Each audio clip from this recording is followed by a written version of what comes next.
International contingents, and we'll be starting shortly. Enjoy your breakfast. Thank you.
Sound check, sound check.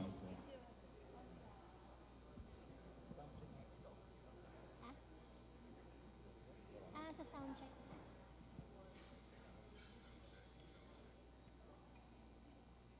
Sound check. Check. Hey, hey. Hello. Test. One, two. Sound check. Check. One, two.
bayan ang pambansang awit ng Pilipinas.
Please be seated.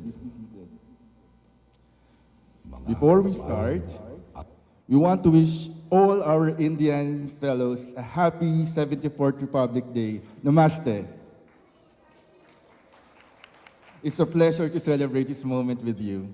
Welcome to the Philippines.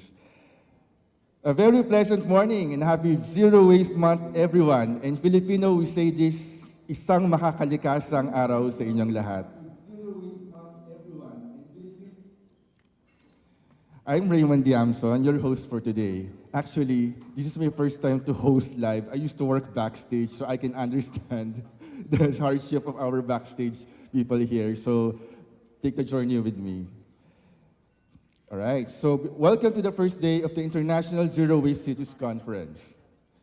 The conference aims to bring together city officials, zero waste practitioners, experts, the academe, businesses, individuals from different walks of life to convene and discuss zero waste. The International Zero Waste Cities Conference is made possible with the support of our friends, Plastic Solutions Fund, the Gaia members, and our media partners, Advocates Philippines, Bandung Bergerac, the Business Post, Business Ecology, the Manila Times, Presenza, Sunrise Today, the Recombulator Lab, Republic Asia, and Rappler. And we are also convening online and on-site live. Delegates from across the world are joining virtually via icwcc.zerowaste.asia. Before we start, here are the guidelines. We will be recording today's sessions to be shared with those who were not able to make it. We are also live on the International Zero Waste Cities Conference website, like we mentioned, and of course, please reserve your questions at the end of each presentation, or write it down on Mentimeter, as shown on screen, and a QR code, and we will address them at the end of each panel. All right. So let me provide you with an overview of today's conference. We have a total of 6 plenaries, with Q&A after each plenary. More importantly, we will be launching the Zero Waste Cities Network and the Zero Methane from Waste Pledge. Lunch and afternoon snacks will be served after the lunch in plenary number 4. And lastly, we will wrap it up at 5:10 p.m. Manila time, sharp, hopefully. Lastly, don't forget to share your International Zero Waste Month or ICWCC experience by using the hashtag on your screen and tag Zero Waste Asia on all social media platforms. After the conference, we would like to invite everyone to visit the Organics Fair of Mother Earth Foundation at Trinoma Mall Activity Center. That's 6 p.m. today. Cocktails will be served as well. So be there, see you there later. Okay, so to kick off this program, I would like to introduce and welcome the Executive Director of the Global Alliance of Incinerator Alternatives Philippines and the Asia Pacific Regional Coordinator for Gaia, Mr. Froilan Grate. Froilan is a committed environmental justice campaigner who has assisted more than 20 cities, municipalities in the Philippines in developing and improving waste management programs and systems. He has extensive experience in model development and training and legislative work, providing support to legislators at the local government level, especially in areas of policy review. Mr. Gratis, sir. Welcome.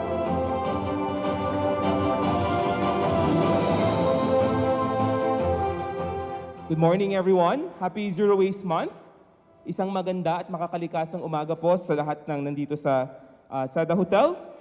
Commissioner Rachel Herrera of the Climate Change Commission, Vice Governor Mayling Quezon of Siquijor, partners from the Climate Change Commission, the National Solid Waste Management Commission, and the Department of Environment and Natural Resources, all our partner mayors, and other city and municipal officials from all over the country, our friends from the Philippines, India, Indonesia, Thailand, South Africa, Tanzania, USA, Vietnam, South Korea, Nepal, Malaysia, Pakistan, Finland, Australia, Chile, and Belgium who are here with us today. Welcome to the Philippines. Also, warm welcome to all our members, Gaia members from around the world, and our global team who are here with us today. I'm very honored to provide you with an overview of our celebrations this month and our conference for the next 2 days. No, as mentioned, we are celebrating January as Zero Waste Month in the Philippines, and for the first time this year, we are celebrating it as an International Zero Waste Month celebration. Next. So in the Philippines, this is the 9th Zero Waste Month celebration and the first International Zero Waste Month celebration that's being celebrated by Gaia and Break Free from Plastic members all over the world. To tell us more why this is the 9th celebration in the Philippines and the first international celebration, I'd like to bring you back to the history of how the Zero Waste Month started. Next. And it all started here in 2012. In 2012, a Mother Earth Foundation organized the Zero Waste Youth Festival, and one of the output of the Zero Waste Youth Festival is the Zero Waste Youth Manifesto. One of the things, among others, that the Youth Manifesto included was to call on the national government to proclaim a Zero Waste Month celebration, no? To put a focus or spotlight on the issue of waste and on zero waste as a solution. So this is a short trip down memory lane. Next slide. So this Zero Waste Youth Festival and the Zero Waste Youth Manifesto happened in October 2012. After this Youth Manifesto, I had the honor of drafting a draft presidential proclamation that we submitted to Malacanang in 2013, in Feb 2013. Less than a year later, then President Benigno Aquino III issued Presidential Proclamation 760, declaring January as Zero Waste Month in the Philippines, and also defining what is zero waste. And in short, zero waste under the proclamation does not include burning, does not include throwing waste in the environment, dump sites, or landfilling. No? So it's one of the first official documents that defined what zero waste is in the Philippine context. In 2015, in the Philippines, we celebrated the first Zero Waste Month, no? After it was issued in 2014. And in 2019, 2020, in a global meeting, no, of members of the Break Free from Plastic, they've seen the importance of celebrating Zero Waste Month as a way to both, again, put a spotlight on the problem, but most importantly, highlight the solutions that are already proven to be working in the Philippines, in India, in Indonesia, and many other parts of the world. No? So this was the call of the global movement to instead of just something that is celebrated in the Philippines, we will celebrate it internationally. Thus, for the first time this year, we are celebrating the Zero Waste Month as an International Zero Waste Month celebration. Next. Our theme for this month, for this Zero Waste Month is Zero Waste to Zero Emission. We know we are in a climate emergency, and communities, cities, provinces, and institutions are looking for ways where we can contribute. And in a recent report published by Gaia with the same title, Zero Waste to Zero Emission, we were able to highlight how zero waste is an effective intervention in terms of immediately having an impact on the climate. No? And our first set of speakers will tell us more about this later. Next. The Zero Waste Month celebration started with a kick-off activity. This is the Refuse Single-Use Day. On January 6th, there were some activities in the Philippines and other parts of the world. Next. In the Philippines, there was a flash mob in Trinoma, and there were other activities organized, mostly in Asia, but also in other parts of the world. And this is a sobering reminder for us. Why did we choose to start Zero Waste Month? By highlighting the problem of single-use plastic. Many cities in this room right now, San Fernando City, the province of Siquijor, and Batangas, and all other sites that are working on this, would tell you that with all their efforts, they're able to achieve as high as 80% of their waste through composting and recycling. What's the major component of the remaining 20%? Those are single-use plastic. So by celebrating Refuse Single Use as our first kickoff event for the Zero Waste Month, we are highlighting that that is one barrier that stops cities and communities from achieving real zero waste. No? So next year, it would still be January 6th, so we invite everyone to organize your own activity, be it a bring your own bag to the market day, be it a bring your own tumbler day, or you could write companies and corporations. Do anything to celebrate and highlight the problem of single-use plastics. Next. Another activity as part of the Zero Waste Month celebration is the Zero Waste Festival. The Zero Waste Festival is a grassroots and crowdsourced series of activity, and for this year, we have more than 200 events across more than 25 countries. No? So indeed, the Zero Waste Month celebration is not just a Philippine celebration. It might have started here, but now it's more international, and hopefully next year, we'll have more countries participate. Next. So these are just some of the photos from different activities that Gaia and BFFP members and our partners did all around the world. And if you want to see other activities, you may visit the website festival.zerowaste.asia. Next. Another event which is happening tonight and tomorrow is the Zero Waste Film Fest. It's happening in the Activity Center of Trinoma for our international friends. That's the mall beside this hotel. So it's like 2 to 3 minutes walk from here. So we're inviting you to go there and watch these 2 films that we are featuring. The Story of Plastics and Girls for Future. No? And we have other short films also available for viewing on the online, via online, by the website. Next. And major activity as well for the Zero Waste Month for our network is why we're here to celebrate the International Zero Waste Cities Conference. No? This is the 7th Cities Conference. The first one were in Quezon City. 4 other versions were held in Quezon City. We had one in Bandung, Indonesia, and the last one was in Penang in Malaysia. And we're happy to share that for the first time after we've been organizing this, the next international conference would be held in a different continent. So we'll see which country would be hosting the next International Zero Waste Cities Conference later. Next. So briefly, I'd just like to go through the agenda for this conference. No? For the first panel, we'll hear from 2 experts who will tell us why waste is critical or is an important climate action. followed then by a sharing of how the Philippines is doing on this aspect and what are the plans and the activities that are already happening.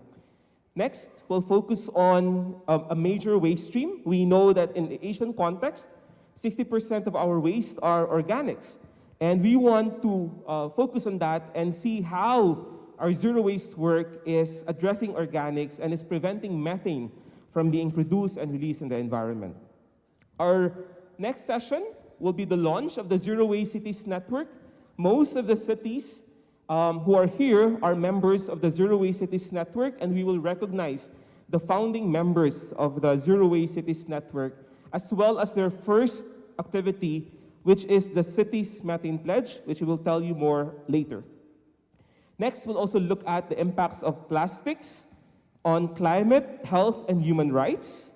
And our plenary 4, because we have the international experts here, we'll have a global showcase of how zero waste is being implemented in different parts of the world. So we have speakers from the different regions to tell us how zero waste is being done, no? And maybe there's a thing or two that we could learn. And second, after that, of course, as we love to say in Gaia, Asia is the home of solution. No? That's one narrative that we'd like to change. Yes, plastic pollution might be visible in Asia, but that is not the entire picture. No? We have many solutions that are proven to work here. And the cities in this room are the live example that these zero waste projects are not only doable, but most importantly, they are sustainable. Our last panel for today would be a talk show with our city champions to hear from them, no? And hopefully inspire other city officials who might be interested to implement zero waste in their work as well. So we'll hear directly from our city champions. Next. For day 2, we'll be focusing on solutions. Our first panel would look at just transition, looking at waste pickers and waste workers, as well as environmental justice issues. The second panel, organized by our partner Break Free from Plastic, would look at how reuse revolution is breaking down barriers in Southeast Asia. No, so we have actual examples of reuse systems that are successfully being implemented, no, in different parts of Southeast Asia. For the third panel, we'll look at zero waste policies, both local, national, and global spaces where policies are being discussed. And then panel 4 would look at barriers and gaps. No? So as mentioned a while ago, single-use plastic is a big component of the really problematic ones that our cities are struggling to address, but they are not the only ones. No? So we'll look at sanitary waste, we'll look at healthcare waste, no? And textiles as waste streams that are barriers for cities to achieve real zero waste. And next, we'll look at the people behind these successes. And we're happy to put a spotlight on the amazing women behind these stories and behind these models. Of course, many of you would relate to this. It is very important. Some of you have expressed that after seeing San Fernando and all the other models, we now believe that zero waste is doable. But the question is, how do we fund it? So we'll look at zero waste finance as an issue later. And lastly, we'll look at education and advocacy efforts that are successful in spreading or scaling up our zero waste cities work. So these are our agenda for the next 2 days. And as mentioned a while ago, for every panel, there'll be opportunities for you to ask questions. Next, please. So before that, I'd like to just recognize who are in this room. So I've called the countries a while ago. So there are more than 200 attendees in this room, plus others who are attending via live stream. And later, at 10 p.m., once the mall is open, we'll also do a live streaming in the activity center of the mall. So all the mall goers will hear you talk about waste while they do their shopping or while they're enjoying their meals in the restaurants. So I think that's just increasing the reach of this conference. But also, again, we have a live stream with a special translation for our Indonesian friends. So we have a Bahasa translation for them. And in this room, more than 50 cities are represented coming from 16 countries. Now, this is truly an international pool of experts that we could learn from. So we will try to maximize that. Next. Now, I'd like to just briefly tell you about Gaia, no, the organizer for today's session. Gaia is a global network of more than 1,000 organizations composed of grassroots organizations and national alliances and regional alliances. No? So our vision is a world free from toxic pollution. No? I won't read all of this. I'd encourage you to check out the Gaia website because we'll hear from a lot of experts today, but there are more amazing stories out there. No? And the Gaia website has many of these stories. So the invitation is, please go to the website and read more, not just why incineration is a false solution, but most importantly, what are better solutions that are out there. Next. So these are the alliances that are part of the Gaia network, just some of the countries. Next. These are the places where we have the models. No? So when they tell you that zero waste is only something that San Francisco could do, or only something that European cities could do, that is not the case. We know that models exist in other parts of the world, and this is not even updated. More and more cities are showing that regardless of the context, zero waste is possible. Next. And these are the countries where Gaia members operate. No? So just to share our reach and where we are located. So if you're looking to network with other organizations in these countries, reach out to Gaia and we'll be able to connect you with other members in these countries. Next. In Asia Pacific, Gaia is composed of 121 member organizations from East Asia, South Asia, Southeast Asia, and Pacific countries. Next.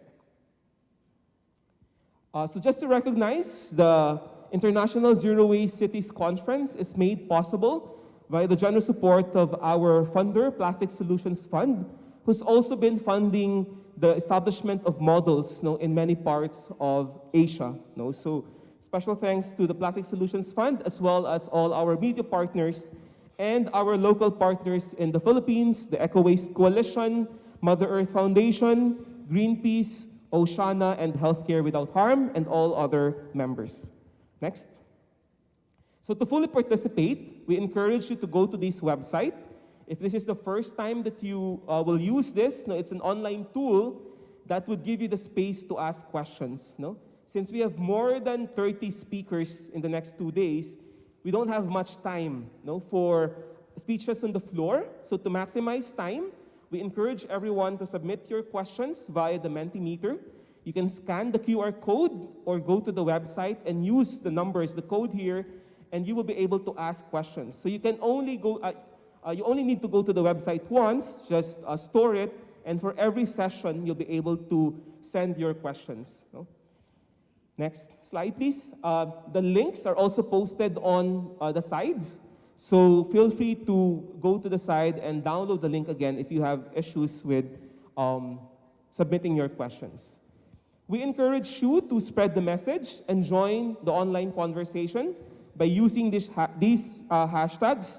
So for this month, we use Zero Waste Month 2023, International Zero Waste Cities, Zero Waste Month 2023, so IZWM, Zero Waste for Zero Emission, our theme for this month, and Go for Zero Waste, our vision and our call for everyone, and Zero Waste Our Future, or Waste Not Our Future. So these are our hashtags.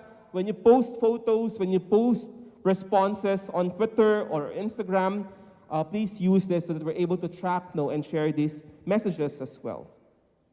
So with this, next, would like to invite you, happening right now is the Organics Fair. Again, the focus of the Zero Waste Month is really highlighting the connection between waste and climate and focusing on organics. So Mother Earth Foundation is organizing an organics fair, again, in the Activity Center of Trinoma, which is just 2 minutes away from here. So after the conference, we invite everyone to visit this fair. You will see different composting techniques, biogas models, and other solutions to address your organic waste. So the organics fair will run for 2 days, today and tomorrow. And in tandem, they're also organizing the Refill and Reuse Revolutions Fair that highlights models in the Philippines as well. So please go there, visit the exhibit, no? Talk to the experts. They'll have composting demonstrations if you're interested in that. And then, after the demonstrations, feel free to stay for the film fest, showing the 2 films that we've mentioned a while ago. Next. So with that, I'd like to greet everyone a happy International Zero Waste Month.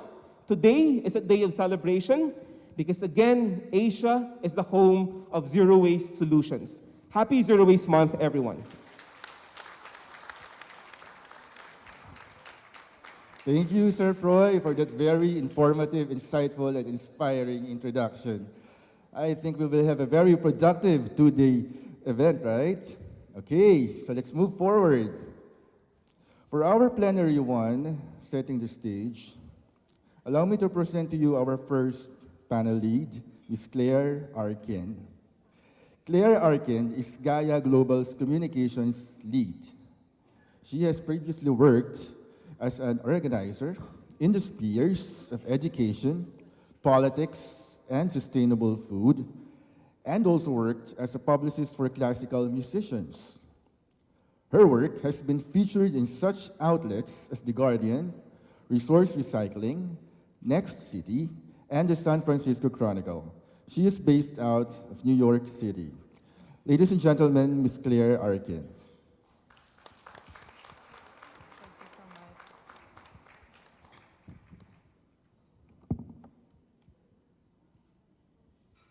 Thank you so much for that warm welcome, and I'm so honored to be here.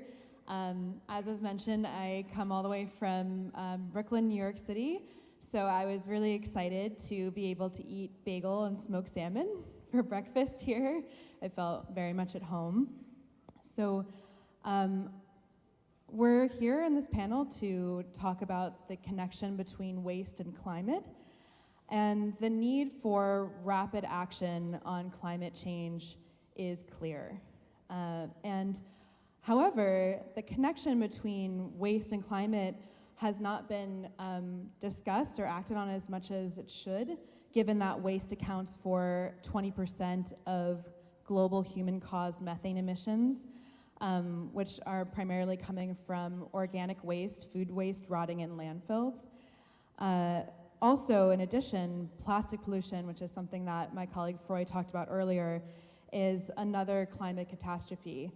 If the plastic's whole life cycle were a country, it would be the 5th largest emitter of greenhouse gases in the world. So now, with all the bad news aside, zero waste is really a low-hanging fruit solution approach to cooling the planet. It's affordable, it's effective, and it provides results fast. As you'll hear more from my colleague Christy, better waste management could cut the waste sector emissions by 84%, or 1.4 billion tons. So that's the same as taking over 300 million cars off the road, and also significantly reduce emissions in other sectors. And in addition, not only is zero waste critical to the climate fight, but it also helps to build resilience, create good jobs, and promote thriving economies. So without further ado, I'm delighted to invite to the stage our distinguished speakers for this session. First, we'll hear from Christy Keith, who is the International Coordinator of Gaia and Executive Director of Gaia US and Canada. Christy joined Gaia in 2005 and has 25 years of experience with social movements and international nonprofit organizations. She began her work in Guatemala as a popular educator, program coordinator, and strategic planning facilitator for groups in the women's movement and Mayan Campesino organizing community, as well as in international human rights. For the last 15 years, Christy has worked from the US on international waste, public health, and environmental justice issues. So, warm welcome to Christy.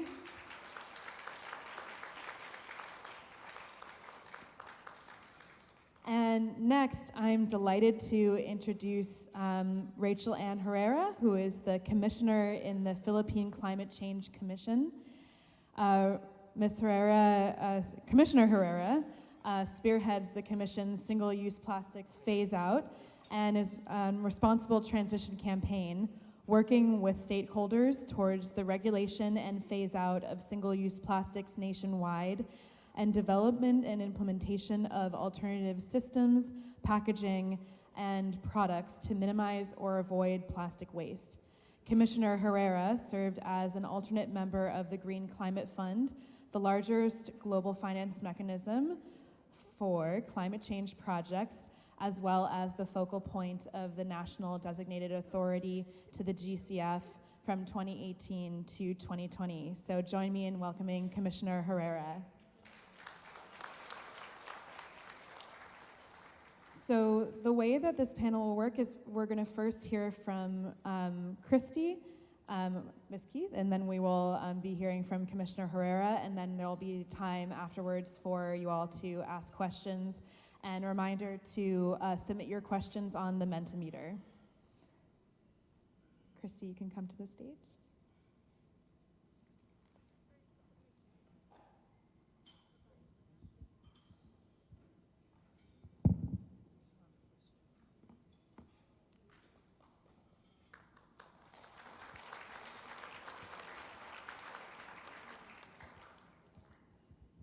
Okay.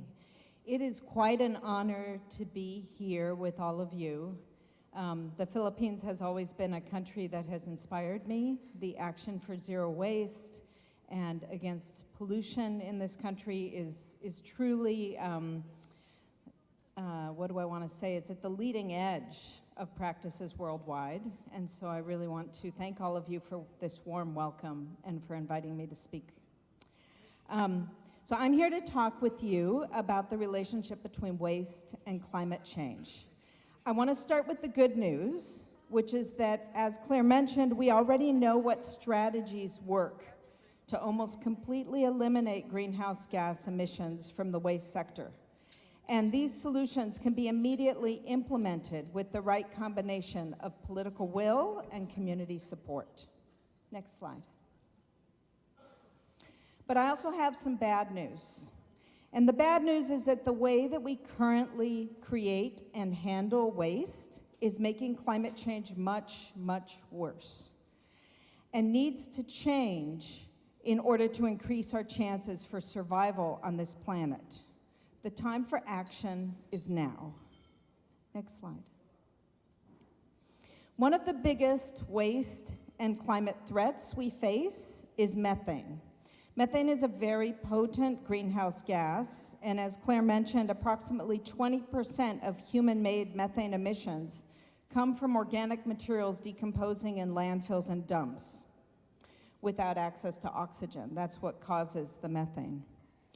Methane is important because it traps 82 times as much heat as CO2, which makes it a climate superpollutant. At the same time, it only lasts an average of 12 years in the atmosphere.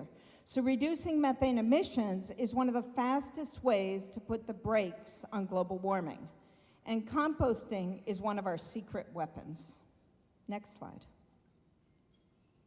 And methane is only, and organics are only sort of the tip of the wasteberg, so to speak.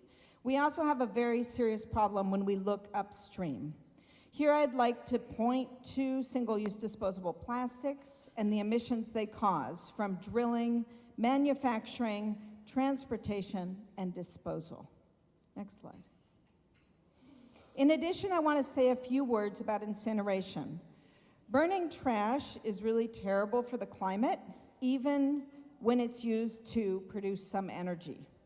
US government data has shown that incineration is more carbon intensive than coal-fired power plants, and they produce very little energy.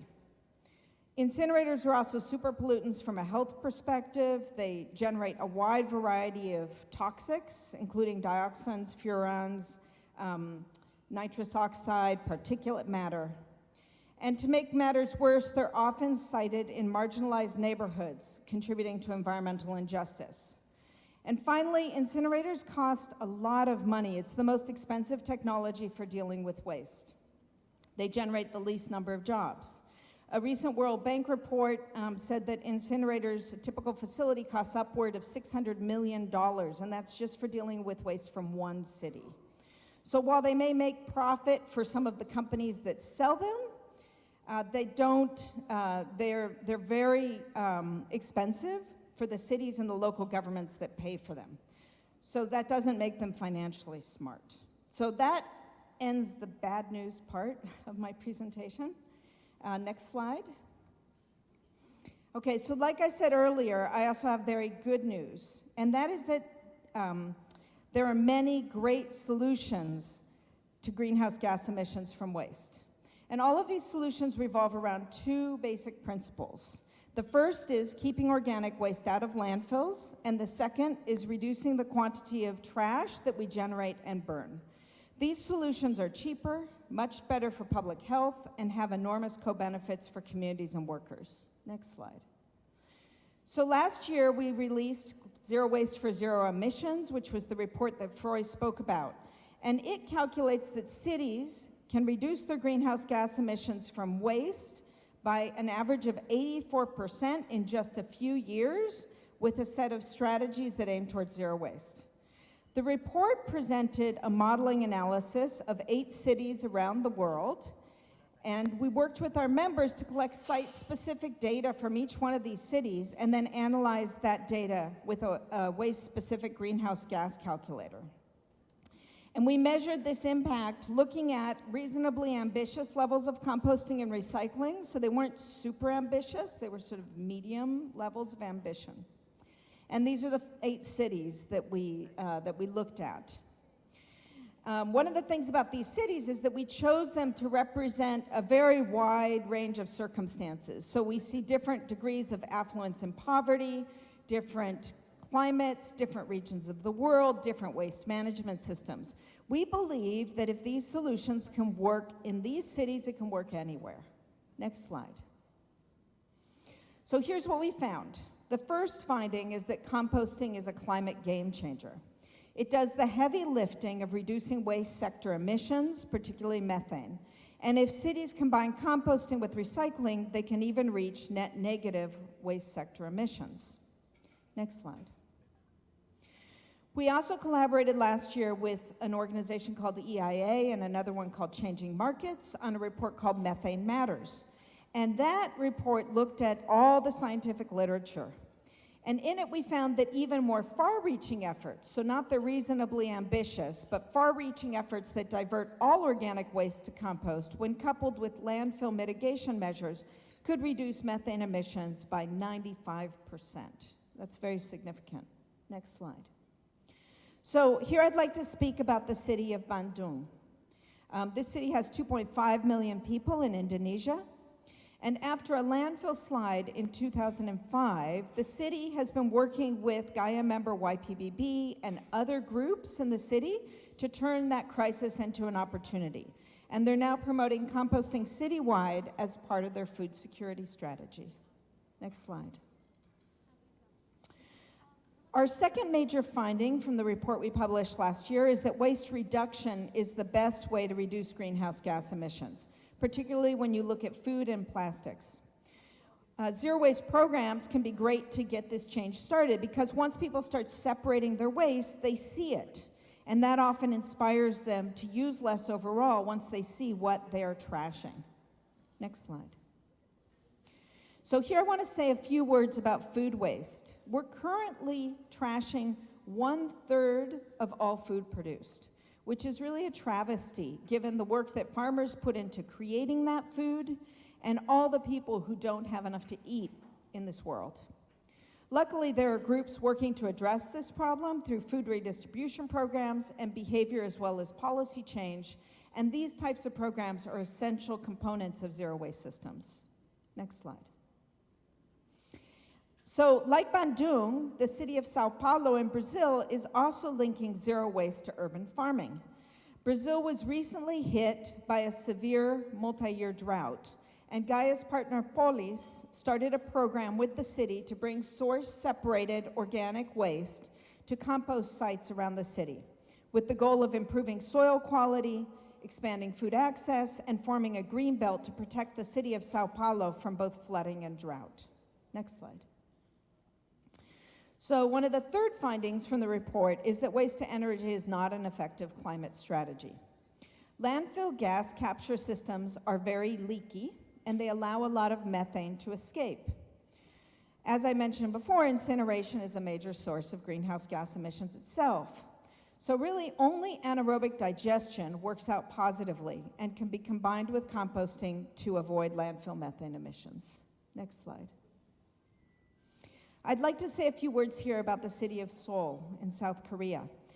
The government systems there already recover over 95% of food waste, 88% of metals, and 79% of glass. Only paper, cardboard, and wood have lower recycling rates of 55 to 56%.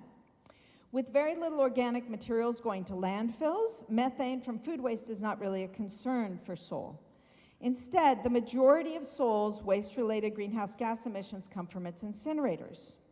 So, inspired by the Korea Zero Waste Movement Network, the city has developed a roadmap towards a plastic-free future by 2022, as well as a carbon neutrality goal for 2050, and an incineration phase-out would support those goals. Next slide. So I want to speak a little bit about the fact that beyond reducing greenhouse gas emissions, zero waste systems also result in other important adaptation and resilience co-benefits, many of which are very important to communities and workers. Next slide. So one example is that by adding compost to soil, you can dramatically improve its ability to hold and retain water. This means that farmland can remain productive through drought years, and it reduces water runoff. Less plastic also leads to fewer floods, and less trash lying around means less disease. Next slide. Jobs are also really important as an outcome of zero waste systems. They provide 10 to 60 times as many jobs as disposal approaches that emphasize landfills and incineration. So many organized labor groups from around the world support policies promoting increased recycling and resource recovery systems. Next slide. So here I'd like to talk about work that's happening in Dar es Salaam.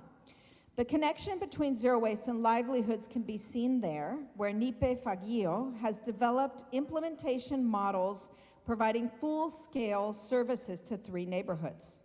These models have achieved 75% reduction in waste sent to dump site and 93% compliance in segregation at source, at costs that are less than 15% of the projected annual budget.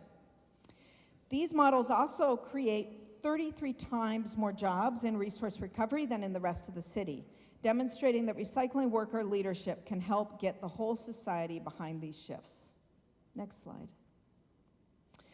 So the final case that I'd like to emphasize is the city of Detroit and what it shows us about justice and equity. It's a perfect example of the transformational power of zero waste. Detroit used to have an incinerator, and that meant that there was virtually no composting or recycling in the city for many, many years.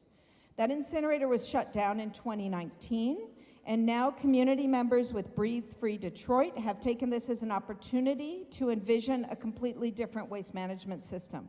Our calculations in the report show that a zero waste system in Detroit would reduce emissions by 102%. But perhaps even more importantly, this example shows that if you involve community organizers and recyclers in designing the systems of the future, and especially when those who are most impacted by waste pollution are put at the center of discussions around what the solutions may be, that's not only good policy and good governance, it also can correct historical patterns of environmental injustice. So the best solutions to climate emissions from waste are also the solutions that will help to create the conditions for justice. That is very good news. Next slide. So I'd like to, now that I'm nearing the end of my time with you, I want to share one other piece of very good news. Methane, as I mentioned at the beginning, is a very serious issue, and serious efforts are underway to address it. 154 countries have signed the Global Methane Pledge since November 2021, and many donors have come together to form the Global Methane Hub to help provide funding support for policy and implementation work. At the same time, more than 550 cities worldwide are implementing zero waste city programs. If we can bring these groups and efforts together, we can shift policies and build momentum for climate action in countries around the world. Next slide. So in brief, I just want to emphasize 4 points from my presentation. Organic waste and plastics are big carbon and greenhouse gas emitters.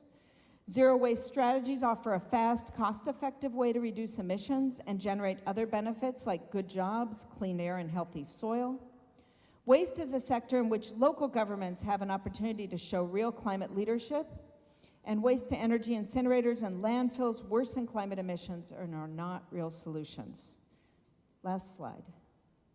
So in closing, I just want to say that I find enormous hope in the work that all of you do and lead. Your partnerships with waste pickers, mayors, farmers, scientists, and others with whom we share common cause can help us design together interventions that bring to center the more just solutions that will give us the climate impacts that we need. Thank you very much.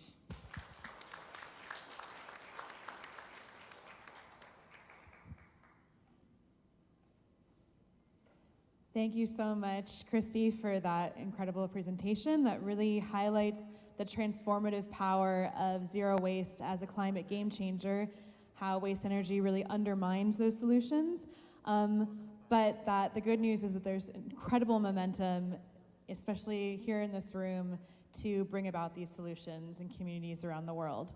So next I'd like to welcome to the stage Commissioner Herrera. Thank you so much, Commissioner.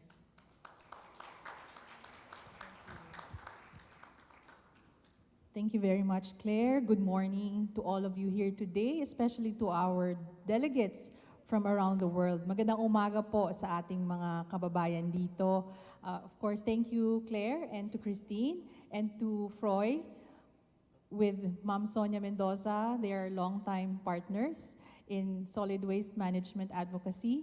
I would also like to greet our colleagues from the Department of Environment and Natural Resources. I see Ma'am Juvie Serafin, who is our officer in charge for the Solid Waste Management Bureau. And to everyone, good morning. Thank you for those very illustrative case studies from around the world.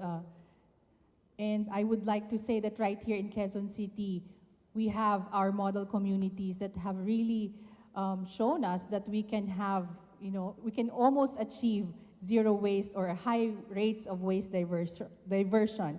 And so I'm pleased to be here with you today in this conference with the theme Zero Waste for Zero Emissions.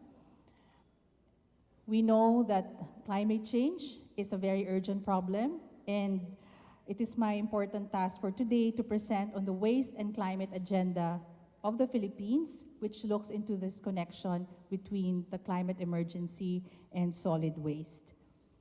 The Philippines is an archipelago of over 110 million people, and we risk our population, a growing population, with several climate risks and hazards. If I may mention, intense and more frequent tropical cyclones, drastic changes in rainfall patterns, sea level rise, and increasing temperatures in many areas. All these factors contribute to serious impacts on our natural ecosystems and biodiversity, and adversely affecting, of course, our food security, our water, our health, public infrastructure, energy, and human settlements, to name a few. And waste is only one of the sectors among many that the government is prioritizing, not just because of the pollution it brings to our health and environment, but also in view of its contributions to our greenhouse gas emissions. Under the 2010 Philippine Greenhouse Gas Inventory Report, 15 million metric tons of carbon dioxide equivalent came from the waste sector. This is roughly 11%. So under the landmark Treaty on Climate Change, which is the Paris Agreement, we have followed its guidance in decisively including waste sector in our nationally determined contribution. So just to look at our NDC, our national climate targets, we have committed to a very ambitious cumulative emissions reduction and avoidance of 75% reduction by 2030 from 2010 levels. This commitment is 2.71% unconditional, meaning using our own domestic resources. As early as 2011, we have had our National Climate Change Action Plan, which supports the promotion of healthy and stable ecosystems. But looking there at the ecological and environmental stability priority area, we know that this is still being challenged by degradation in the environment, pollution of our lands, rivers, and lakes from domestic and industrial waste. Allow me to discuss the different forms of waste prevalent in the Philippines and how they are seen to exacerbate climate change. So of course, top is agricultural waste. Our data on GHG contributions of the various sectors in the Philippines shows that the agri-sector has the second largest share, or 30% of the total national emissions. Activities that generate waste and leading to this high rank of the agriculture sector are rice cultivation, which contributes 22 metric tons of emissions, enteric fermentation, manure management of livestock and poultry, management of agricultural soils, and also biomass burning in croplands and grasslands. Some of the innovations that we are already introducing to address these are dietary shifts to reduce reliance on animal proteins and to reduce food waste, which was also mentioned in the previous presentation.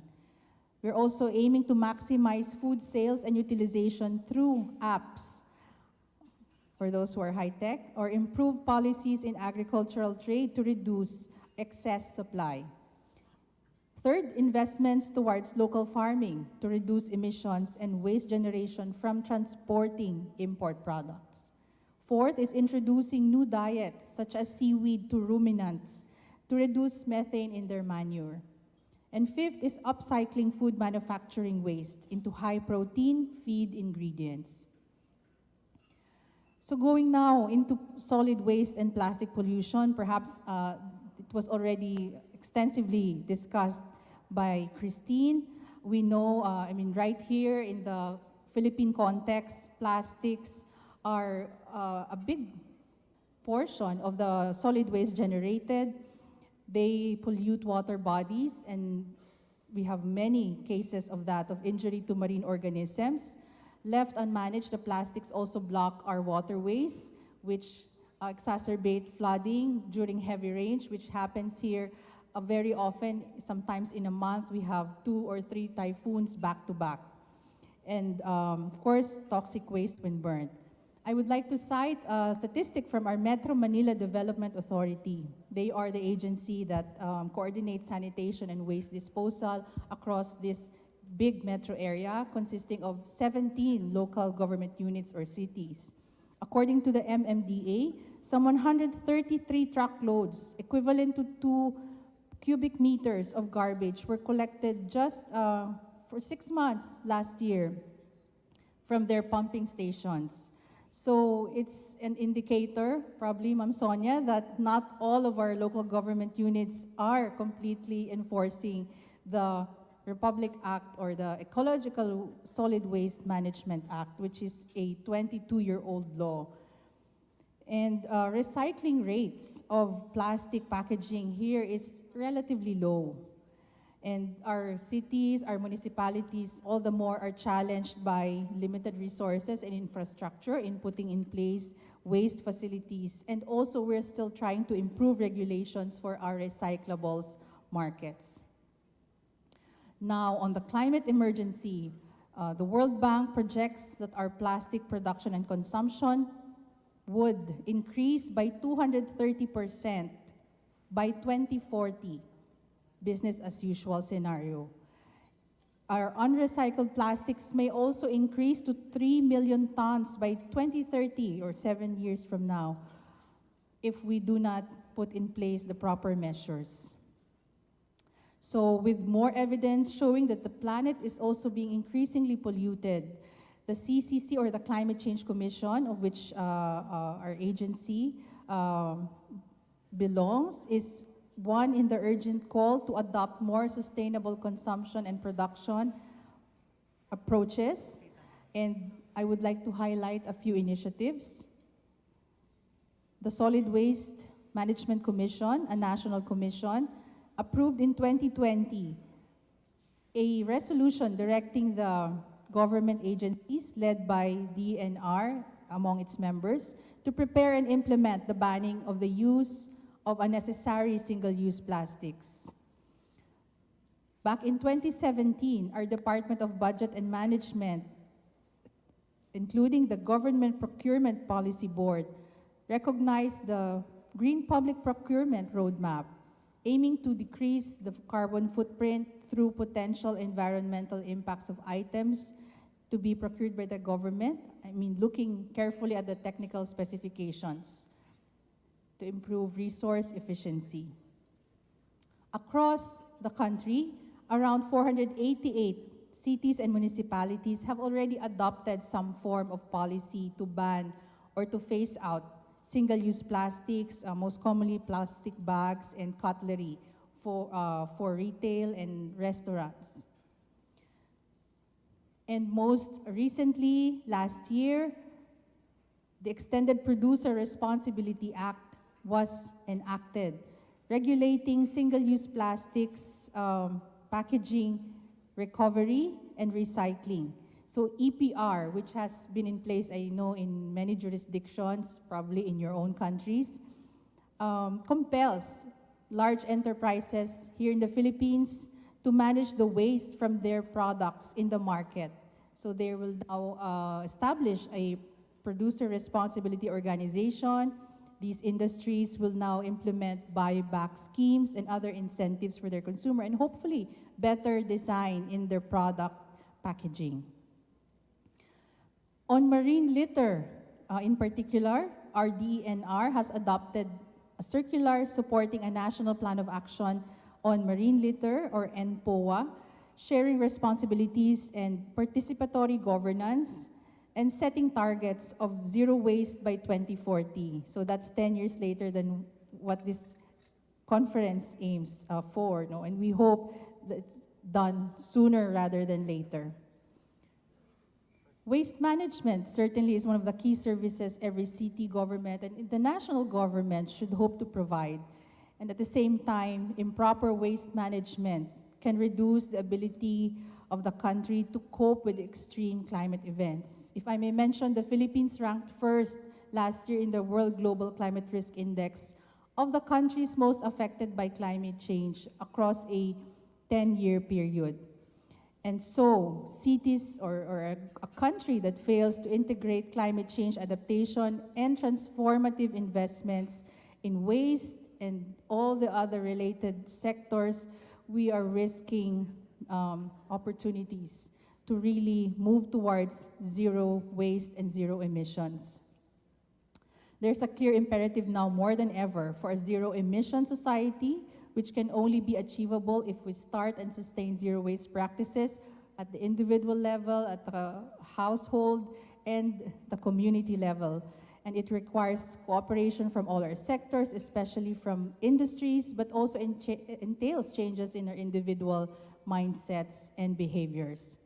So zero waste for zero emissions, that is the goal, but with everyone's cooperation, maybe we can really do it. Thank you very much, and good morning again to everyone.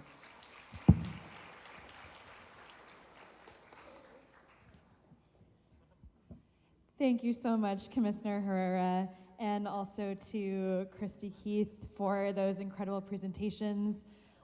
So we're now going to be opening up the floor to questions. We have about 10 minutes.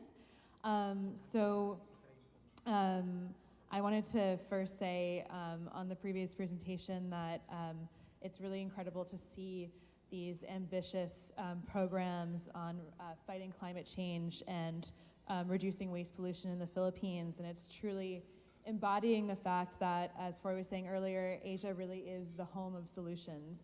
So it's incredible to be here and to learn from you about how the Philippines is really advancing that work. So while we wait for questions to come in, I had a question for Commissioner Herrera around what advice would you give to other leaders on how to enact ambitious policy and efforts to improve our environment?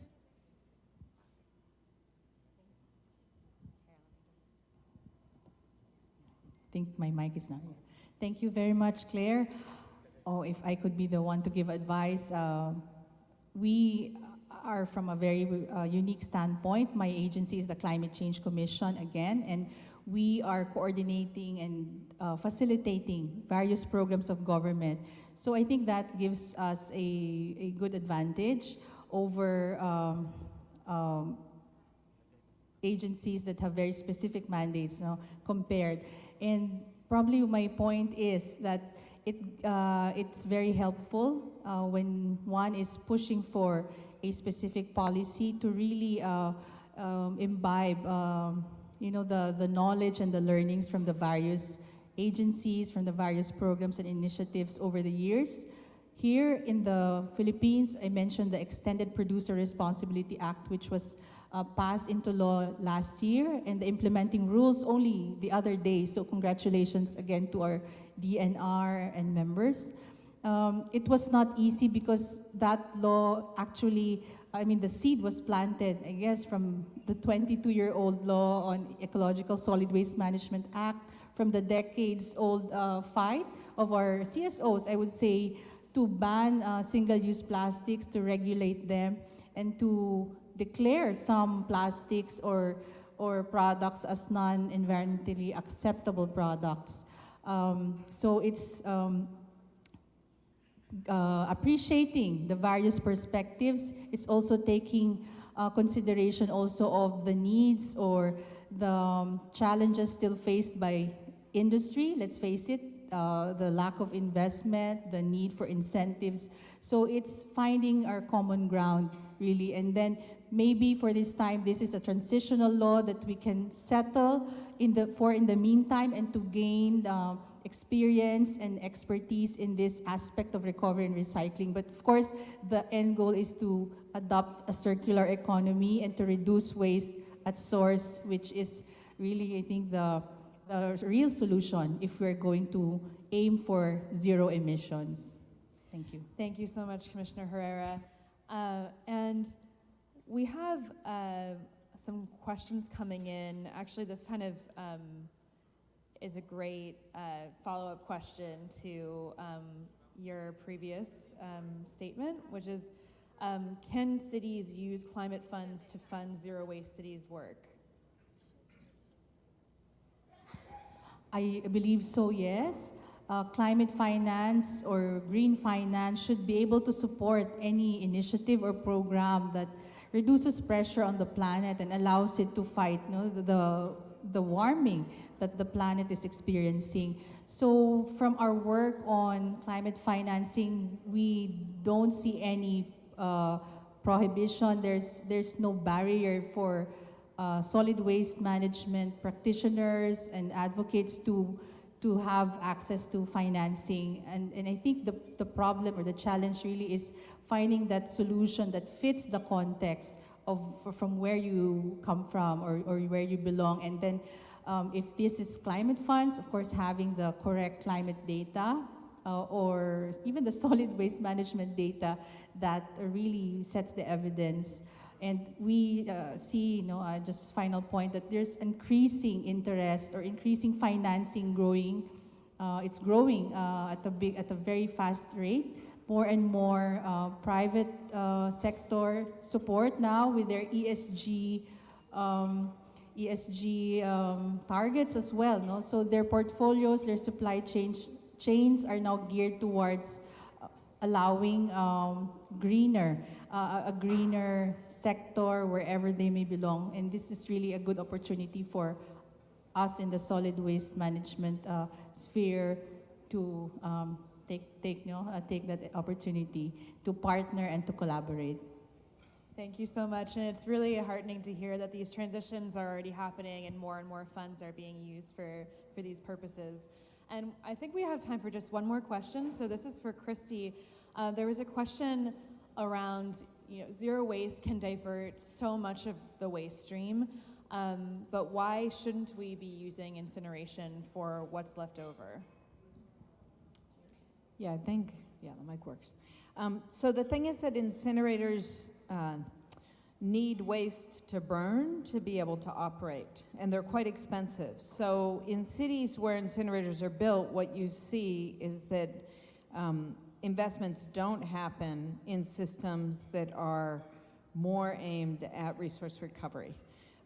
So even in cities like for example, in the country of Denmark, which has a lot of incinerators, they're looking at having to close them down because they can't meet their greenhouse gas goals as a nation if they keep burning all that trash. And they've had to import trash from other countries to keep the facilities going.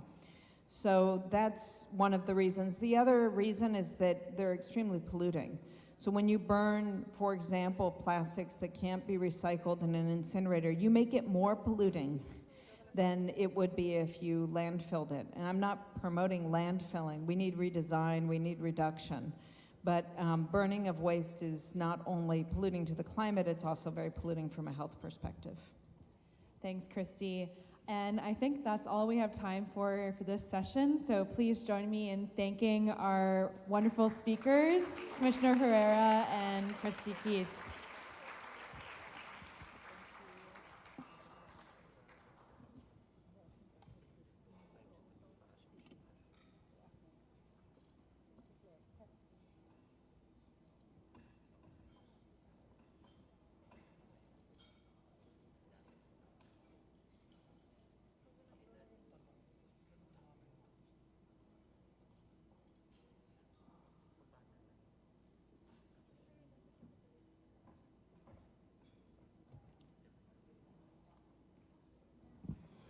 Thank you for that very wonderful presentation and a very productive panel, right?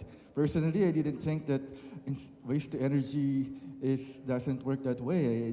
I thought that's a very good solution, but given their presentation, it broke my understanding of how this works.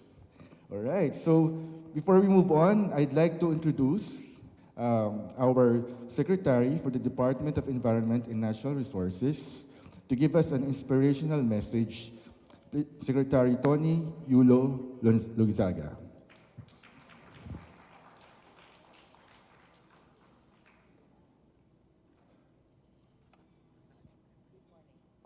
Excellencies and distinguished guests, I'd like to begin my message today by sharing a statement from the President.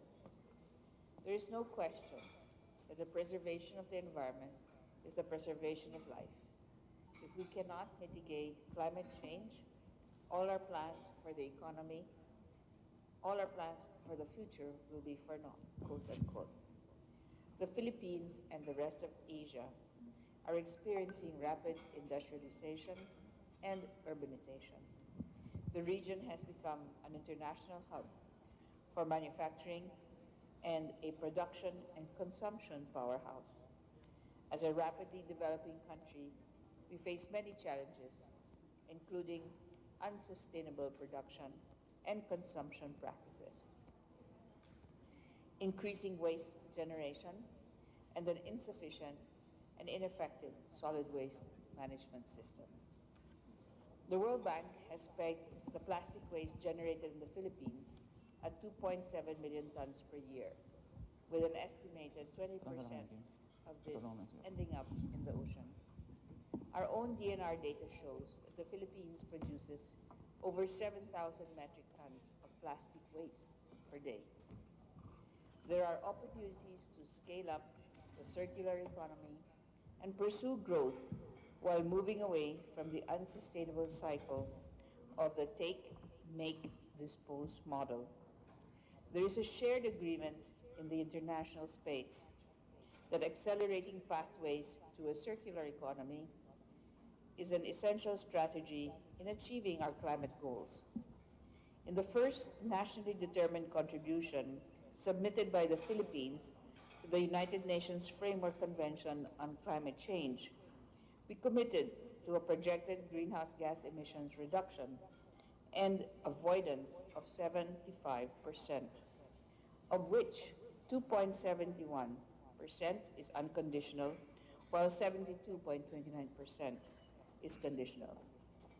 Representing the country's ambition for GHG mitigation for the period 2020 to 2030 for the sectors of agriculture, wastes, industry, transport, and energy, we aim to strengthen the resilience and adaptive capacity of the country, especially on the implementation of NDC policies and measures through green systems and processes and the uptake of circular economy and sustainable consumption and production practices. The Cabinet Cluster on Climate Change Adaptation, Mitigation, and Disaster Risk Reduction, which leads the effective integration of policies and programs on climate risk management, disaster risk reduction, and sustainable development, adopted a resolution in January 2021 called Adopting the Principles of a Circular Economy and Sustainable Consumption and Production towards Regulation and Phase-Out of Single-Use Plastics and a Responsible Transition to the Use of Environmentally Friendly Products. It recognizes and builds on the initiatives of its member agencies, such as the Philippine Action Plan for Sustainable Consumption and Production, spearheaded by the National Economic Development Authority, to support and accelerate targets of Sustainable Development Goal 12 on responsible consumption and production, and the country's Ambisyon Natin 2040. On the part of the DNR, we continue to implement the Extended Producer Responsibility Act of 2022, the IRRs of which have just recently been released. This aims to establish or phase in EPR programs for plastic waste reduction, recovery, and diversion. We are most proud to announce that, in fact, the IRRs have indeed been released. Plans are underway to start implementing its various provisions in order to scale up waste reduction, recovery, and recycling, as well as the development of environmentally friendly products that will catalyze our circular economy and approaches towards plastic pollution. The recent enactment of the EPR Act gives us further opportunities to collaborate to combat the environmental damage caused by plastic pollution and climate change. For some who are not familiar with EPR, this is an environmental approach and practice that requires producers to be environmentally responsible throughout the life cycle of a product, especially its post-consumer or end-of-life stage. There is therefore a need for a strong policy direction for the effective implementation of a circular economy. We are most proud to also share with you that there has been very good convergence between the private sector, the CSO sector, and the government in this regard. The DNR has adopted the National Plan of Action for the Prevention, Reduction, and Management of Marine Litter as well, to enhance the current efforts in resource and waste management and control, and to try and control the additional leakage of waste into our environment. Our waste has massive implications for the environment, our health, and our well-being. According to UNEP, the Earth's waste challenge is part and parcel of what they call the triple planetary crisis: the crisis of climate change, the crisis of nature and biodiversity loss, and the crisis of pollution and waste. We in the DNR family firmly believe that addressing this issue needs a comprehensive approach and multi-stakeholder partnerships for evidence-informed, inclusive, and adaptive leadership across all sectors. We need to continue bolstering cooperation through dialogue and understanding, and so that we can overcome the challenges of coherence and implementation of policy. As you may know, we have been holding multi-stakeholder consultations in Luzon, Visayas, and in February, very shortly, in Mindanao, because partnerships are key to delivering on our commitments and in the work that we are bound to do to protect our environment. We also recognize the critical role of our local government units and how they play out in terms of their mandates in solid waste management. We have ramped up our efforts in building the technical capacities of LGUs to address waste pollution and have been supporting them in advancing integrated and systems-based approaches towards the transition to a low-carbon economy and achieving climate resilience. It is ideal to have a world without waste, and we share your vision for adopting new and emerging technological solutions, including those that are nature-based, that are holistic in approach towards waste management. However, technological innovation is not enough. There must be investments for building resilient communities and the actual consideration given to the efficient use and conservation of our natural resources as well. There isn't a perfect approach or solution to tackling the environmental challenges we now face.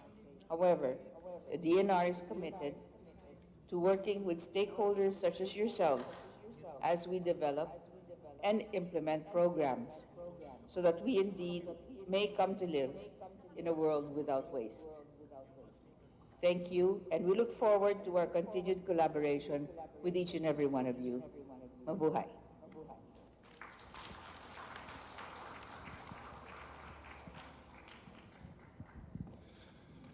Thank you very much, Madam Secretary, and to DNR for that very empowering video message. All right, our next segment is the Zero Waste Cities Network. Our panel lead is Ms. Ambili Adityan. She is the Zero Waste Cities Program Officer for Gaia Asia Pacific. Ali is a sustainability practitioner with deep interests in solving local environmental issues. She actively works towards improving her city's waste management practices through a behavioral change and community engagement model.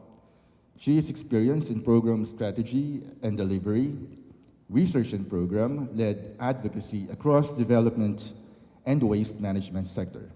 Ladies and gentlemen, Ms. Ambili Adityan.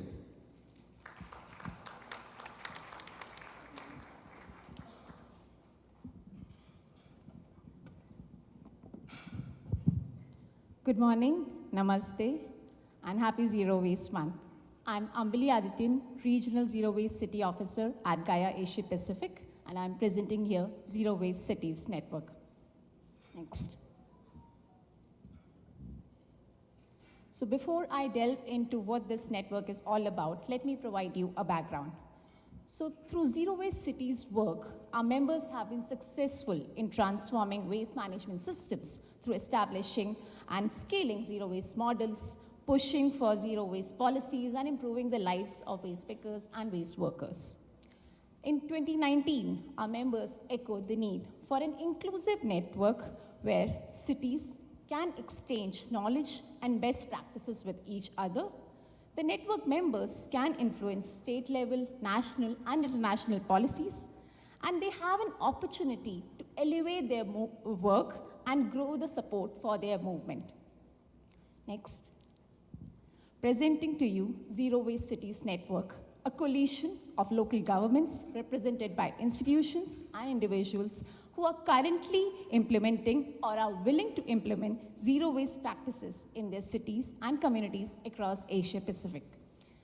This network will comprise of actors ranging from elected representatives, policymakers, businesses, academia, civil society organization, and individual practitioners.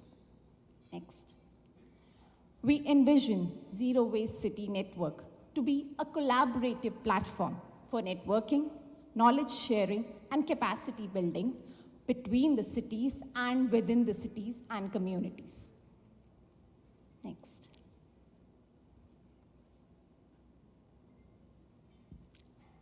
On this 7th International Zero Waste City Conference, Gaia Asia Pacific is excited to launch Zero Waste City Network, which is joined by our founding members comprising of more than 45 local governments, which constitute provinces, city, municipalities, village councils, and districts.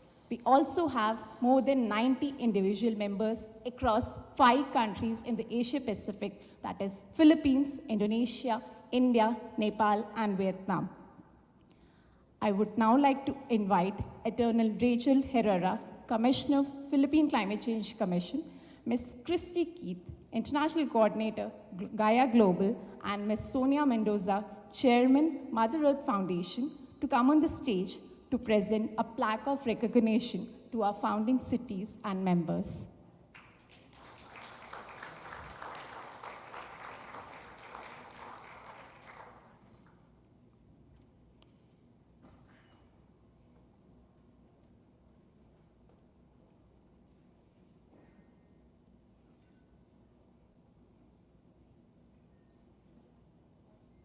Yeah, you can stand on the stage.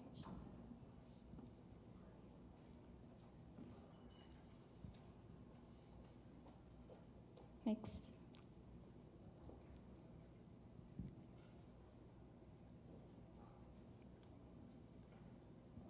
The first category is the local government or city members. So when I call the city names, please have one city representatives to come on the stage to receive your plaque of appreciation on behalf of your cities. Next. Sikihor Province.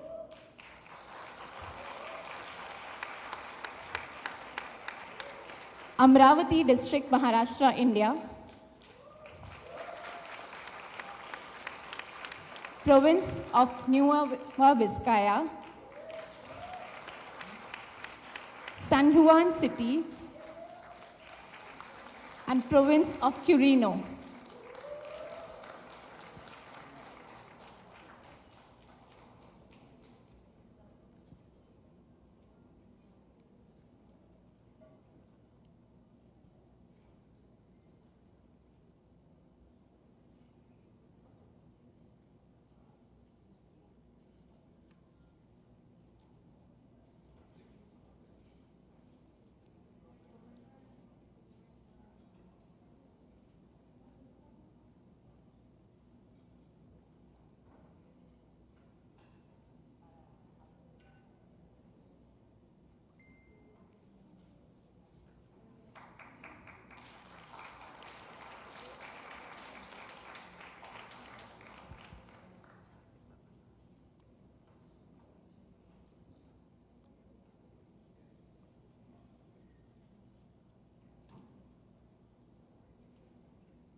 Thank you. I would request Madam Rachel, Christy, and Sonia ma'am to stay here. Next, we have City of San Fernando from the Philippines, Pune Municipal Corporation, Maharashtra, India, Municipality of Sikihor, Philippines, Municipality of Santa Fe, Philippines, Municipality of Cebu, Philippines.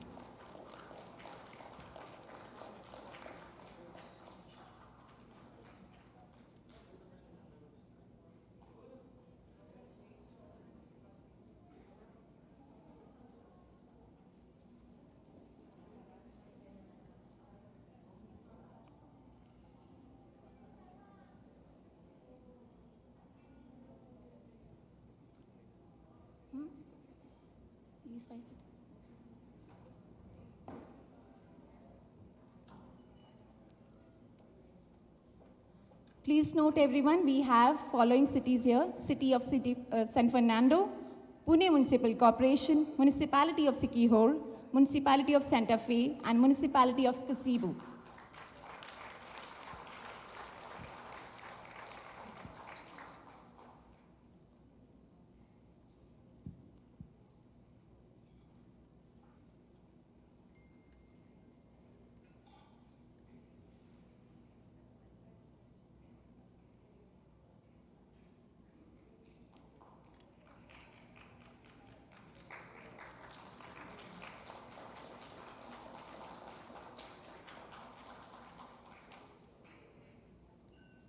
Thank you.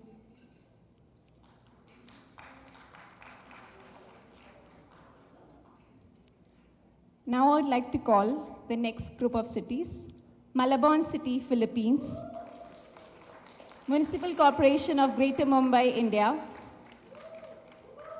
Municipality of Villa Verde; Municipality of Alfonso Castaneda; and Municipality of Diadi.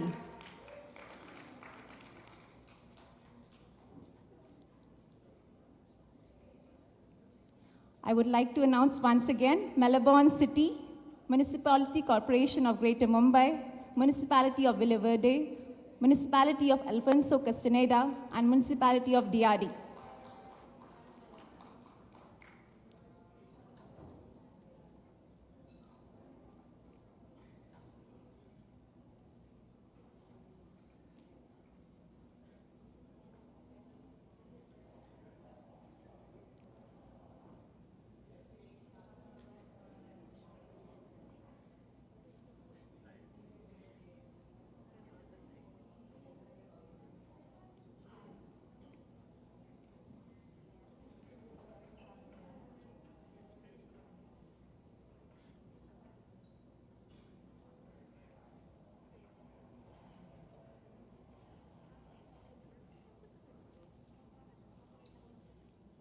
One more round of applause, please. Thank you. Thank you very much. Next, we have Batangas City, Philippines; Alapura Municipality, India; City of Santiago, Philippines; Municipality of Solano, Philippines; Municipality of Bayambong, Philippines.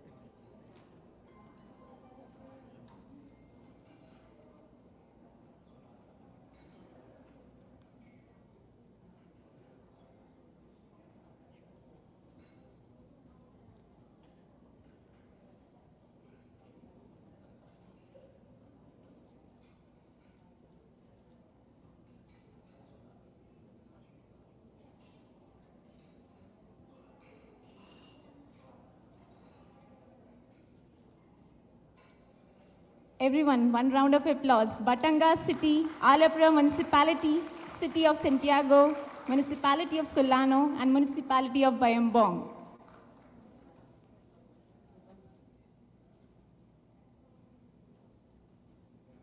Thank you.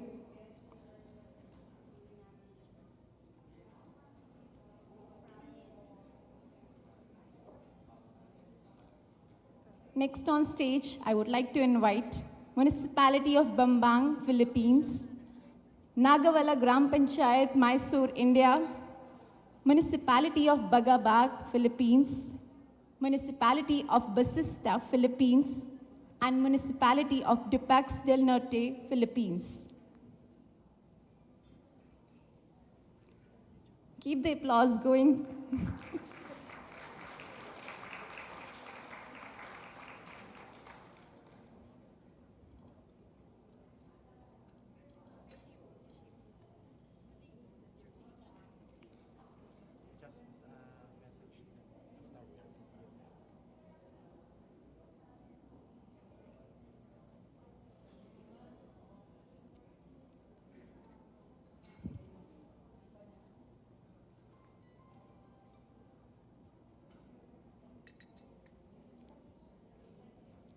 On the stage, we have Municipality of Bambang, Nagawala Gram Panchayat, Municipality of Bagabag, Municipality of Basista, and Municipality of Dupax del Norte.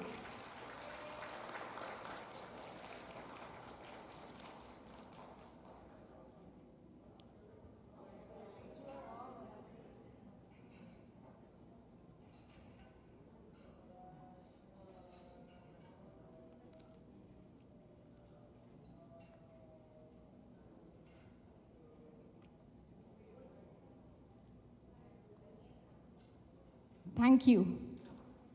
Today, some of our cities could not join us in person. However, to show their commitment on solidarity, these cities are joining us virtually. Everyone, please have a round of applause for all the cities who ensured that they could join us today virtually. So, let's recognize these cities. It's Vadakkanjeri Municipality, Kerala, India. Pattanamthitta Municipality, Kerala, India. Yuksam Dubrok, Gram Panchayat, Sikkim, India. Dudhauli Municipality, Nepal. Dhangadi Municipality, Nepal. Gokarneshwar Municipality, Nepal. Municipality of Dupex del Sur, Philippines. Municipality of Aritao, Philippines. Municipality of Ambague, Philippines. Ho An City, Vietnam. Municipality of Quezon, Philippines. Municipality of Cayapa, Philippines. Municipality of Lazi, Philippines. Municipality of Enrique Villanueva. Municipality of Maria. Municipality of Santo. Municipality of Lerina. Municipality of San Juan. And City of Mandaluyong.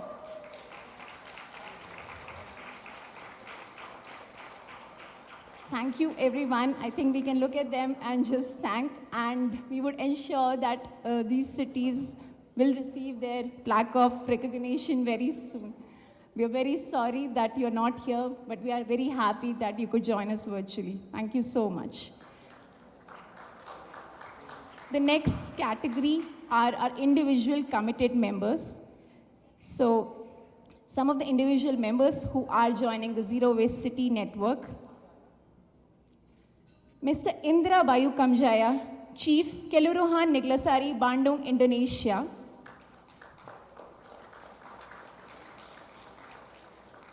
Ms. Gusti Ayu Mila Yulansari, Environmental Officer, Gianyar Regency, Bali, Indonesia.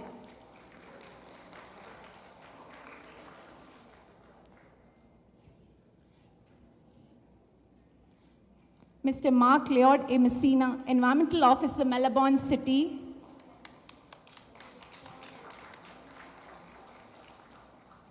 Engineer Kleban Paglinevan, Provincial Enero, Sikihor. Senro Oliver Gonzalez, Batangas City.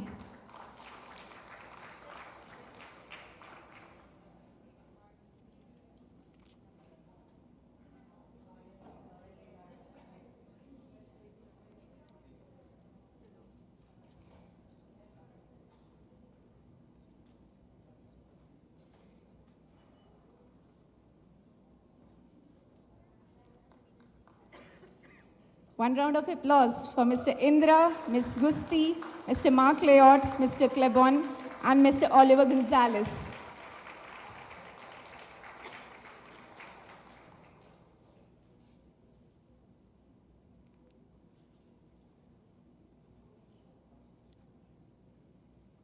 Thank you. So while we have more than 90 committed individual members, in the interest of the time, we'll not be able to invite everyone on the stage. However, we will be providing certificates to all the individual members present today. You may collect the certificates at the registration booth at the end of the day. So with this, I would like to thank Attorney Rachel, Ms. Christie, and Ms. Sonia. Thank you so much.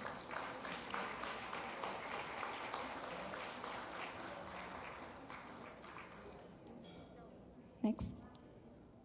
So whether you are a city championing zero waste work, or you are eager to learn the way out, whether you are an institution or an individual strengthening the work in the city, or you are seeking to collaborate or provide expertise towards growing the zero waste movement, we encourage you to visit our website cities.zerowaste.asia and join the Zero Waste City Network, because zero waste is easier together. Thank you so much.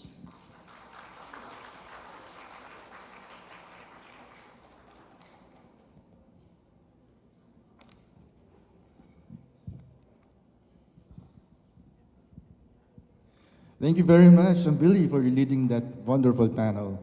And congratulations to our distinguished recognition recipients. Let's move forward to our next plenary. Topic is organics and climate. Our panel lead is Mr. Shibu Nair. He is the South Asia Coordinator and Organics Advisor for Gaia Asia Pacific. He has been active in movements and campaigns related to the environment and toxics since 1991. He entered the realm of environmental activism by organizing environmental education programs for schools in Kerala. He is one of the pioneers of the zero waste movement in India and led the zero waste campaigns and programs for Tanal, one of the oldest environmental organizations in South India. His expertise is in organics management, designing, and developing zero waste systems at the community level, and strategizing zero waste programs and campaigns. Ladies and gentlemen, Mr. Shibu Nair.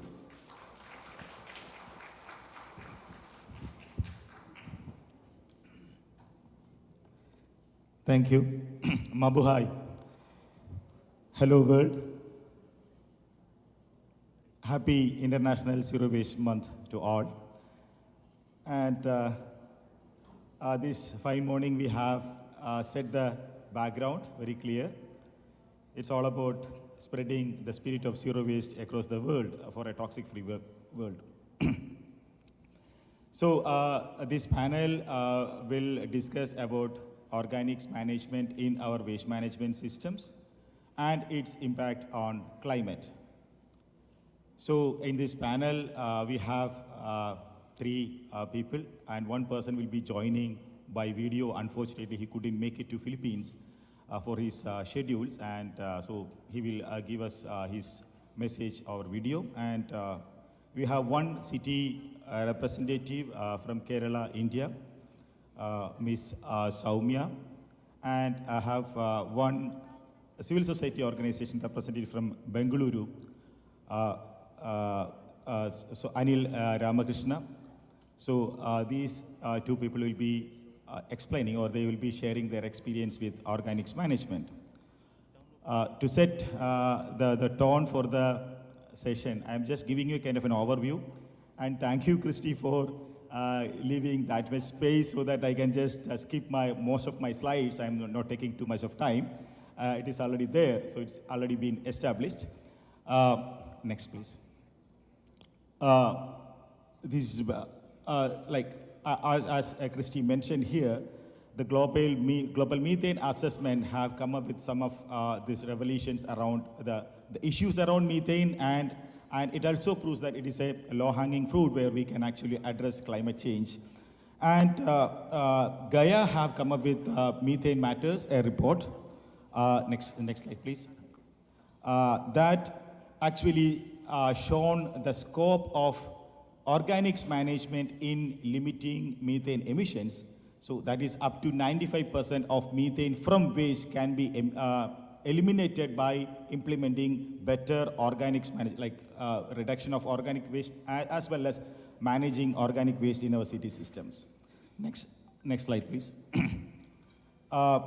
The satellite images recently came up with plotting the methane plume over some of these Asian cities, especially around the landfills and waste dumps.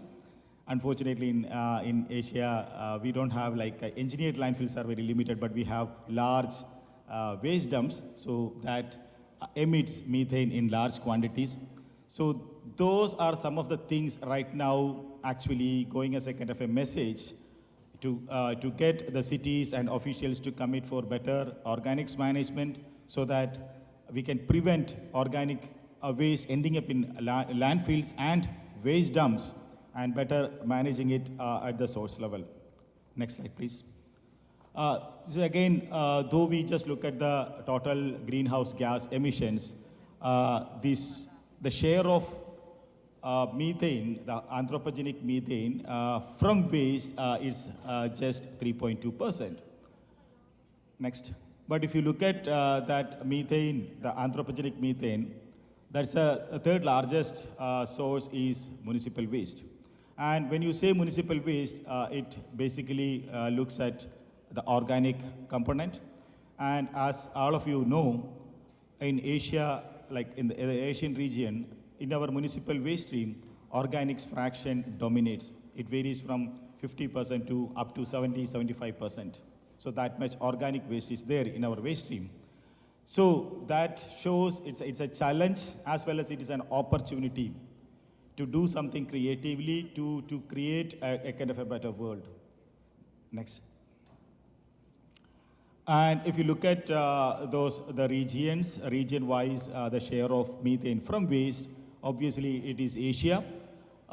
It's around 45% is from Asia Pacific region.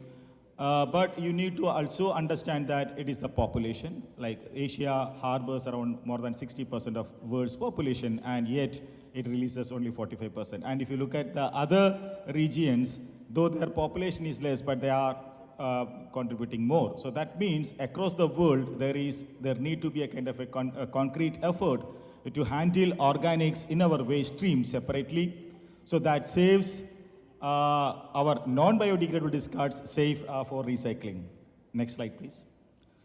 And beyond this, there is one of other element which is actually a kind of a very shocking thing to know. That is almost 1/3 of food being produced is wasted. And this is the world where we have people struggling for a meal for a day, and we are wasting 1/3 of our food material, and that is contributing to 8 to 10% of GHG emissions. So this is something which our political leaders, our governments has to look at so that we can have better systems for recovery of, or to ensure to reduction in food wasting, as well as recovery of food waste so that it can be used in other areas. Next slide, please. The methane report by Gaia have come up with some recommendations for communities and governments across the world.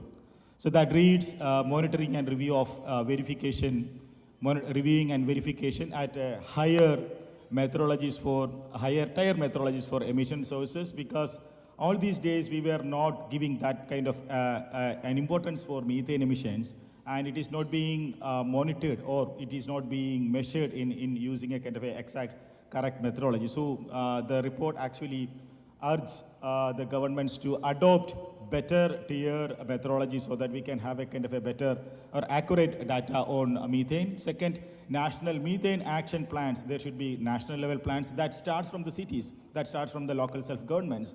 So if the local self-governments can come up with a better methane pledge or methane plans to manage their organics, and technical and financial assistance has to be extended to our cities, our LGUs and state governments and national governments or the provinces to strengthen their institutions, to build capacity in handling these organics and sharing the technologies, and expanding the sphere of knowledge sharing on managing organics along with our better waste management system and better monitoring, review and verification process.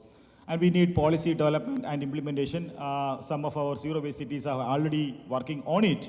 That is the happy news, that though this recommendation is based on the experiences from the zero waste cities who are working with our Gaia partner organizations across the world. So their stories, their success stories have led to these recommendations. And this is happening in many of the places, and we are going to hear from them. And pilot and demonstration projects. So if you in this room, I can say that there are a couple of, there are more organizations and city governments who are doing pilot projects on zero waste city programs. Next. So in this panel, we are going to know about why organics and climate is important, and how, and to know how they are doing it on the ground. It is not just about theoretical thing, it's all about practical thing and working with communities. So for this, let me invite Ms. Saumya Raj. She's a fresher, newly elected, she just elected as a kind of a councillor to Alapi municipality. And then she became the chairperson, it's almost like a mayor position in. And Alapi is in Kerala, India. One of the geographical feature of that city is that it is below 5 meters of mean sea level. You know what it is. it's one of the challenging ground for waste management, and it is one of the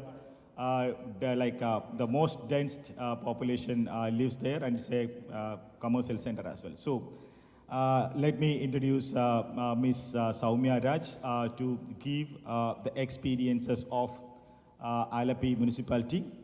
And then I will also invite Mr. Anil Ramakrishnan, who is working with Hasirudala, a Bangalore-based NGO, which is working towards mobilizing and organizing waste pickers and integrating them into formal waste management systems. So Hasirudala is focusing on building capacity in waste pickers to be climate leaders and the change makers. So there are technical people who are running zero waste systems with managing organics, managing non-biodegradable discards, and into value addition for products. So let me invite Anil and Ms. Saumya Raj onto the stage. Thank you.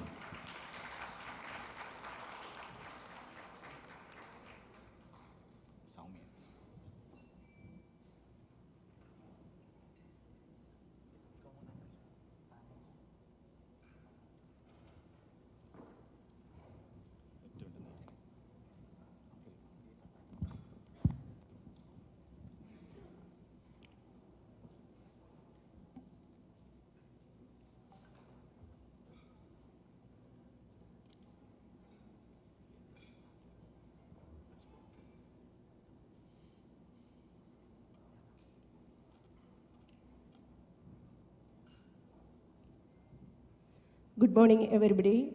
I am Saumya Raj from Alappuzha Municipality. Dear fellow city heads, beloved officials of GAIA, bureaucrats from across the globe, media persons, and all those who gather here with the benevolent intention to make this globe more hospitable. It's really heartwarming to be here, scaling latitude from across the globe to share our thoughts and ideas.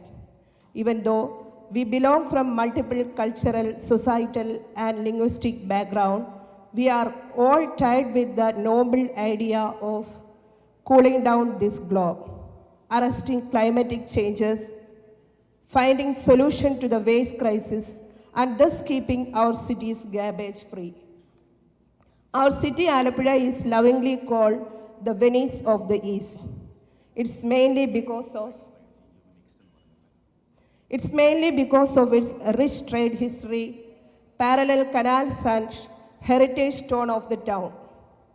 Our city is the most densely populated one in the state. It houses nearly 2.5 lakh people. The town is wonderfully poised between the lakes and the sea. In the east side, Vembanad and Punnamada Lake. They present many wonders before the visitors. The world-famous Nehru Trophy boat race is conducted here. In the west side of the legendary Arabian Sea, beautifully bounded with the golden sand beach. The periphery of the town is so limited and is teemed with people. Naturally, waste management becomes a challenge. Despite all the fame and glory of the town, it came to a real threat to the community.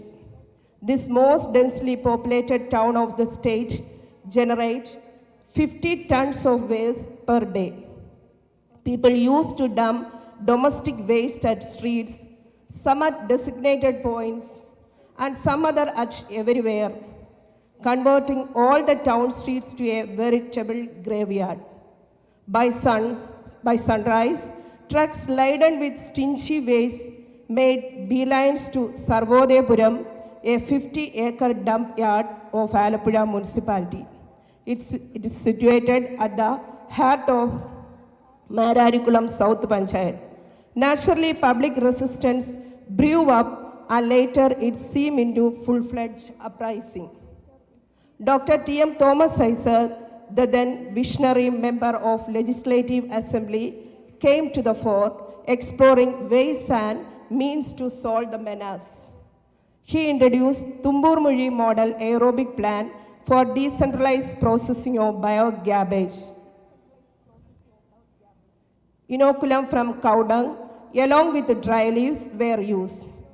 Household organic waste, which had been deposited in it, became biofertilizers within 19 days. The same is used for organic vegetable cultivation.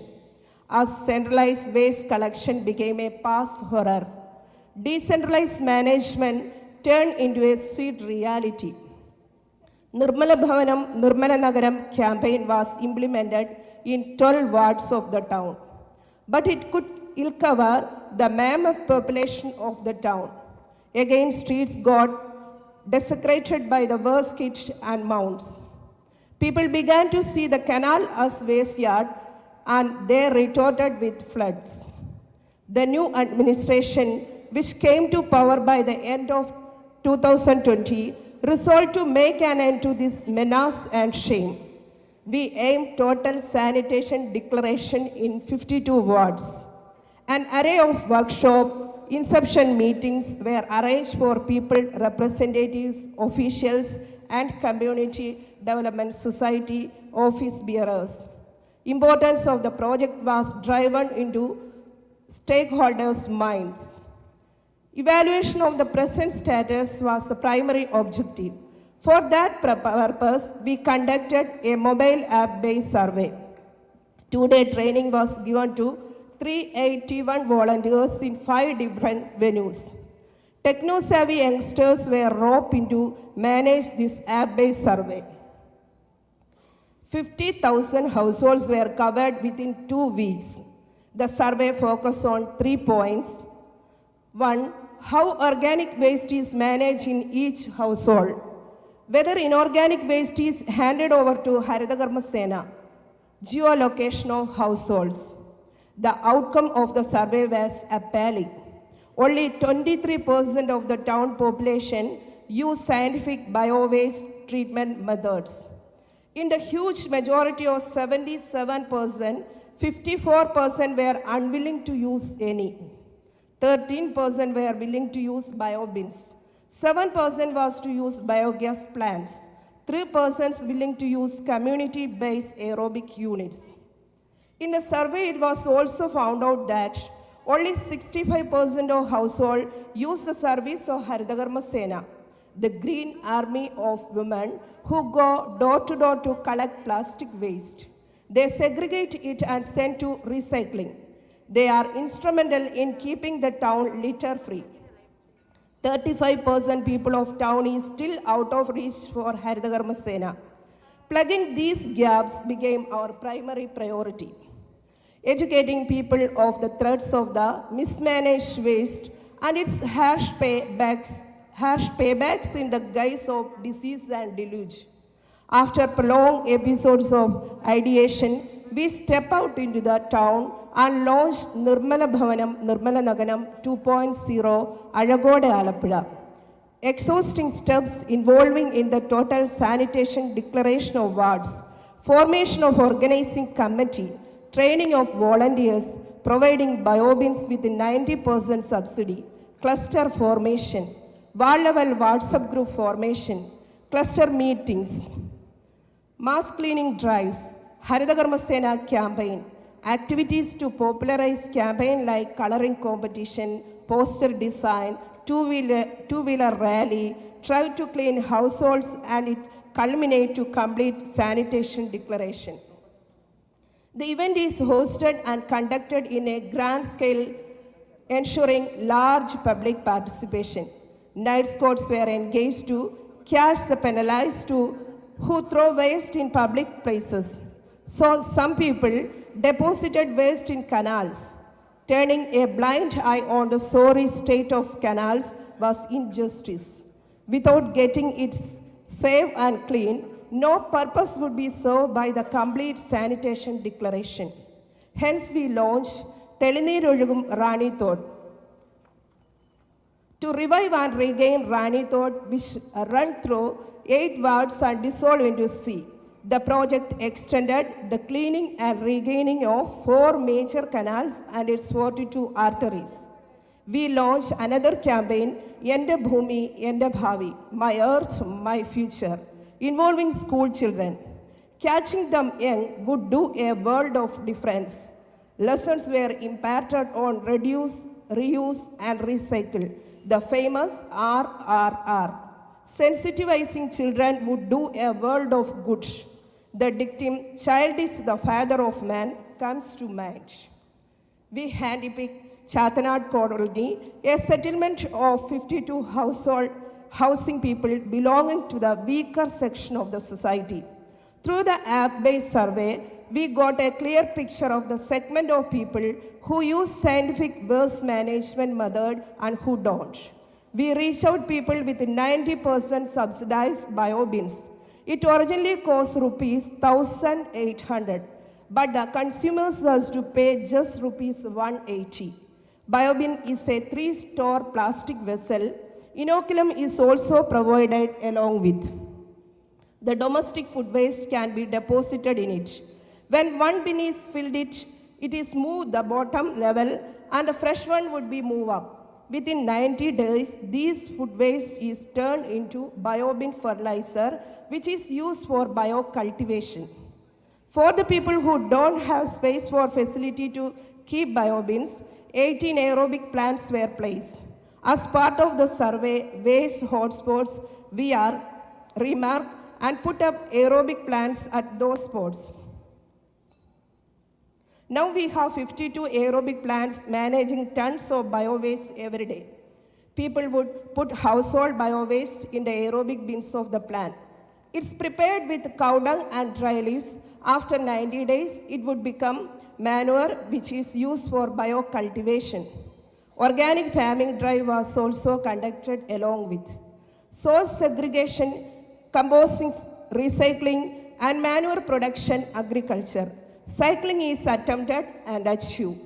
Haritha Karma Sena does door-to-door collection. Their work can be monitored with a QR code-based system. We are turning every stone to put the town completely under its net.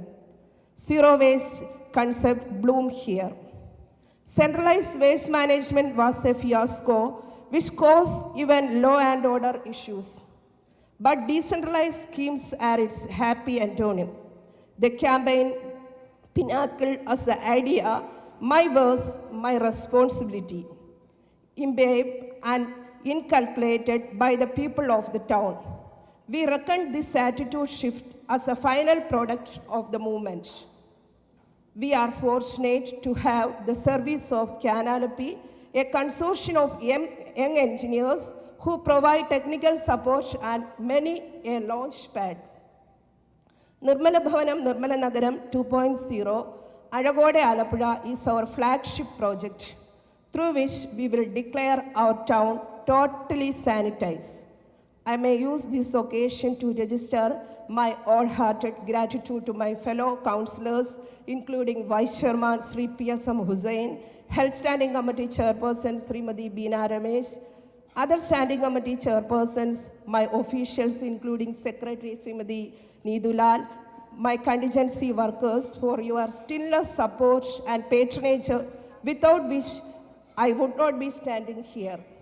Once again, I may register my gratitude for the organizers of GEA who conduct such a mega meet impeccably. Hope we would meet again. Thank you.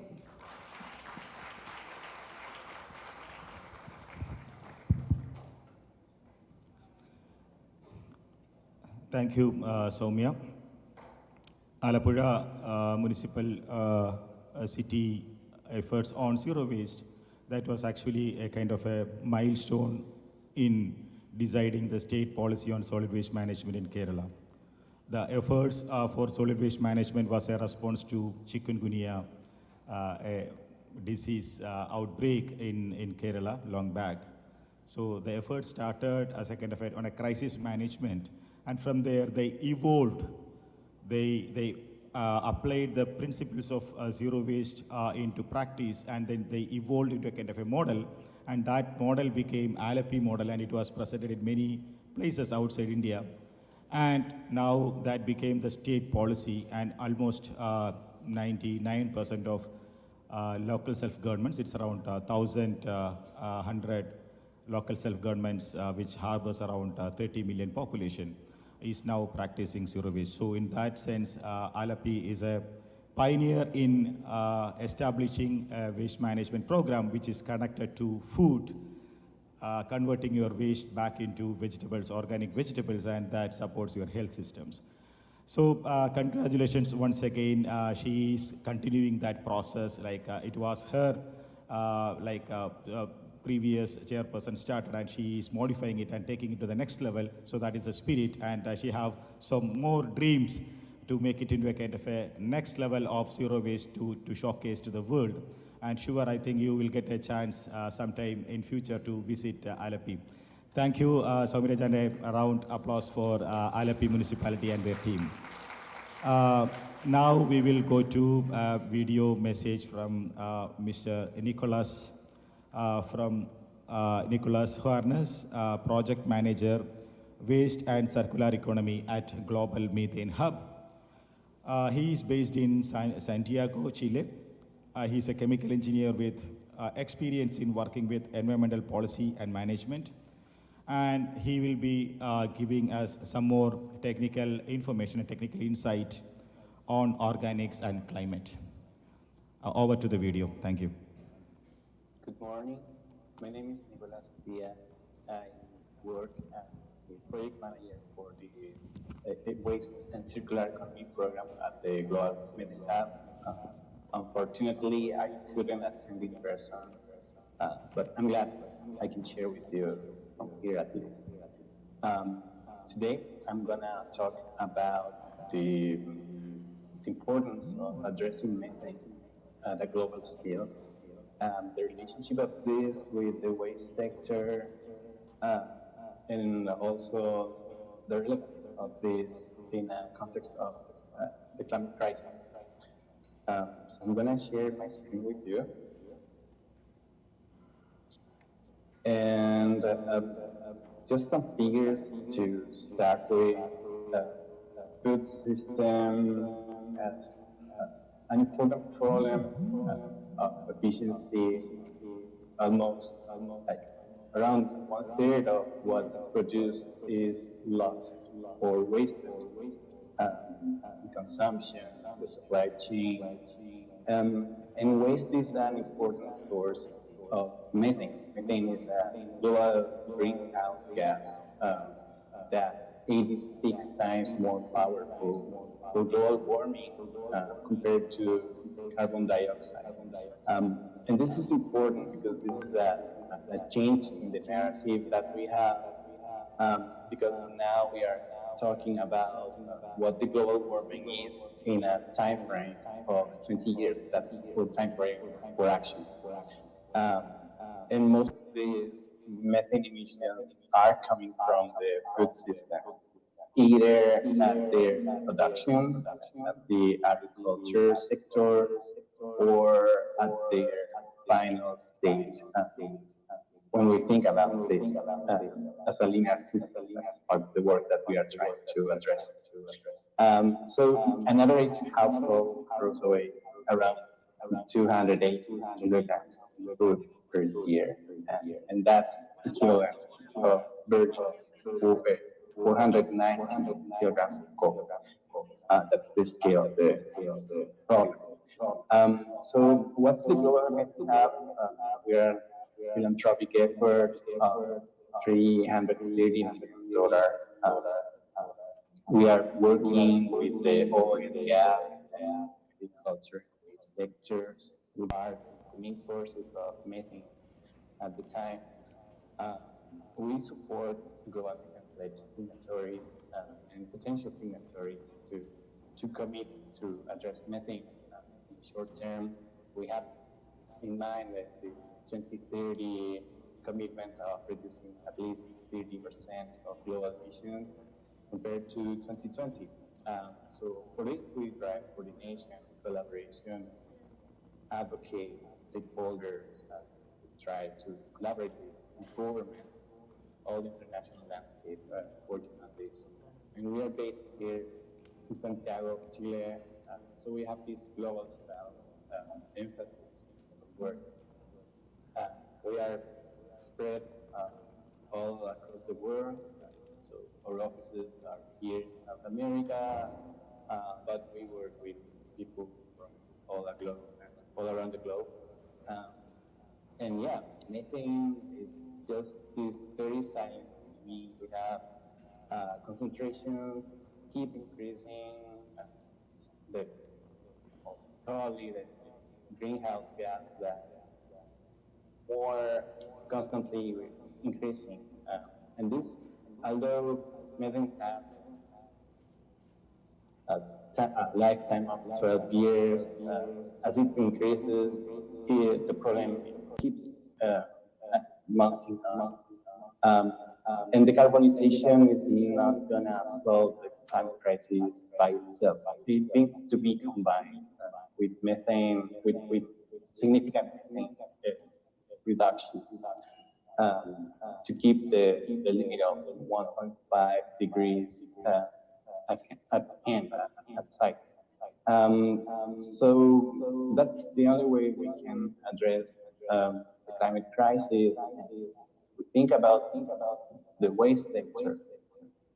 It accounts for nearly 20% of global emissions, so it's an important focus we have. And the landscape is very challenging also. We have like a continuing increasing generation of waste. This is linked to demographics and growth. And two of the regions that have seen more emissions so far are expected to double and triple their generation from here to 2050. So it's a problem that's gonna keep increasing if we are not doing what's necessary. And yeah, most of the waste comes from food and green and organics in general that are methane generators. So the good news is that we can address these emissions. There is a potential of decreasing methane emissions in the waste sector between 30 and 55% from here to 2030 with low to no cost. Just the transformation that we have to see in the sector. And for guiding this work, we have the waste hierarchy. So putting our emphasis on what's reduction, prevention, especially when we talk about food loss, waste framework. So keeping at hand what's the efficiency of the food system.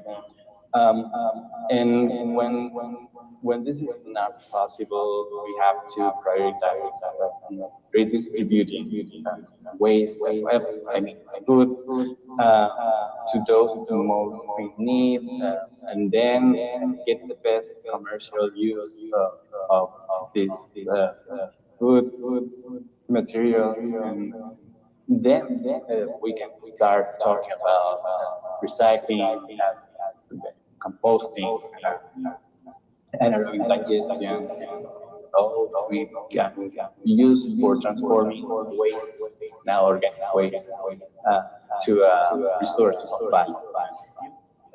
The last resort should be always final disposal. And we have opportunities that are appearing in the landscape. Satellite monitoring combined with on-ground monitoring of methane emissions modeling are allowing us to see these silent contaminants that you can start looking at specific landfill sites that are detected from space. You can, through a tip and cue approach, monitor emissions of the specific sites at the scale and frequency that we didn't have so far. So if we combine these with action, we have a powerful combination of diagnostic, impact measurement, and also guided all what our portfolio is. So I'm gonna talk to you a little bit about what we are doing. So we are focusing in all these areas, being the enhancement of measurement, tracking. So not only what we can track from space, from the ground, sorry, but also how we track data to transform what's the landscape into action. We're also supporting policy regulation regarding the creation of playbooks and putting all the information and knowledge that is available to those who are needing the most. Mostly local governments that are many times those with the least resources to address waste, but in charge of doing so. So that's important. We also support different levels of governments, maybe subnational, the national level. And this is important. We are also working project preparation, so making sure that those initiatives that improve the system can go all the technical and financial stage that allow them to concrete and transform finally what we see. We're also partnering with the development banks and trying to influence recommendations and advocacy through our work. So I invite you to connect with us. There's a lot going on. Networks and collaborations are increasingly activating. So that's the invite. And thank you for sharing this time with us.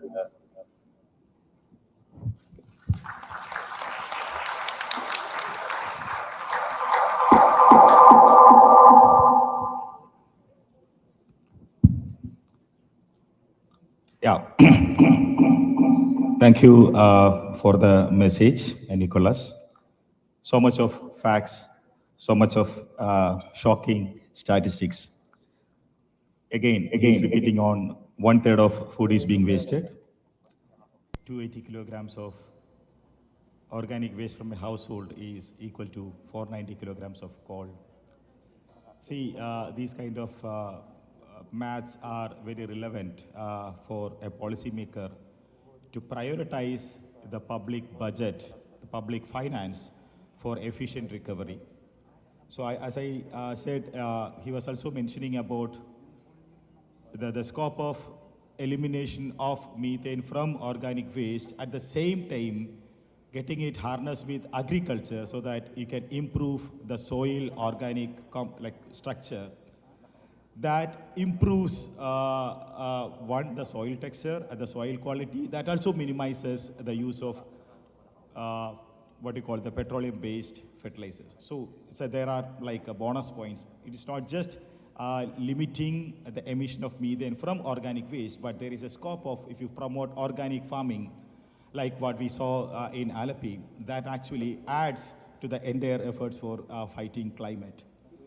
There was a map, and you saw so much of brown, orange, and yellow dots across the globe. Those all are the plumes of methane from waste dumps or facilities which emits methane is being mapped.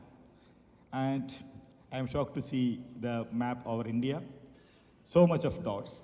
And one of the biggest is from Ghazipur in New Delhi, one of the largest waste dump in India, which is just, I think, 5 meters lesser than the world wonder Taj Mahal. And it is not just in India, it's also there in Pakistan, Bangladesh, and even in smaller sense in Nepal, in almost all over this South Asia and Southeast Asia. This is a kind of a major issue. So that's what Methane Hub is looking at, and they are pressurizing the governments. And plus, there is one silver line where he said, there is opportunity, there is technology available, and there are people to support. And Methane Hub is there to support. I don't know whether you heard it right, 330 million US dollars.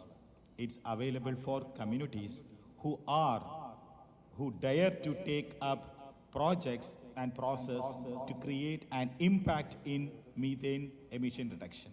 So that is the promise from Global Methane Hub.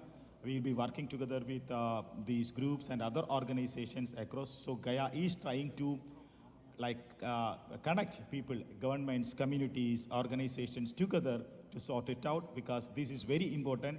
And please be reminded that in the mainstream communication, it's always methane emission is measured in 100 years timeline to say that, okay, this is some 20 times than carbon. But no, you need to think about, because we don't have 100 years.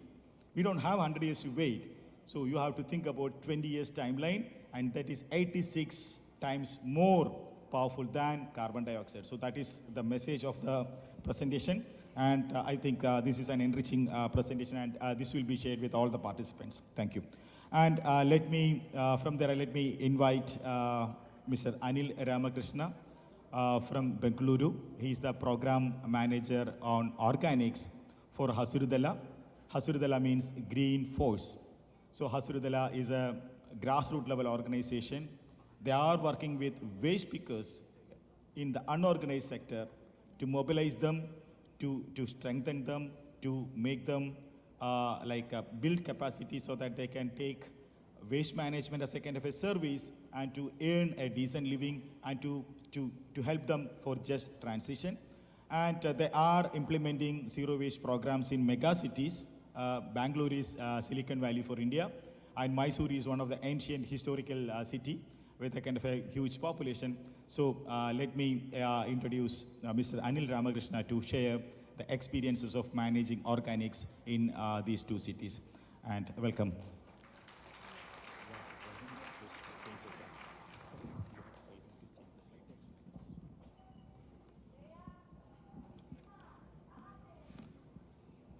Good morning, everybody. My name is Anil. I'm part of Hasirudala. I'm managing the organic waste management in Mysore. Now I am going to talk about the organic waste management of Mysuru. Before that, change the slides. So I would like to introduce about the Mysore. So Mysore is a heritage city with a 10 lakh population and 2 lakh 9,000 households, divided by 65 wards. Then further divided by 9 zones to manage the decentralized waste management. All the 9 zones are having a zero waste plant to manage the incoming waste over there. Next.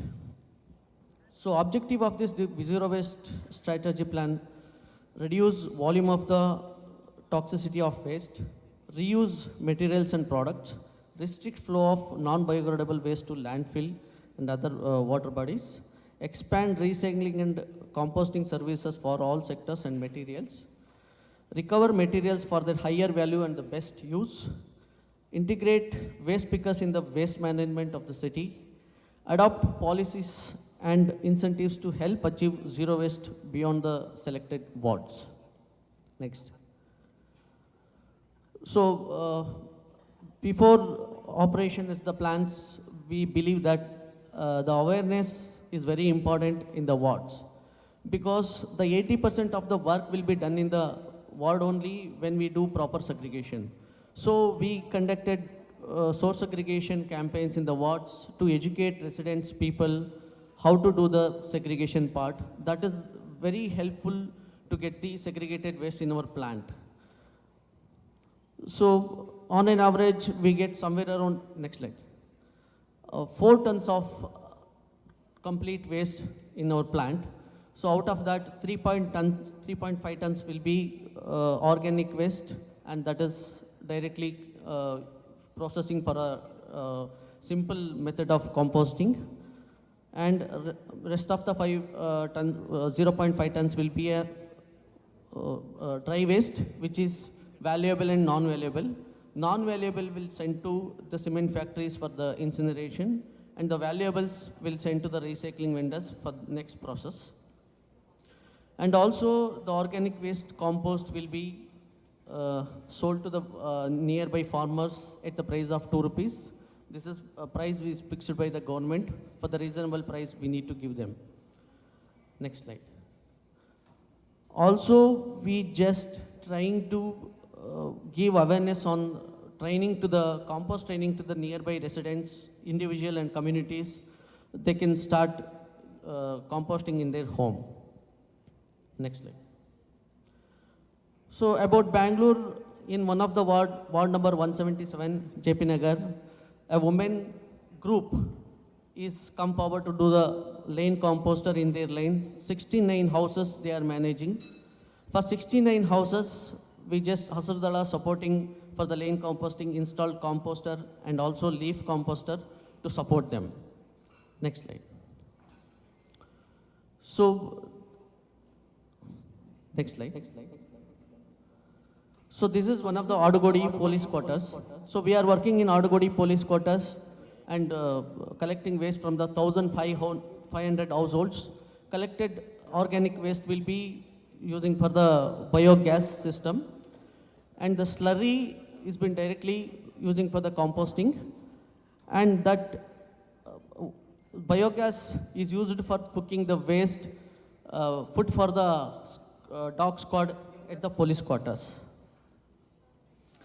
And also, we are just helping to waste pickers to get the job in the police quarters for composting other collection of waste. Thank you.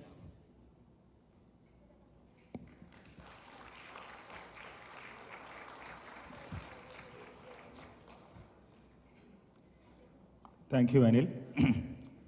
I think the presentation is very short, but the work is very long. It took some time for them to build trust in the community, build trust among the waste pickers, to convince the community in the city, because it's a metropolitan city. It's not that easy to work with people who are like floating population coming in. And people are not the, the locals of that city. They are from different parts of India. And I think one of the things which the policymakers and the city leaders here has to note see, the major component is awareness building, and that is the role of civil society organizations, because they know how to deal with it. And that awareness campaign needs political leadership. That's what we have seen in Alapi municipality's presentation. With a political will, with a political leadership, with the support of the technical support of the civil society organizations, that is the foundation stone for like the awareness. That is the foundation stone for the zero waste systems. So that is very important one. And the second important thing is that you walk the talk. It is not that asking community to do segregate. That's something which always happen in cities. Like the municipal officer goes to the house, okay, segregate waste, you do compost. Sir, are you doing it? Why? I'm an officer, right? Or I'm a representative. So that is the kind of an attitude. You need to change that. And that actually works differently, and that works well. If you look at, like you are going to hear from other presentations as well, one of the key thing behind those successful stories is that people who are implementing, they are doing it their own. Alapi municipality, all their municipal representatives are doing it. And see, here the process is happening in police quarters. For police, nothing to do with waste. They don't have time, but it is being done there. And plus, additional thing you have to notice is that it creates jobs. So waste management, so normally in your account books, especially, please, I am just asking our city officials and the city representatives, please don't look at your balance sheet as waste management as an expenditure, but it is generating jobs. It is creating jobs. It is helping your local economy. It is supporting the system. So you have to see it from that angle as well. It is all about ethical, efficient, and economical resource use and management. So zero waste is all about that. It is not just about reduce, recycle, reuse. It's all about ethical resource use. It's all about economical resource, and it is all about economical and it's empowering people for that. And with these three presentations, we are just opening it up for questions. And already we have some questions through Mentimeter here. So I'll just pass these questions to our fellow panel members. The first question was about, Was there any incentive given to public for joining campaigns and activities? So what was the most effective strategy? I think I will just pass this question to Soumya Raj, because they have done a kind of a participatory campaign approach. Thank you.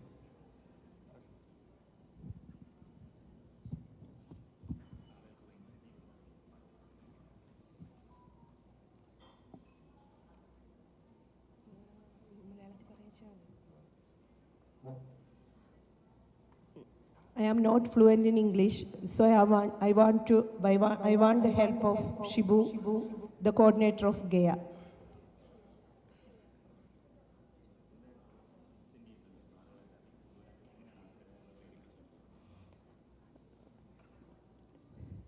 ജനങ്ങളെ ഇതിലേക്ക് കൊണ്ടുവരിക എന്നുള്ളത് വലിയൊരു തടസ്സം തന്നെയായിരുന്നു. വലിയൊരു അവരുടെ മനസ്സിലേക്ക് ഏകദേശം 2.5 ലക്ഷത്തോളം ജനങ്ങൾ തിങ്ങിപ്പാർക്കുന്ന ആലപ്പുഴ മുനിസിപ്പാലിറ്റിയിൽ അവരുടെ മനസ്സിലേക്ക് വേസ്റ്റ് മാനേജ്മെൻറ്റ് ഓരോരുത്തരുടെയും ഉത്തരവാദിത്തം, അതായത് വേസ്റ്റ് എന്നുള്ളത്, മാലിന്യം എന്നുള്ളത്, മാലിന്യ സംസ്കരണം എന്നുള്ളത് സ്വന്തം ഉത്തരവാദിത്തമാണ് എന്നുള്ള ഒരു ബോധ്യം സൃഷ്ടിക്കുക എന്നുള്ളത് തന്നെയായിരുന്നു ഞങ്ങൾ നേരിടേണ്ടി വന്ന ഏറ്റവും വലിയ ത്രെട്ട്. അപ്പോൾ അതിനുവേണ്ടി ഞങ്ങൾ ഒരുപാട് ക്യാമ്പയിനുകളാണ് സംഘടിപ്പിച്ചത്. ആ ക്യാമ്പയിനുകളിൽ കൂടി ജനങ്ങളുടെ മനസ്സിലേക്ക് ഒരു ബോധ്യമുണ്ടായി. ഞങ്ങൾ ഓരോരുത്തരും ഇതിൽ പങ്കാളികളാകേണ്ടത് ആവശ്യമാണെന്നും നമ്മളുടെ ഭാവി തലമുറ തീർച്ചയായിട്ടും ഇത്തരം വേസ്റ്റ് മാനേജ്മെൻറ്റ് കൃത്യമായി നടത്തിയില്ല എങ്കിൽ നമ്മളുടെ കുഞ്ഞുങ്ങൾക്ക് നമ്മൾക്ക് സുരക്ഷിതമായി ഈ ഭൂമിയിൽ താമസിക്കുവാൻ, ജീവിക്കുവാൻ കഴിയില്ല എന്നുള്ളൊരു ബോധ്യം ഉണ്ടാക്കുവാൻ ഞങ്ങൾക്ക് കഴിഞ്ഞു എന്നുള്ളത് തന്നെയാണ് ഒന്നാമത്തെ ലക്ഷ്യം. Thank you. So this is about like it's around the population is very high, and it was very important to convince people why they should join, and it is all about their future, especially a place like Alapi, which is waterlogged. And so building that awareness was the strategy was a kind of a participatory approach. Like she also presented here in this slide about like how they involve households and even students and other sectors of the community. So convincing them through involving them, making them owners of this campaign, and making it waste management is each person's responsibility. So they made that message clear so that they could get maximum participation.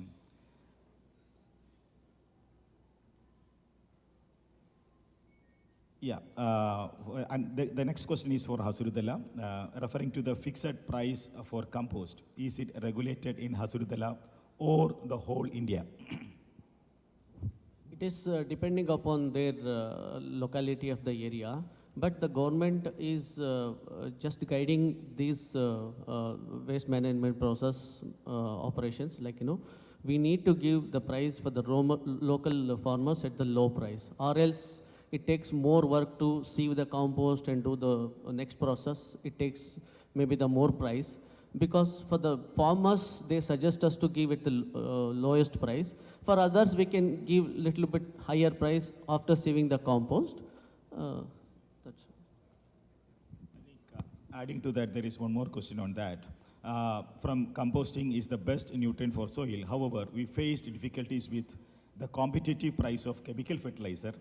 How do we communicate this? Because everyone already started using the chemical fertilizers, because they want productivity in the whatever they produce. Again, we need to go back to the organic compost and give the good manure for the soil. That is our suggestion, because organic compost is very good for the soil. Earlier days, everyone were using organic compost. Now it's been converted for the chemical fertilizers to get the more yield and for the good revenue. So I think the compost is, organic compost is better for the soil. Thank you. There was the question for Alapi municipality. It is about, was there any incentive given to public for organic waste management? So what are the key policies help to incentivize organic waste management, and what are the best practices?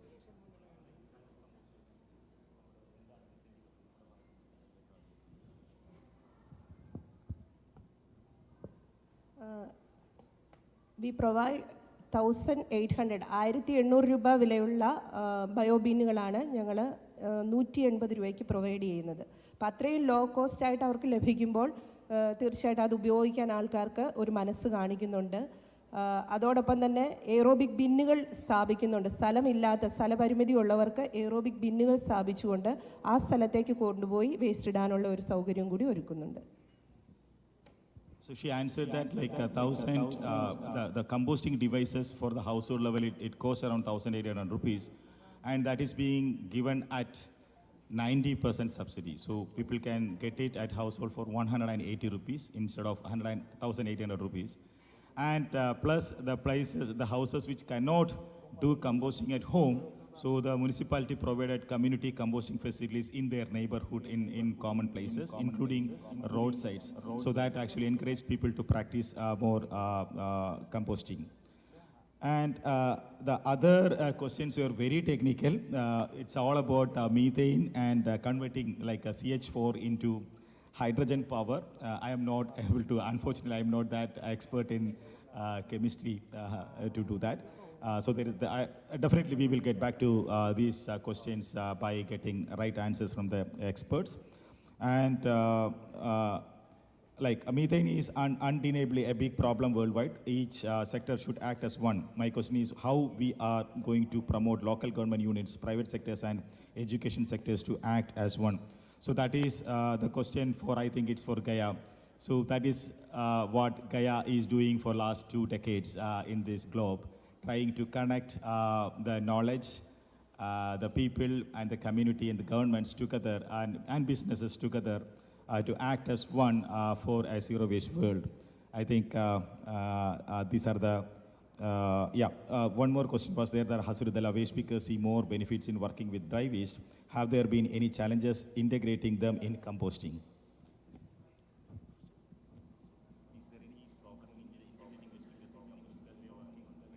Yes, because these waste pickers are very expert in dry waste, so we cannot force them to come to the organic waste management.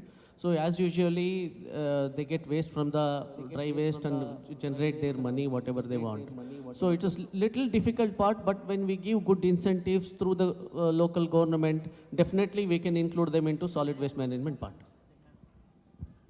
Thank you all for this, your patience for this time, and thank you, my fellow panelists, for presenting your experiences.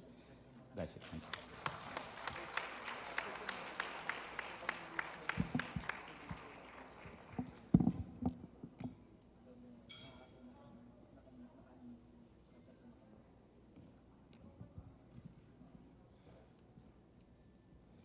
Thank you, Mr. Shibu, for that wonderful presentation, and to your presenters.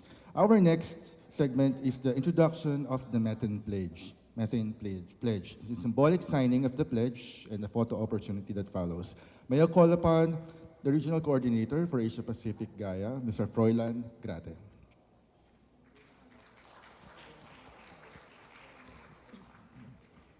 Thank you. So when we were talking with different mayors or local officials, we've had conversations around waste, and the interest to implement zero waste has always been either to address a plastic pollution crisis or a waste crisis in general. No?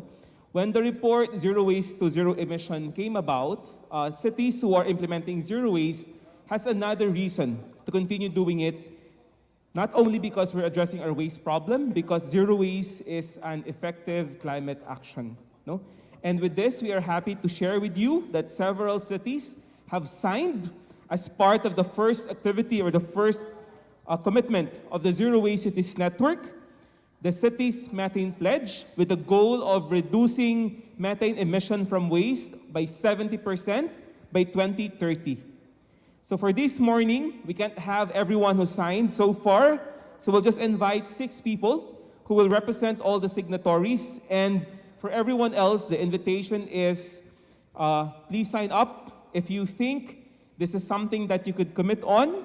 It's very easy, as our panel before has shown us, simply by doing composting and other organics management solutions were able to reduce the amount of organic waste that would end up in our landfills and thus would reduce the methane emissions. So I'd like to call on Ms. Pavneet Kaur from Amravati, India, Ms. Sumya Raj from Alappuzha, India, Governor Meiling Quezon, Siquijor Province, Philippines, Ms. Gemma Doble from City of San Fernando, Pampanga, Bapa Indra Bayu Kamajaya from Indonesia, and Ibu Gusti Mila Yulansari from Indonesia for the symbolic signing of the Methane Pledge.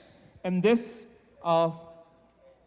piece would also be displayed outside for anyone who would like to add their signature after. Can we request to remove the chairs?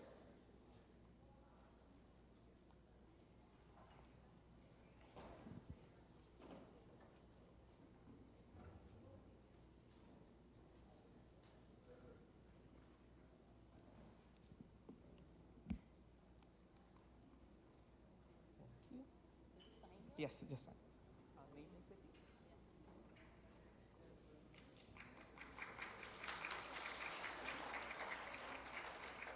So for the others to sign the pledge, just go to the Zero Waste Cities Network website and add your name to this growing list of cities who are committing to address our climate emergency and committing to reduce methane by 70% by 2030.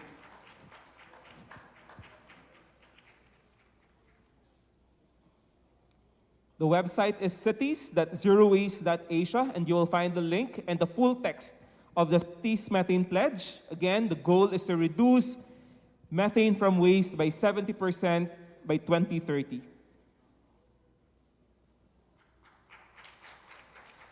And after this, it's lunchtime. But for all the founding members of the Zero Waste Cities Network, we'd like to invite everyone back to the stage with your plaque for the group photo.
Again, we'd like to invite again all the founding members of the Zero Waste Cities Network to come up here for a group photo. Everyone else, you are invited to enjoy lunch. Lunch is outside. Get your food and have it inside after.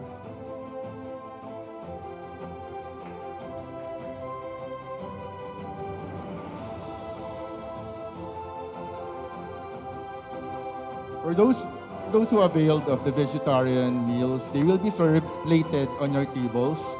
Our buffet tables for the non-vegetarian are located on your right side and on the left side. Thank you.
Good afternoon, everyone. So we are launching several publications in the next today and tomorrow. And the first one that we are launching is On the Ground, Stories of Waste Workers and Waste Pickers in Asia. So there are a lot of waste pickers in Asia, but for today we are launching the stories of waste pickers in India. So there will be 2 volumes.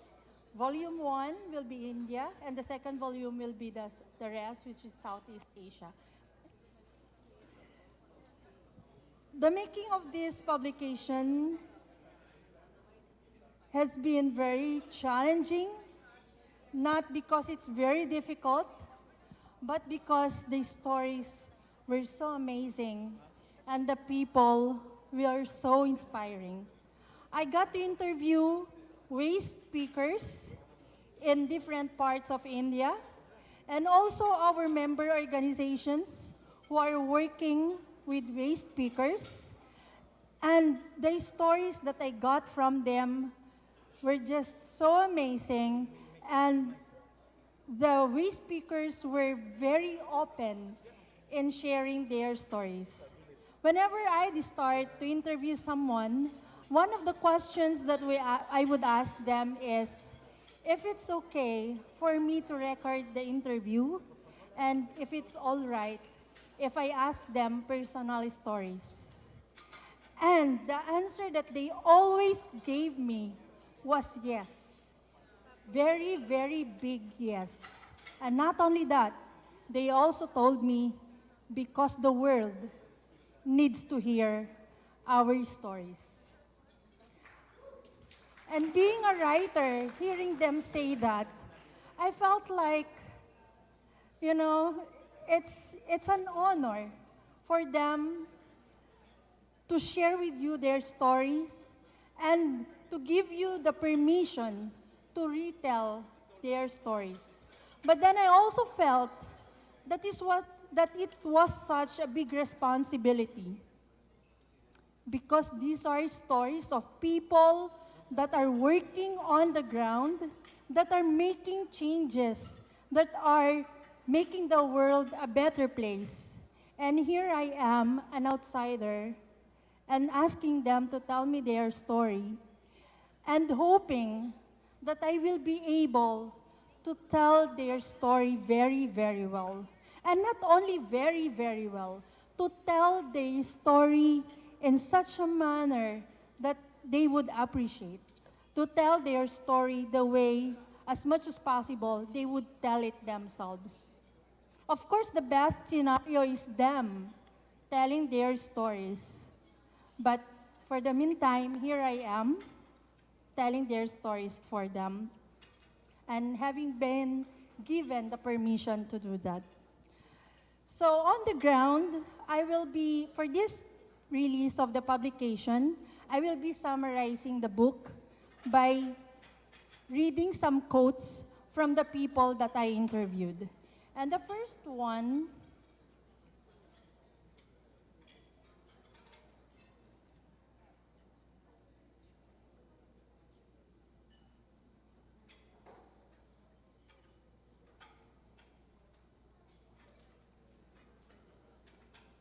is Ms. Nalini Shekhar, co-founder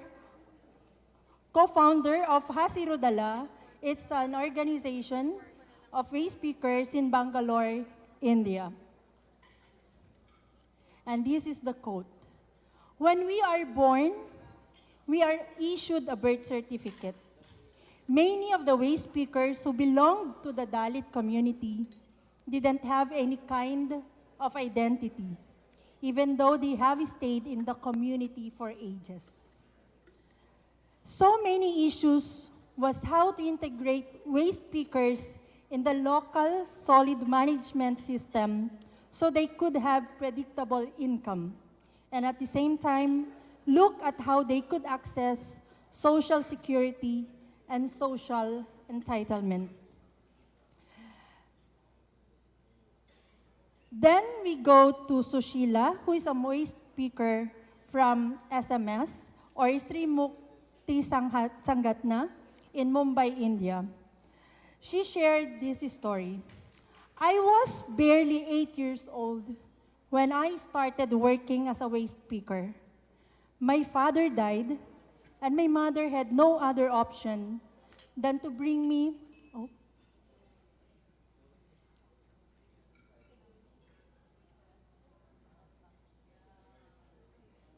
Sorry, because I cannot read from far afar, so I'm reading from here as well.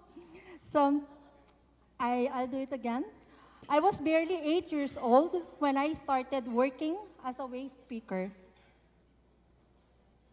My father died, and my mother had no other option than to bring me and my baby brother with her. Waste picker with a baby with her. It was difficult. We were chased by dogs, and men openly stared at me and my mother.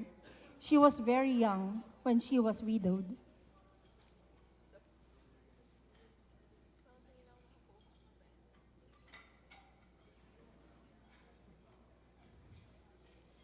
And here is the story of Manju, also a waste collector from Hasirudala in Bangalore. I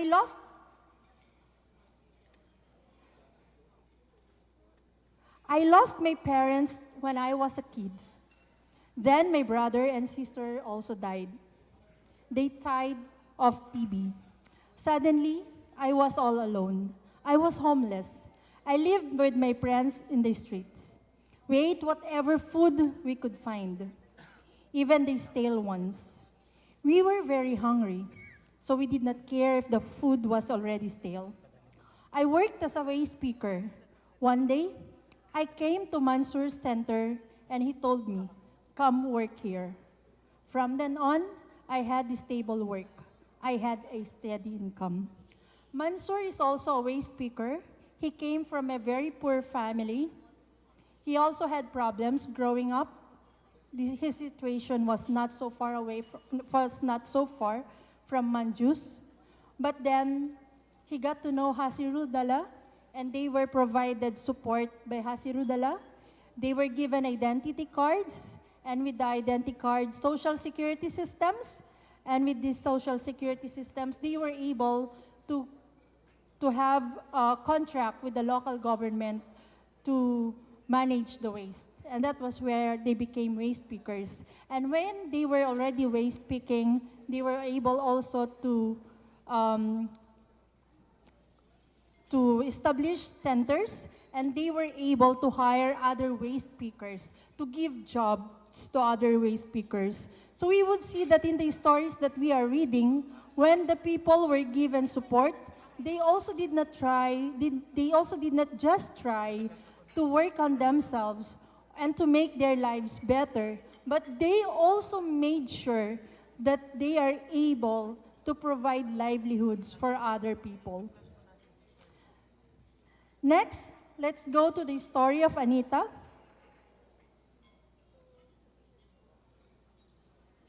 She's also a waste picker from Pune, India. Prior to becoming a waste picker, I needed to ask my mother-in-law if I could buy chicken, even how much chicken to put on a dish. Now I am making my own money, and I have control of how I spend it. I am no longer dependent on anyone. With waste picking, I am my own master. I make my own decisions. I will not exchange the freedom that comes with the work for anything. We know that waste picking is a very challenging job. It's very difficult. But it also, given the context that they had, where they did not have a lot of options, waste picking gave them the chance to advance. But it only happened because there were also organizations that provided them support, provided them training, allowed them to work on themselves.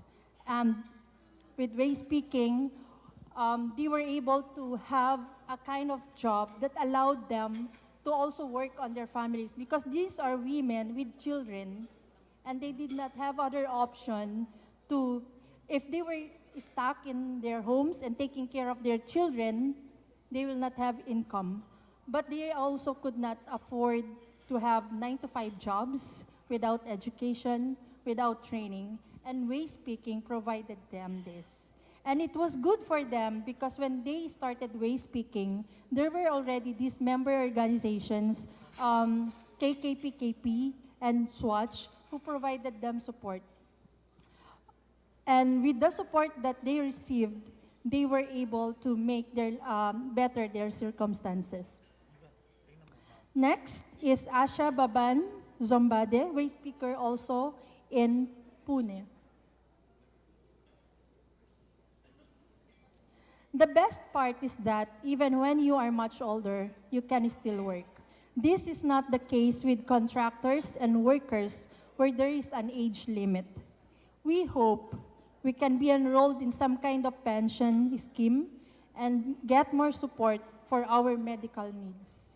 So even if they're saying that they have better conditions now, and some of them even said that they're very happy with waste picking because of the better conditions that they have now than before.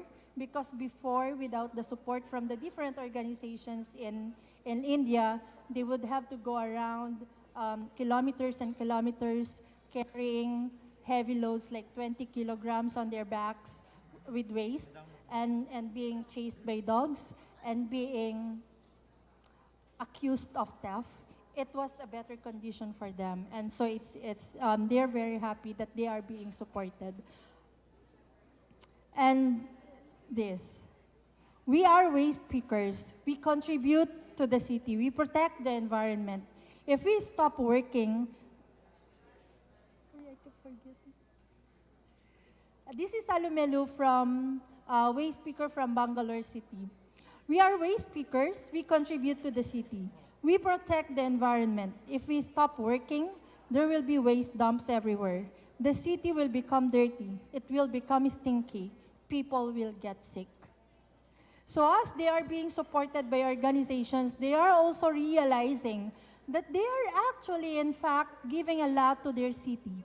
They are not only saving their city's millions of rupees for safe transportation of waste, and they are not only diverting recyclable waste from the landfills or from the incinerators, they are also making their cities clean. And they have started realizing this because of the support that they got from their local organizations.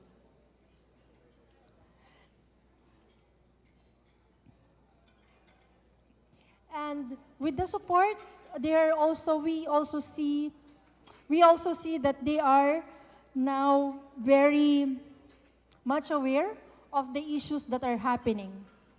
Let's listen, or let's read this story from Sarika, a waste picker from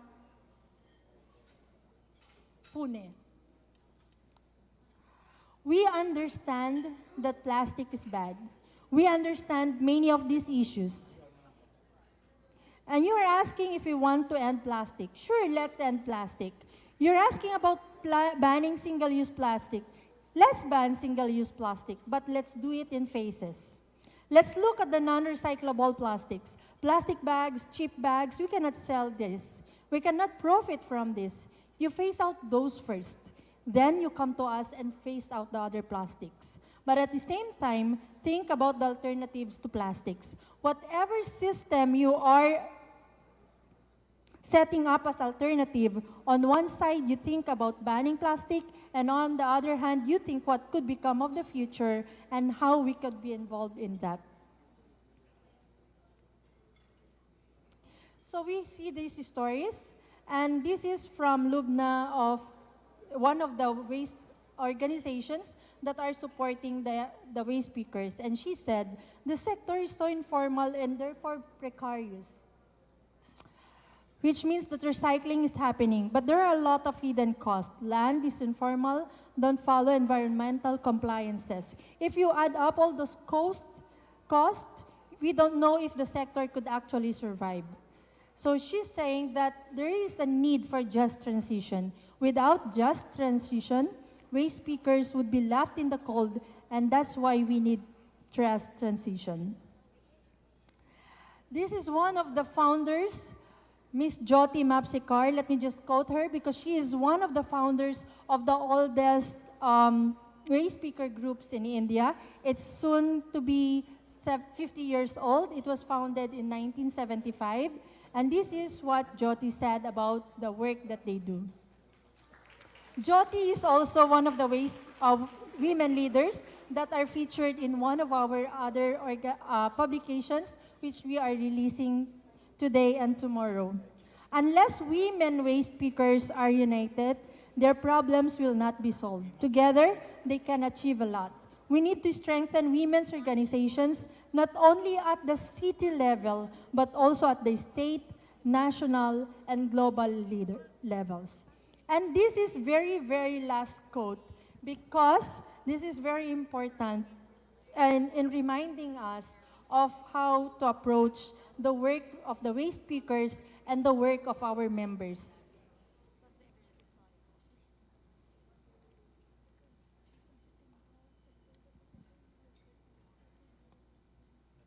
Yeah. On the third week of me working at Hasirudala, he is an architect, and he worked with them on the housing project of Hasirudala. And he said, on the third week of me working at Hasirudala, I was designing the house for a waste picker in the way I understand how houses to be designed. I tried to explain to her that this is a good house for you, and this is how houses should be designed and everything. And she said to me, I know you understand houses, but you don't understand how I live. And this is how I want my house done. And she started to sort of design the whole house. It's not that she does not understand education and knowledge and that this has value, but she knows exactly what she wants from her house. I use this as a last quote because it is a reminder for us of the call that we have to always listen to our waste pickers and our waste workers. They are the people on the ground. They are the experts of waste management. We don't know, we cannot pretend or we cannot assume that we know what it is that they need, what it is that works on the ground. We have to always ask them. And even if we have the expertise, the technical expertise, sometimes it is their realities that matter the most. And sometimes it is their social realities that matter the most. Thank you very much. And this is an invitation for you to read the story. And in of the publication, we'll be releasing the link. It will be available outside. And also the cover of the publication is also available outside. We did not print them because of course, we are zero waste. Thank you very much.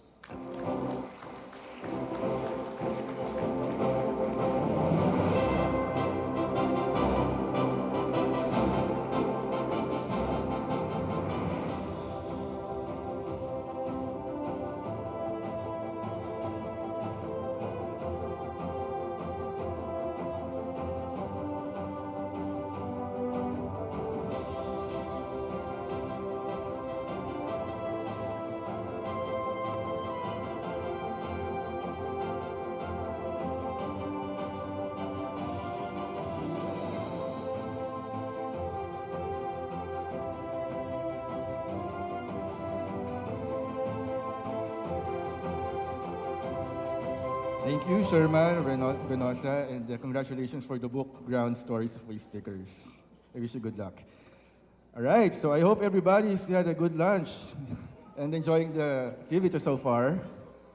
We move on to our next plenary. The topic is about plastics, impact on climate, health, and human rights. Our panel lead is Mr. Miko Alinio. He is a project coordinator for corporate accountability for BFFP Asia Pacific. Miko is BFFP's project coordinator for corporate accountability based in Quezon City, Philippines. He has been part of the movement since 2017 through various capacities at Gaia, most recently as program coordinator for the Asia Pacific region. Miko has been involved in movement building, actively engaging organizations in scaling up zero waste models, forming national alliances, and bridging learning opportunities among members. Ladies and gentlemen, Mr. Miko Alinio.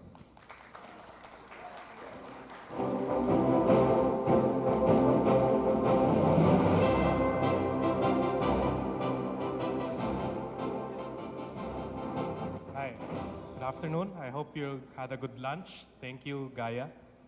So for this panel, it's called Plastics Accelerating Climate Change, Biodiversity Loss, and Human Rights Violations.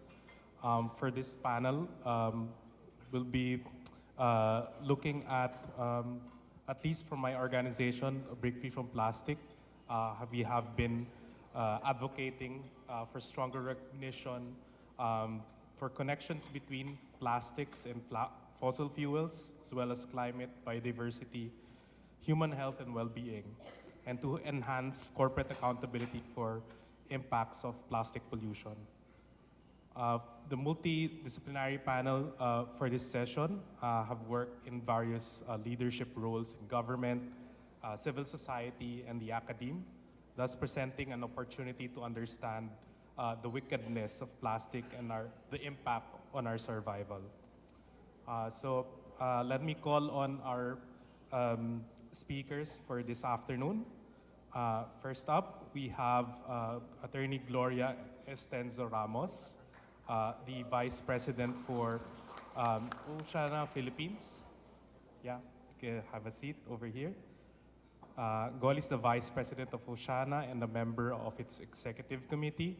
She leads Oceana's team of campaigners, lawyers, marine scientists, and communication specialists in the Philippines.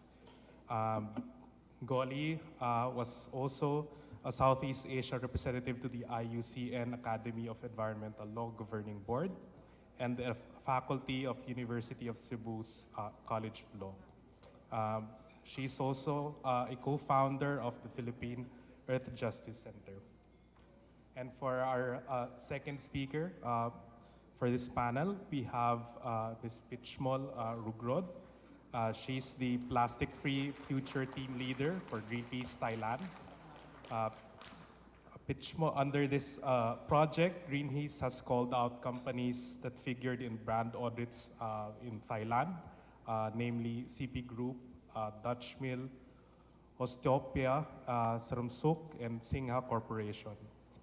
Greenpeace is empowering people to hold corporations accountable for their wasteful throwaway approach.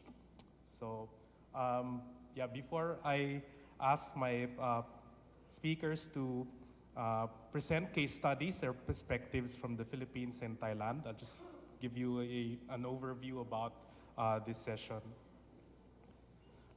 So plastics is essentially a mix of fossil fuels and persistent chemicals. Their continued production and use contribute to the overshoot of core planetary boundaries. And we have seen this in different stages of the plastic life cycle, where there's disposal stage, recycling, and incineration of plastic waste, which release significant greenhouse gas emissions and toxic pollutants.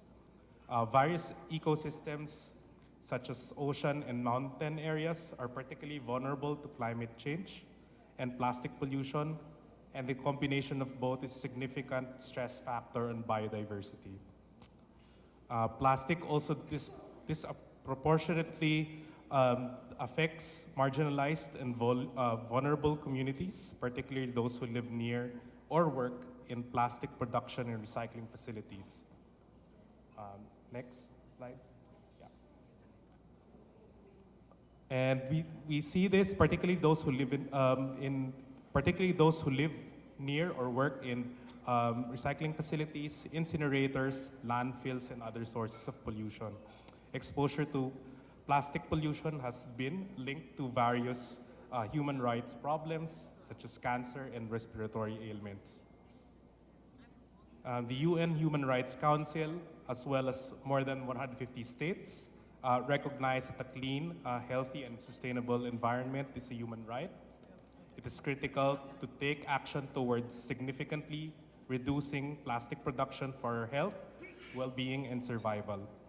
Um, all right, so let me call on Attorney Golly of Oceana FISI to take on the podium. Next slide, please. Thank you. And then next one. All right. Thank you.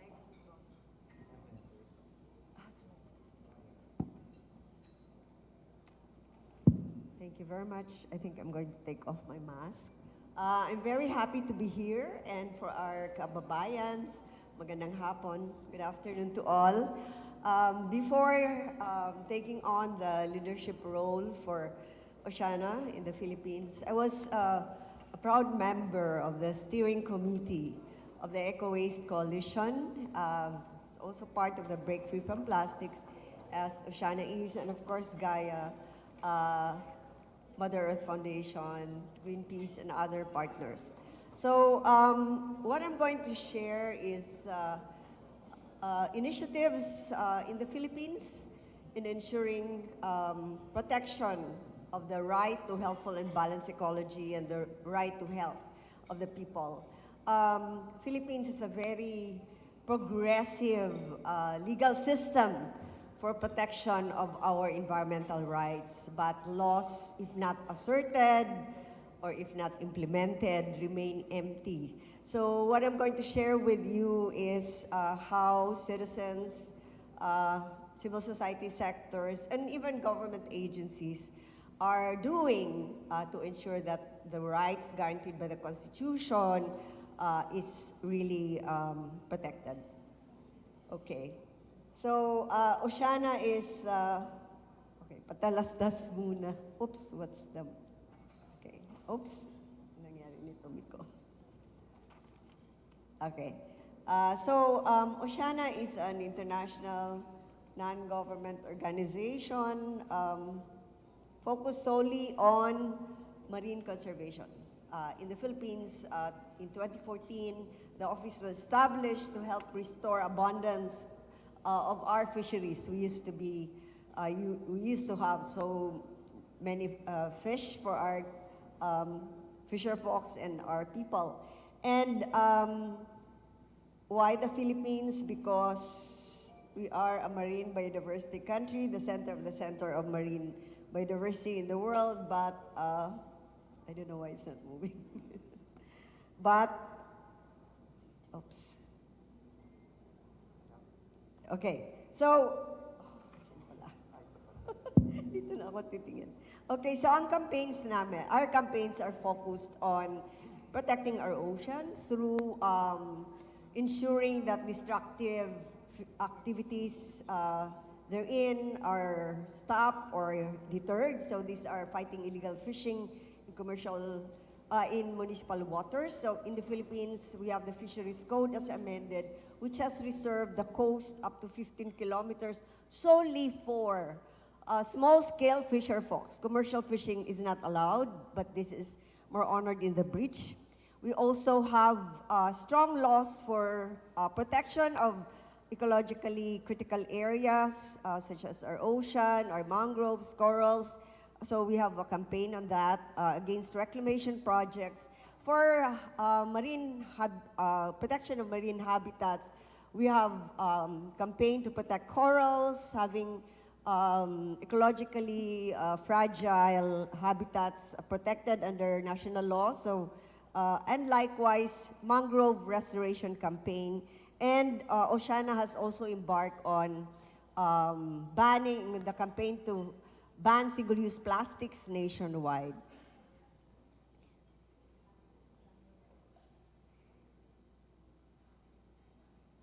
Okay, so these are all the human-induced pressures on our ocean. So the waste management, if very weak, would really bring a lot of destruction together with all other sources of anthropogenic pressures on our ocean. So our campaigns are focused on that, to have healthy and abundant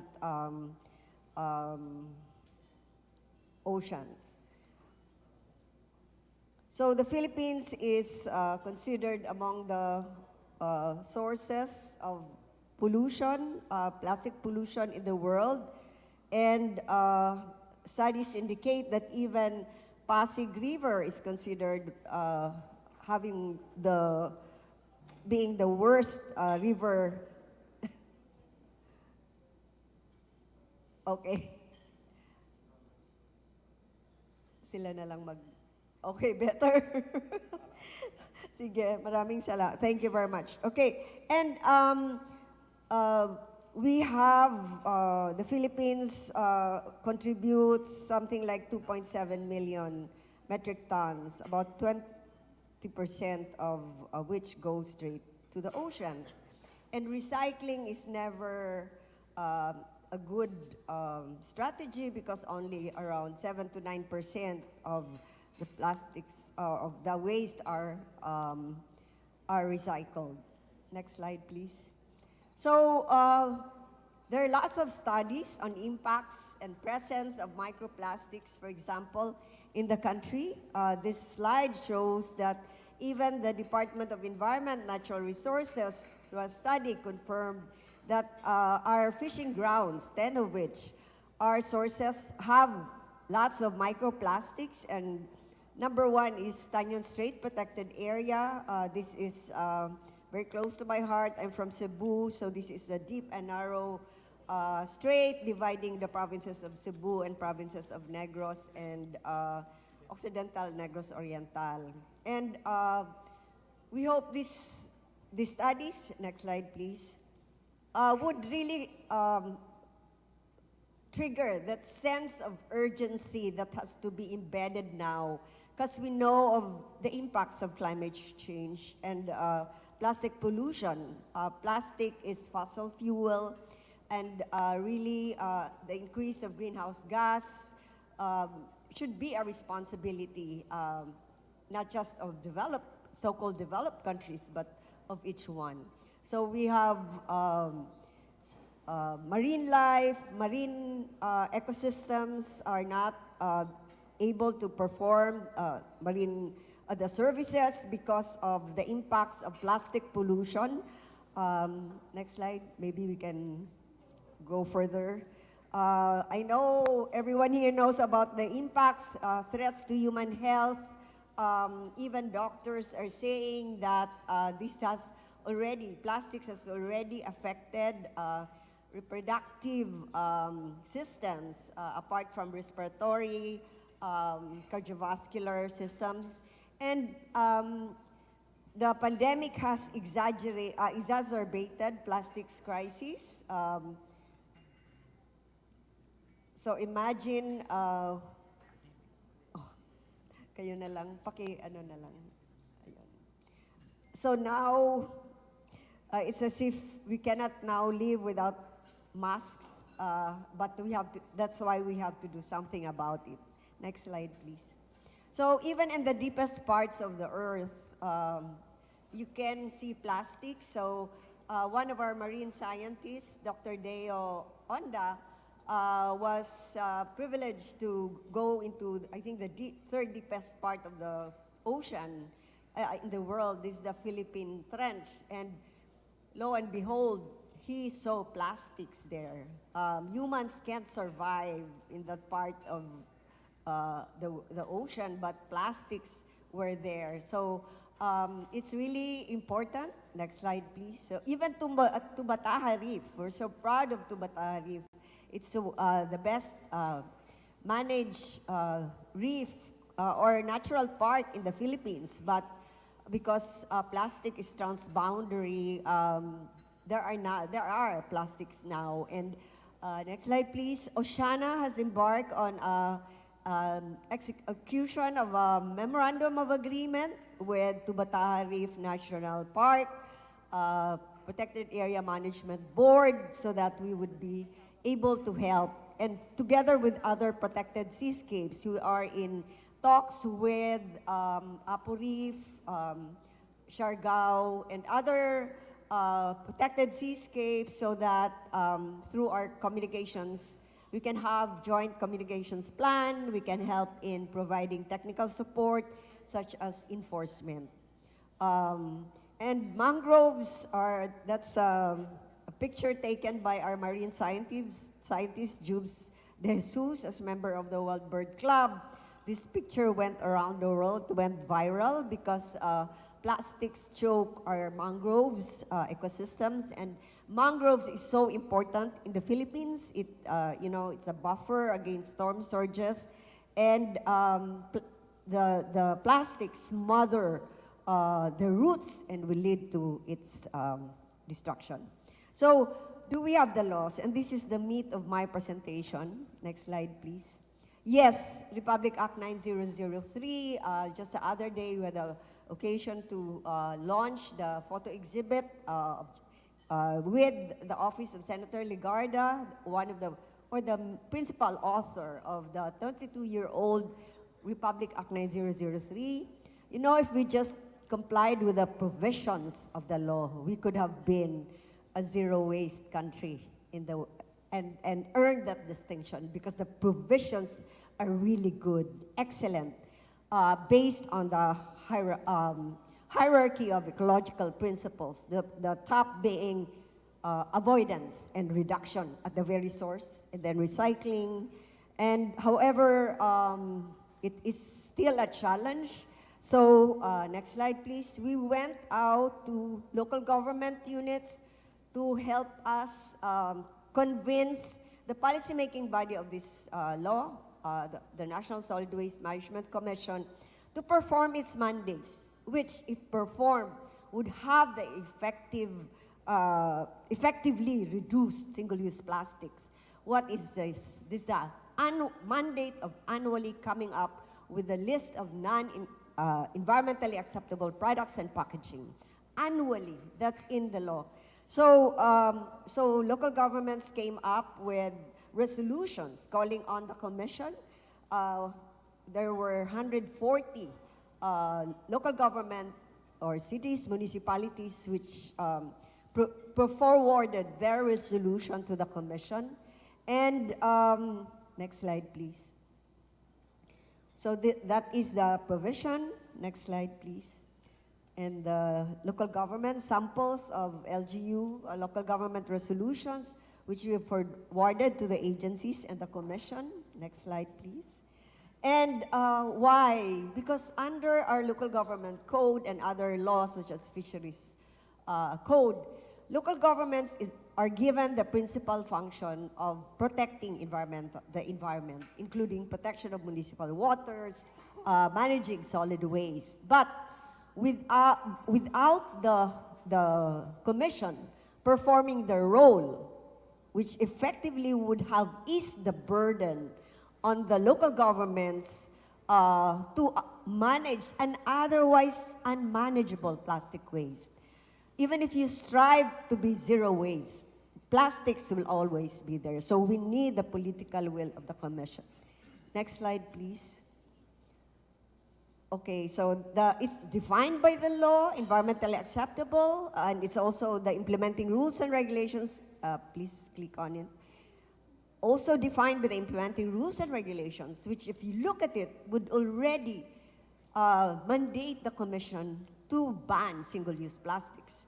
Non-biodegradable, non-recyclable, and healthful, toxic to the environment. And in fact, in the journal, when the bill was deliberated, plastics was already mentioned. So clear intention to cover already single-use plastics way back in 2001 when this law became effective. Next slide, please.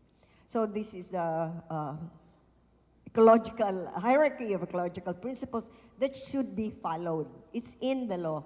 So therefore, waste to energy should be on the, it's not even allowed under our legal regime. It's banned, incineration is banned. There should be segregation. If you go into waste to energy scheme, you will not be segregating, just put everything in one tambak. So that's highly questionable putting that in the EPR law. Next slide, please. So, next slide. So I'm stressing now on accountability. Republic Act 903 already provides the space, the platform for citizens to sue government agencies and officials not performing their mandates under the law. And next slide, please. So we did that. 50 co-petitioners together with Oceana and citizens, half of whom are youth leaders. There was a former judge, divers, 3 councilors who filed the case in October of 2021 to compel the commission to already have the list of non-environmentally acceptable products and packaging, because the effect would have been to stop the manufacture, distribution, usage of these products, including plastics. So the Supreme Court acted swiftly. By December of that year, it issued the writ of kalikasan. This is our writ of nature, and also the writ of continuing mandamus, which directs the agencies to do their job, to perform their mandate. And however, it was given to the Court of Appeals to conduct the hearing. So the case is pending. Maybe you can continue. The case is pending. Next slide. So we followed the procedure not to sue, and now we are filing with the court a motion for judgment on the pleadings because the government has not filed the required responsive pleading. So we hope that with this, the issue will be really looked upon by our courts. Next slide, please. And there's a new policy. It's actually going to narrow the gap between the great laws that we have and the implementation. DILG Secretary Año, under the Duterte administration, issued this memorandum, which requires local governments as duty bearers to ensure compliance with the mechanisms and procedures under various laws, including Environmental Impact Assessment System Act, Fisheries Code, name it, RA 903, to comply with the mechanisms. And these are public participation, access to justice, and really including a thorough environmental impact assessment. So no more resolution of no objection. That's ultra vires. That's beyond the authorities of local governments or any agencies to do. Why? Because they are required to conduct a thorough environmental impact process. Next slide. In addition to empower communities, we, together with our partners, Environmental Alliance Worldwide, ELAC, Environmental Legal Action Center, Philippine Earth Justice Center, made a citizen scorecard. This is not just for citizens, but also for decision makers in government, to guide them on the procedures, mechanisms, and the laws behind it, for them to be able to fully implement the law. And this has been used by citizens and has been able to empower them, including our fisher folks, who now understand. We translated it to Cebuano and now in Filipino, for them to understand that this they can assert against government agencies which are not complying with the mechanisms provided by our laws.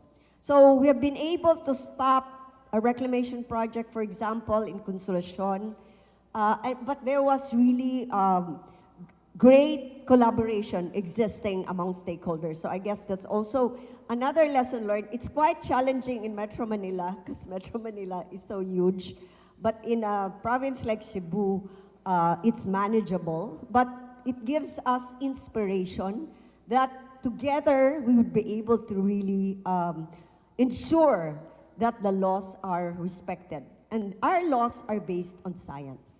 Next slide, please. So collaborate with partners.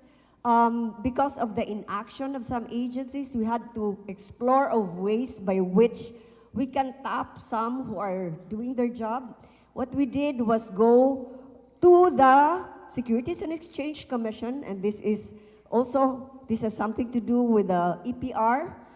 Now, the Securities and Exchange Commission, which is a regulatory agency for private sectors, companies, has required publicly listed corporations, so these are the top 700 corporations in the country, to submit annually sustainability reporting. And this could be a basis for us and from NGOs to reach out some more to help capacitate those in the private sector to know more about embedding sustainability in their operations and, of course, solid waste management. So we did that. We had a learning session with the Securities and Exchange Commission and with our publicly listed corporations. I guess I'm already over the time, and thank you so much, and I'll be ready with your questions. Thank you.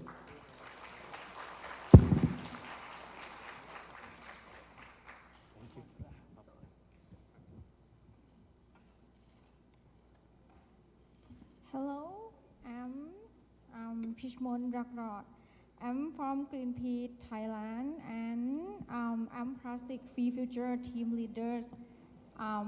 Yes, I'm based in Bangkok.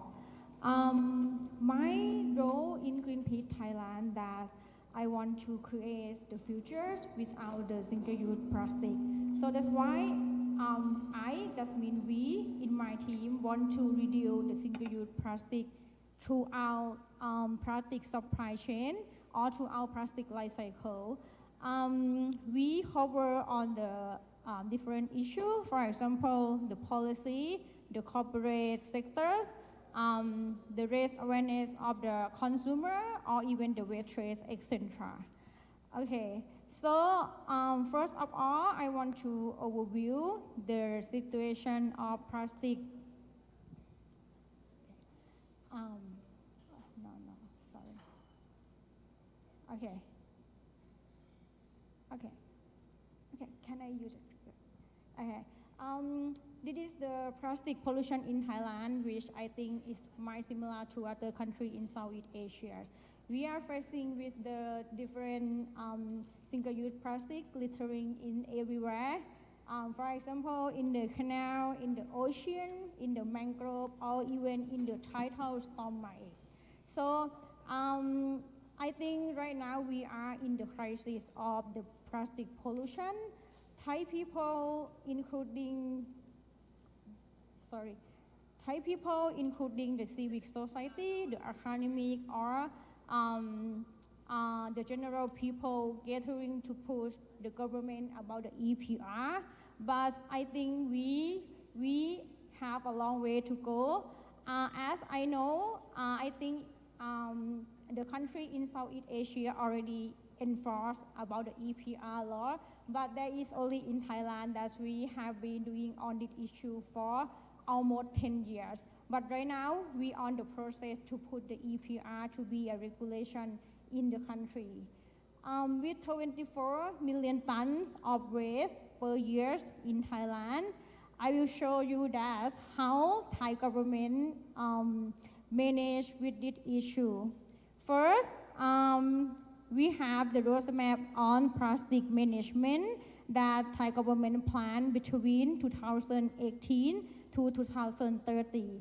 They plan that they want to ban the 7 kinds of single-use plastic, for example, the straw, the oxo, the microbeads, etc.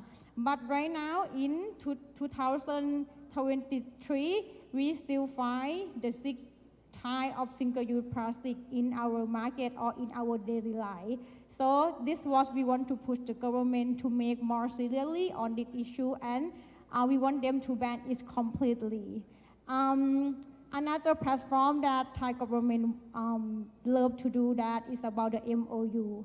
Thai government often invite the business sector or other coffee shop to sign the MOU. That's what we know, that MOU is the voluntary agreement. So that is why if someone don't follow that agreement, there is no any legal punishment behind this.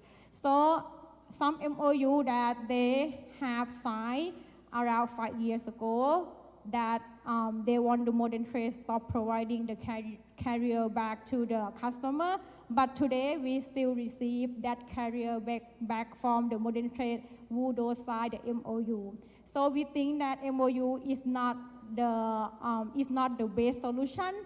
Thai people still want EPR, and that's why we still push this more harder this year and maybe next year. For the summary, we still have no any infrastructure to support the reuse or reduce, and the only action that Thai government do for waste management is about they collect the trash from our household bin, and then they take it out of our eyes. They take it to the landfill or any disposal site, and that's all. So that's why we still want a concrete plan, and we want the legal punishment behind this, and so we want to escalate our plan to push the business sector as well. The tendency that the government want to do in the future, maybe this year, is about the waste to energy and RDF or the pyrolysis technology. Okay, next please. As Thai people know that government is responsible for the waste management, and everyone knows that the consumer is responsible for the plastic pollution as well. Thai people blame themselves that it is because of the people doesn't reduce plastic enough, so that's why the plastic pollution is here, but actually it's not. There are missing people between the government and the people, right? This is the corporate sector. So now we want to counter the narrative from the plastic pollution is the individual responsibility to the corporate accountability. We bring ban audit to Thailand for around 5 years. Next, please. Okay. We bring ban audit to Thailand for around 5 years, and we with our volunteer around 420 people gathering ban audit throughout the country, and we want to seek out the different location and collect the data, and we will export this data to the business sector that we want them to responsible to this trust. And another important thing is about the to show the individual that this plastic trust is not their responsibility. It's also the corporate accountability, and we encourage them to watch out to the corporate sector to responsible to this, and they need plan to reduce their single-use plastic throughout its supply chain. After 5 years of the conducting the ban audit, okay, next slide please. We encourage one giant corporate sector named CP, Jaran Pokapan, which is quite a giant. I think they are a giant company, FMCG company of the world. And we want to tell the CP that they have to change their design packaging, and even a small thing like stop giving the straw or carrier bag to the customer, or accept the reusable container from the customer, or etc.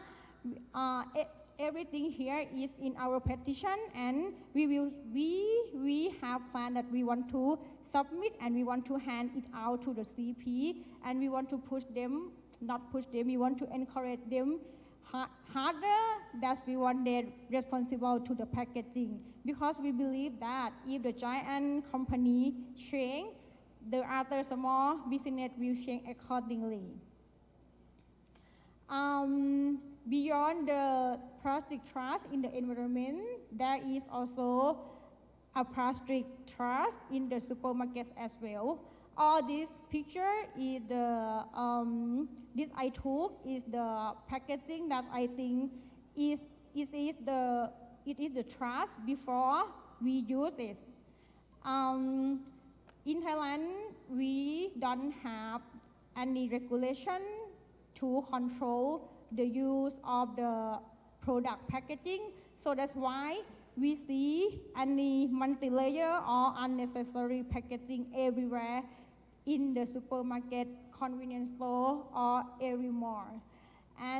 But actually in Thailand, the current technology we use for recycle is one, we can recycle PET for bottle. Second, we can recycle PP and PE material.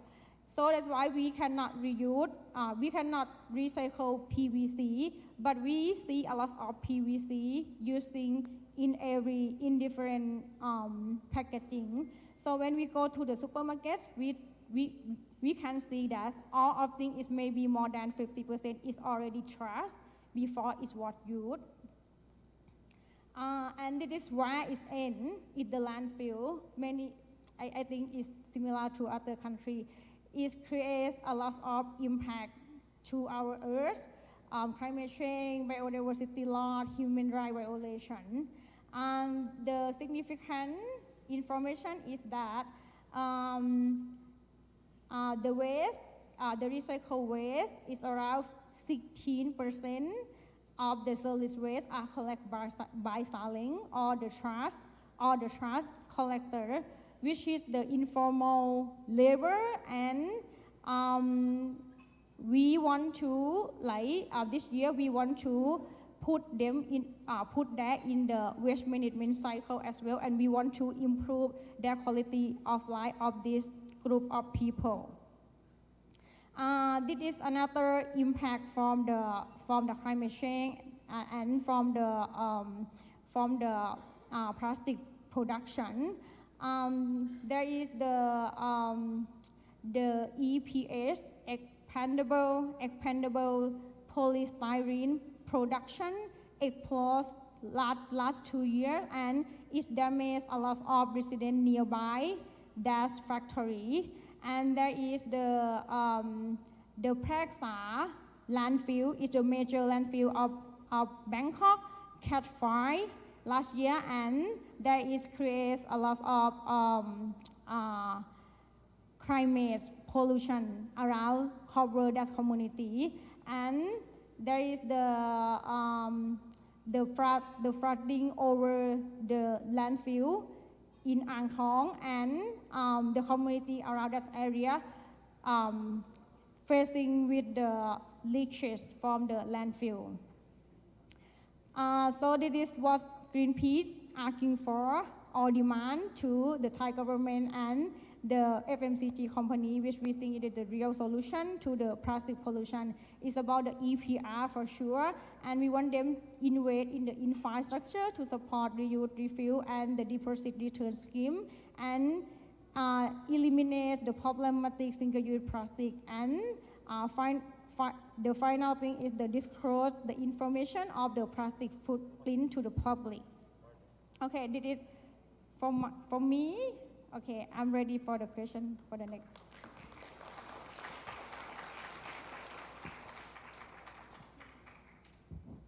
All right, thanks, Pitchmon. So I hope everyone's ready for questions. So checking on time, we can still maybe accommodate one, Pitchmon and Goli. So in your presentations, you've shown a lot of actually policies that are already in place in both Thailand and Philippines. And I think the one that asked question was wondering why enforcement is lacking. Are there maybe gaps that you're seeing, and maybe recommendations for maybe for the Philippines and Thailand governments?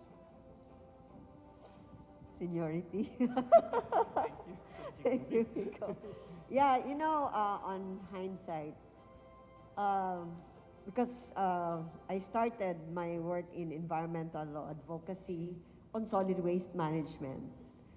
And I told myself I should have focused more on citizen suit and removing the fear among citizens why we should hold duty holders who are not implementing proper the law to account. Because I could just imagine if we were very strong on that, then local governments and national agencies would really be mindful of their duties. We know our culture makes us not, stay away from legal actions, but with the continuing inaction, the continuing failure to connect the dots, and we already see the damages inflicted because of such inaction or indifference, citizens have to work together and avail of remedies that are there. So Republic Act 903, for example, affords citizens the right to hold our officials and government agencies accountable through administrative, civil, criminal case. And if there are suits against advocates and enforcers for implementing the RA 903, then that should be dismissed because that is specifically provided for not just by the RA 903, but by the rules of procedure for environmental cases. It's only in the Philippines where the Supreme Court has promulgated the rules of procedure for environmental cases. So we have also come up with monitoring. It's also a way of empowering our citizens to be guided on what the mechanism should have been followed or should be followed. And this has also helped lots of local authorities. When they see the list, they'd say, oh, there are just so many, I don't think I'll entertain this project. Okay, so I think moving forward, we should not be afraid to make government accountable. Otherwise, it might be too late for us to save our planet. Thank you. Okay.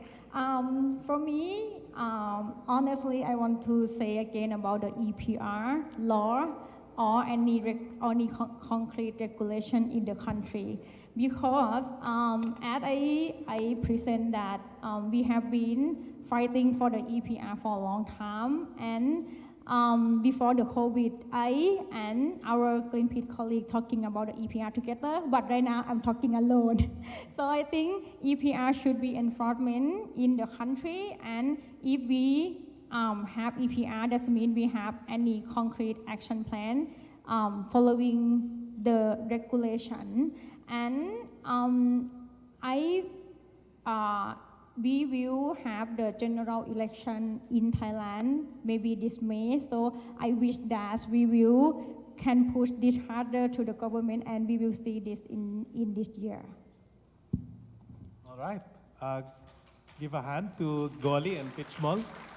Thanks. Unfortunately, we don't have much time, but we've taken note of your questions via Menti. You can also approach our panelists during the break. Thank you.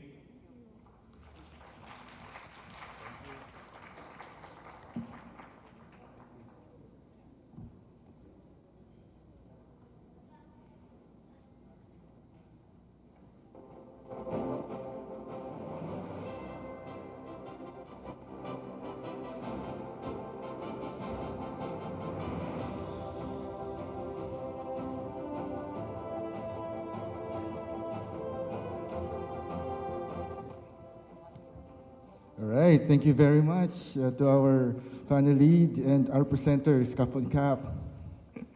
So, all right, so before we move forward, a few announcements. Okay, let's make this our event trending. Share your IZW or International Zero Waste Month experience online by using hashtag Zero Waste Month 2023, hashtag Go Zero Waste, hashtag Zero Waste Our Future. And please follow our Facebook page, Zero Waste Asia, for some of the pictures. As you notice, photographers are taking your secret pictures. Okay, so there will be posted on izwcc.zerowaste.asia, along with all the presentation and video recordings that you've seen after our 2-day conference. All right, our next topic is Global Zero Waste Showcase for our plenary 4. Our panel lead is Ms. Faye Ferrer. She's the Southeast Asia Network Organizer for BFFP Asia Pacific. Ms. Faye has more than 15 years of experience in project management on environmental sustainability, plastics pollution, zero waste approaches, and sustainable solid waste management. Ladies and gentlemen, Ms. Faye Ferrer.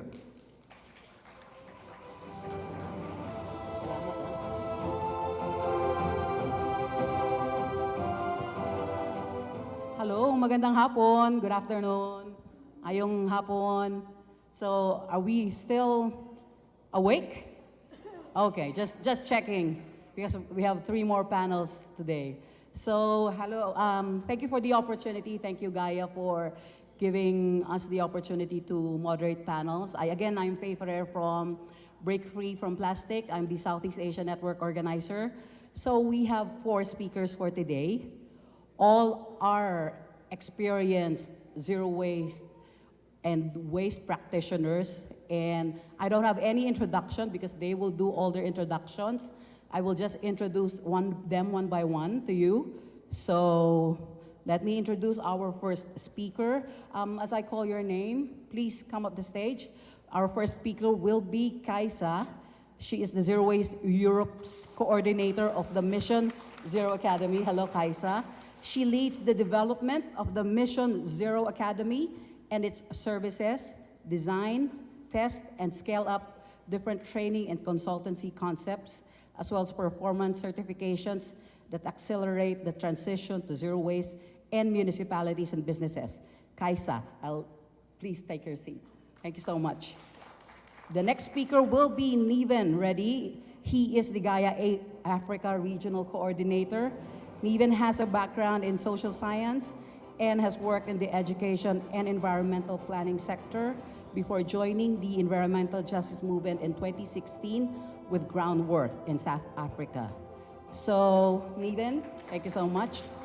Our third speaker is Miss Ana Lerocha. I hope it's the correct last is correct. She is the executive director of NIPE Pajo in Tanzania.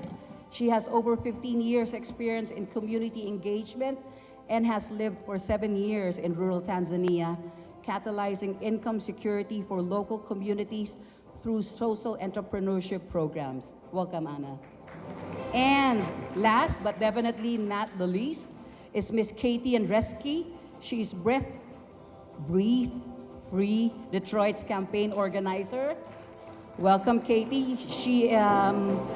Katie is a seasoned activist in Detroit, Michigan in the United States. She has lived in the shadow of Detroit's incinerator for over a decade, and her dedication and expertise in community organizing has helped harness collective energy for this grassroots community-powered campaign, which was successful in shutting down the incinerator in March of 2019. Wow, congratulations. So we deliberately did not have any introduction because I think you will be surprised with the sharing of all of our speakers. Please, again, if you have questions, the Menti QR code is there. So please, give it up to our speaker. Thank you.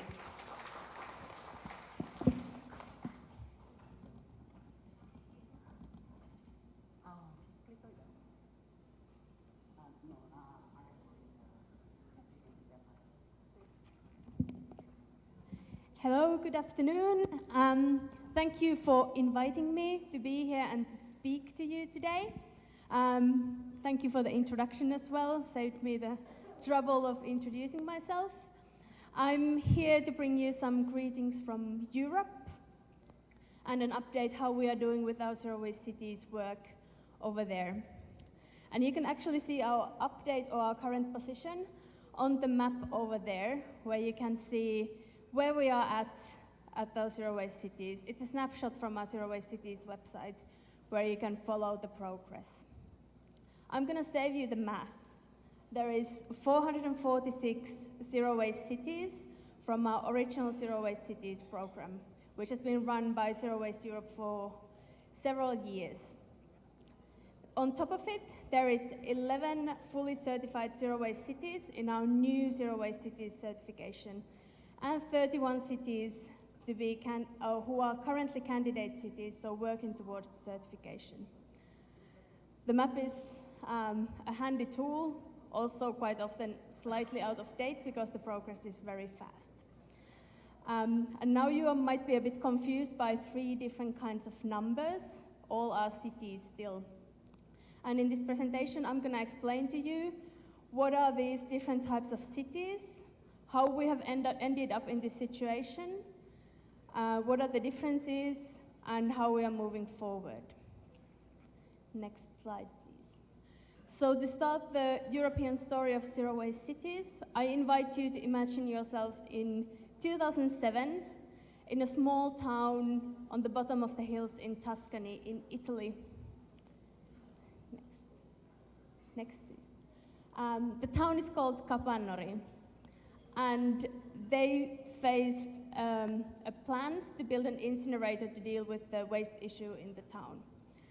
The locals didn't want burning of their waste, so they decided to make the incineration obsolete before it was even built. And they made plans, executed the plans to get rid of waste in their system. They made it very successfully. They got very impressive results very quickly. Today, 15 years later, Capannori collects separately about 85% of its waste, only produces about 59 kilos of residual waste per capita per year. In Europe, that's a very good result. And that work inspired lots of other cities in Europe, not only in Italy, but also in other parts of on the continent. They came, they were inspired by the work, took the learnings home, and implemented them in their own contexts, in their own ways. And those are the 440 plus cities that we had in the program in 2021. During those years, we started to see different patterns. The same things worked in different contexts in slightly different ways, and they became the 6 guiding principles for the original Zero Waste Cities program. But then in about 2020, we started seeing that we need something a bit more robust, a bit more harmonized to deal with the interest of the cities, to be able to guide them more efficiently, and also to assess where they are on their zero waste journeys, because previously you were either a zero waste city or you were not. And then there were no way to assess the best performers from the medium performers, and also those cities who have said, yes, we commit to the 6 principles, but never did anything. So as a result, we distilled all the good learnings, the key points in the process, and put it into a certification framework for zero waste cities. We launched it in March 2021. At the same time, we launched the Mission Zero Academy, which is the spin-off of Zero Waste Europe, and that's where we now manage and operate the certification system. You can click one more. Yes. Oh, one back. Ever since March 2021, the pace has gotten faster. So we are signing up more cities. We are signing up cities in countries where we didn't used to have zero waste cities, and they didn't have the history of zero waste cities. And we have also started dealing with bigger cities than we did before. The original program was more suitable for the smaller end of the scale, which is still the case for the certification, but now we are also talking to the big beasts on the continent. Next one. So what are the big differences between the original program and the new system? First of all, whoever gets the certification gets verified by an independent third party. So nobody who has been involved in guiding the city can decide, are they a zero waste city or not?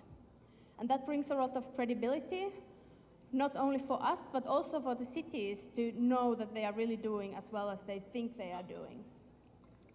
We have also more granular requirements. We have gone from 6 principles to 46 criteria. They are still following the same principles, but it's more detailed and more understandable for the cities. And now, what we get really good feedback on is that it actually acts as a to-do list. So it's not just a set of rules, but it's actually things that cities should be doing, and they're quite happy to comply with the criteria. There's also more objective performance evaluation thanks to the more granular criteria, and that helps give more detailed feedback, more relevant feedback for the cities to understand how to improve in the future. And also more harmonized results. We can actually compare on a continent different cities. Also, the more granular approach allows us to collect data, so we can be more data-driven than before. We can compare different cities We can also give instructions on if you implement these sort of strategies, your results might be in the ballpark of something, and that's something we haven't been able to do before. There is levels of performance. Before you were a zero-waste city or not. Now the certification is divided into 100 points, which translate to 5 stars. So up until you reach 100 points, you have always something to go forward to, and that keeps the motivation to keep improving quite high. And finally, we have mechanisms to address underperformance. So if a city is doing really badly, we have actually a way to kick them out. Keeps us happy. And yeah, it has just caused a big expansion. This might sound that we have added a lot of rules and a lot of bureaucracy, partially true, but it has also made the whole system more understandable, more tangible for the cities. So now they are more happy to sign up as well because they know what they are dealing with. So in the end, this whole design exercise worked in our favor. So now we are dealing with the Mission Zero Academy. We value the history of the Zero Waste Cities program, and we have taken the learnings, and now we are moving forward with the certification and the academy. Where we are at the moment, we have only started to certify fully cities since April 2022, partially because cities are slow to move, partially because there was a pandemic, making things even slower. So this is the result at the moment, 11 cities. Nobody has reached 5 stars yet because there is quite a lot to go through. The cities, they are currently from Italy, Spain, and Slovenia. We are currently auditing our first city in Germany, so expansion again, and we are searching audit dates for 7 more cities, so pace is getting faster and faster all the time. There are 2 steps in the certification process. First is to become a candidate city, and that's a learning from the original program as well. This step is all about the political will and the political commitment, because we know that nothing happens if we don't get that straight first. So there's a few steps, all about getting the council to vote, yes, we want to be a zero-waste city. And we recognize it because even though it might sound really simple, it's actually quite an ordeal for them. Typically takes between 6 and 12 months to get through there. Yeah. And then we move on to becoming certified. So they start reaching for their goals, implement their zero-waste strategy, making the changes, and getting some results. And when they finally get to good enough point, we don't expect perfection yet, they get audited, so that's when the external person comes and checks. In the table over there, you can see a snapshot of an actual audit report, where you can see there is first of all the requirements, is it mandatory or does it reward you points? Those E's and Y's and interviews, that's for the auditor, everything they have checked, so you can see that there's quite a lot of evidence that they have checked. And finally, in the green column over there, the auditor's verdict, what's the result? And then we at the Mission Zero Academy check the results and approve them, so nobody alone decides the status of the city. There are some results that we are already seeing, and this is really what we want to replicate and accelerate with the certification. We can see that it's cost effective, like you can see from Contarina, which is one of the areas in Italy where we work at. It's quite a bit cheaper for their waste management. There's also an average rate of 67% separate collection across all our cities. The target for European Union is 65% by 2035, so these are already outperforming the targets, which are 12 years from now. And they are producing 160 kilos less of waste than the rest of Europe, so good results.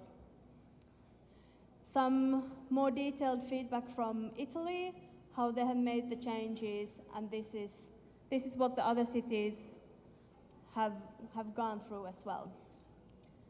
Same from Ljubljana, the capital of Slovenia. Similar results, very dramatic changes in just a few short years, and this is what we want to replicate. Who's next? You can see our candidate cities. There's 31 in total. You can maybe recognize a couple of them: Barcelona, Munich, Riga, the capital of Latvia. Also some small islands on the bottom, Kirk and Tilos. And that shows that the system can work in any context. Some big ones coming soon also. You can see that we are dealing with more capitals, Zagreb and Berlin, and some other big cities. So really encouraging developments in Europe, how things are progressing. That's all from me. Thank you very much.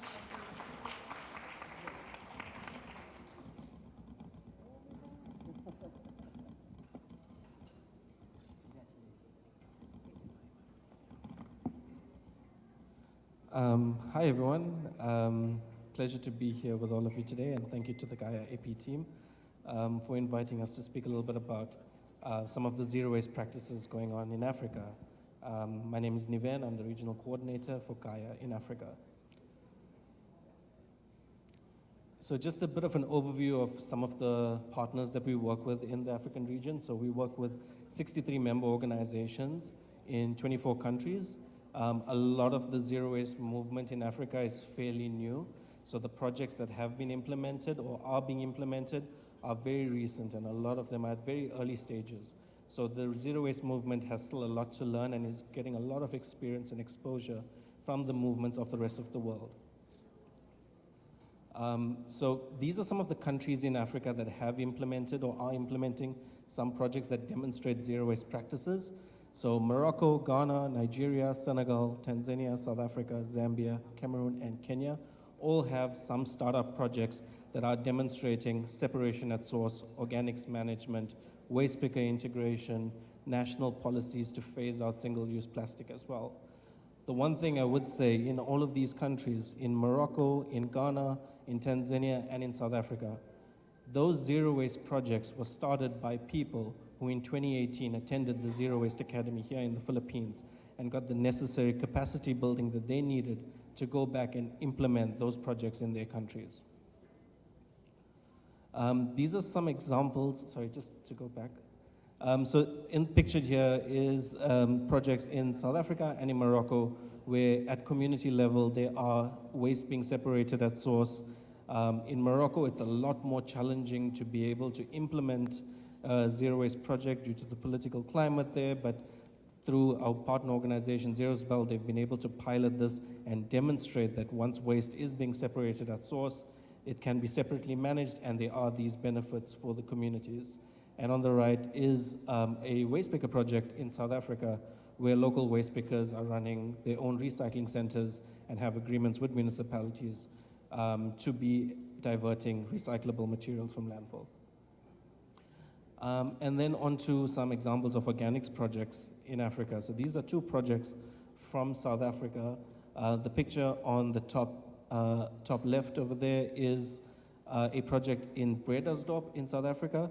And this is a project that came about when an individual, or a group of individuals, were resisting an incinerator in the Western Cape of South Africa near Cape Town. And these group of individuals, in their campaigning, realized that we need to be moving away from this and implementing the right types of fixes. So within that province, they started working within a municipality to implement an organics project that is doing door-to-door collection of organics, organic waste. And the other two pictures are of a project in my home of Durban, where a market with a foot traffic of 400,000 people called the Warwick Junction Market has instituted a project where they have the local traders be able to divert all of their food waste and have started a composting system just near the market. And in Africa, markets are huge everywhere. So this can be a really groundbreaking, precedent-setting project for the rest of the continent in how to effectively manage organics in markets. One of the key components of our work in Africa is to strengthen waste picker organizing. We recognize that zero waste cannot exist in Africa without a strong presence of waste pickers. Waste pickers are already present in every single city in Africa, so we need to make sure that we incorporate, we integrate, and we work with them in order to implement the zero waste systems that we need for the continent. This is an exchange of waste pickers from 5 African countries to Nairobi last year. And it was about bringing people together to share their experiences and tell their stories so we can identify what works best in some countries, what doesn't, and how we can learn and share information with each other. We also, in connecting people across the region, I wanted to talk a little bit about this picture here. So this started off, this was in Kenya in 2019, when a group of waste pickers from South Africa visited Kenya for a workshop. At that time, South Africa had the only national association of waste pickers in the entire continent. And part of the approach and model is to share those experiences and build a capacity within other countries to be supporting waste picker organizing. So in 2018, waste pickers from South Africa visited Kenya to support and work with waste pickers in Kenya. Last year at UNEA, the newly formed National Association of Kenyan Waste Pickers hosted the Global Alliance of Waste Pickers press conference on March 1st during UNEA 5.2, and this was the first time that the Kenyan National Waste Pickers Association had hosted this gathering. Part of our approach, as I mentioned, is to share information and to support waste picker organizing and integration across the region. So some of the ways in which we do this is to do storytelling. I think Sharma presented this beautiful case study about the stories from the ground, and that's exactly the same approach that we apply in our work, to be able to elevate the voices of local waste pickers so they can tell the stories and their experiences for themselves. And this was just an example of the organizing in Kenya. Next slide. And this is a publication that we produced that has that exact same principle, telling the stories of waste pickers from 6 countries across Africa. One of the key things that we always told about when we're doing our work around waste picker organizing is we need to create more tools and systems that support waste pickers themselves to be self-organizing, to be creating enabling environments, to be managing waste picker structures. So this video series was about identifying the need for organizing, how to manage a waste picker association, advocating for gender equity within waste work, and debunking false solutions. And within developing this video series, we spoke to people from Latin America, from Africa, from Asia Pacific, because a lot of the waste picker work in Latin America and in Asia Pacific are a lot more advanced. So there's a lot of opportunities for the waste picker movements in Africa to learn from that in establishing them for ourselves. So zero waste is not just about model building. It's about all of the complementary factors around it that we need to be incorporating campaigns around. And one of the key things that we work on in the African region is our campaign around waste colonialism. And waste colonialism to us is this imbalance of power between the North and the South, in which the global North or powerful multinational corporations determine what is the best fit for the global South. So this was a workshop that we had on Africa Day last year, where we looked at waste dumping in Tunisia from Italy. We looked at the Plastics Treaty and the impacts of that on Africa. We looked at the Bamako Convention, which is almost like the African Basel Convention. And we looked at the influx of textile and e-waste that is ending up in West Africa predominantly, and recognizing that in order to achieve this, we have to stop this concept of waste colonialism. And by doing that, we can be, it's a barrier to zero waste. So by challenging these principles, it takes us one step closer towards the vision of zero waste that we have. Anti-incineration campaigning is also a key focus of this. This is a workshop between Latin America and Africa. As I said, a big focus of a lot of our work is movement building and sharing experiences and information, and a case study that showed community resistance and how a small community challenged an incinerator in the Western Cape of South Africa and now has a successful organics project out of it. Next slide. This is the Ethiopian incinerator. It's the only active incinerator, or the only constructed incinerator in Africa. It's not really active because incinerators don't work in Africa, as it doesn't in most parts of the world either. So this is our team member Desmond, who went to the site itself to speak to waste pickers, to speak to local communities, to try and understand what were the barriers to it. And a lot of the reasons why it doesn't work is that there was no consultation with local people, and there's just way too much of organic waste in the waste stream. Another big part of advocating for zero waste is to mobilize youth. We're recognizing that Africa is a fairly young continent, so working with youth is a key approach and a key strategy in order to ensure that we bring youth voices to the table, because they are not just the future generation, they are the current generation, and we need to ensure that we enable youth voices within the zero waste space. And plastic policies is also a key focus and a key need in order to achieve zero waste. The map on the right-hand side is all of the countries in Africa that have some legislation in place that restrict the use of plastic. It looks amazing. It's very poorly enforced. So the big challenge in Africa is the lack of enforcement of existing legislation. And a big call from civil society and Gaia members and Break Free from Plastic members in Africa is that the bag is still here, the sachets are still here, plastic is still here. We have this legislation in place. There needs to be a lot more emphasis on the enforcement of existing legislation.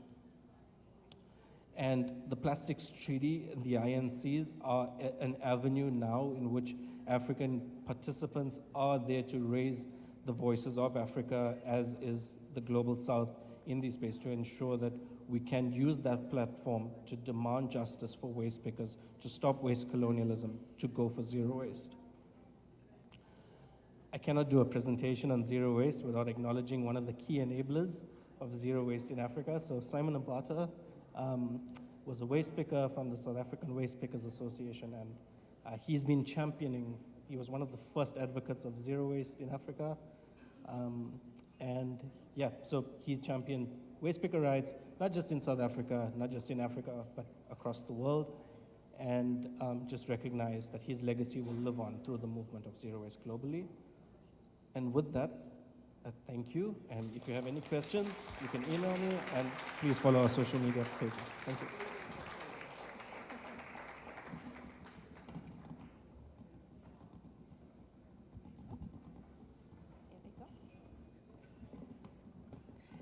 Hello, everyone. So my name is Ana, and I am the Executive Director of Nipe Fagio in Tanzania. It's an honor to be here speaking to you today. And I'm going to talk a little bit about our zero waste implementation in Tanzania. It's missing one slide on the top, before that one. Yeah. So to start a little bit, so I was one of those people that came to the Philippines, to Manila in 2018 for the Zero Waste Academy. And that was basically the foundation of our zero waste implementation in Tanzania. So it's the generosity and the inspiration of the zero waste movement that is going on in Asia that actually inspired us to start in Tanzania. So I'm very grateful for that. And I hope to be able to show a little bit what we have done with what we learned here. So next slide, please. So we don't even call it a project because we see zero waste as a long-term path. So it's not a project, it's actually a system that we are trying to implement in the country. Next. So just talking a little bit about Nipe Fagio. So Nipe Fagio is a local organization based in Tanzania, in Dar es Salaam. And we basically exist to drive systemic change in Tanzania and in East Africa. Systemic problems need systemic solutions. And so that's what we are trying to implement with the zero waste model. Next. Yes. Next. So just to give you a little bit of context, as I don't know how familiar you are with Tanzania, but to talk about Dar es Salaam, less than 40% of the communities of Dar es Salaam have any access to waste collection, any kind of waste management system, and about 70% of all the communities are actually unplanned areas, which means that it's not very easy for you to implement a system and need a truck and all of that to be able to do waste collection. Next. So what that reflects on is that we have a lot of dumping on the rivers and in the environment, and about 67% of the people say, when you ask them why, they say that the reason is because they don't have any other option. We have done surveys, for example, on the rivers, and we found in the main 8 rivers of Dar es Salaam, we have found more than 2,000 dump sites. That's because of the lack of infrastructure and lack of waste management systems. Next.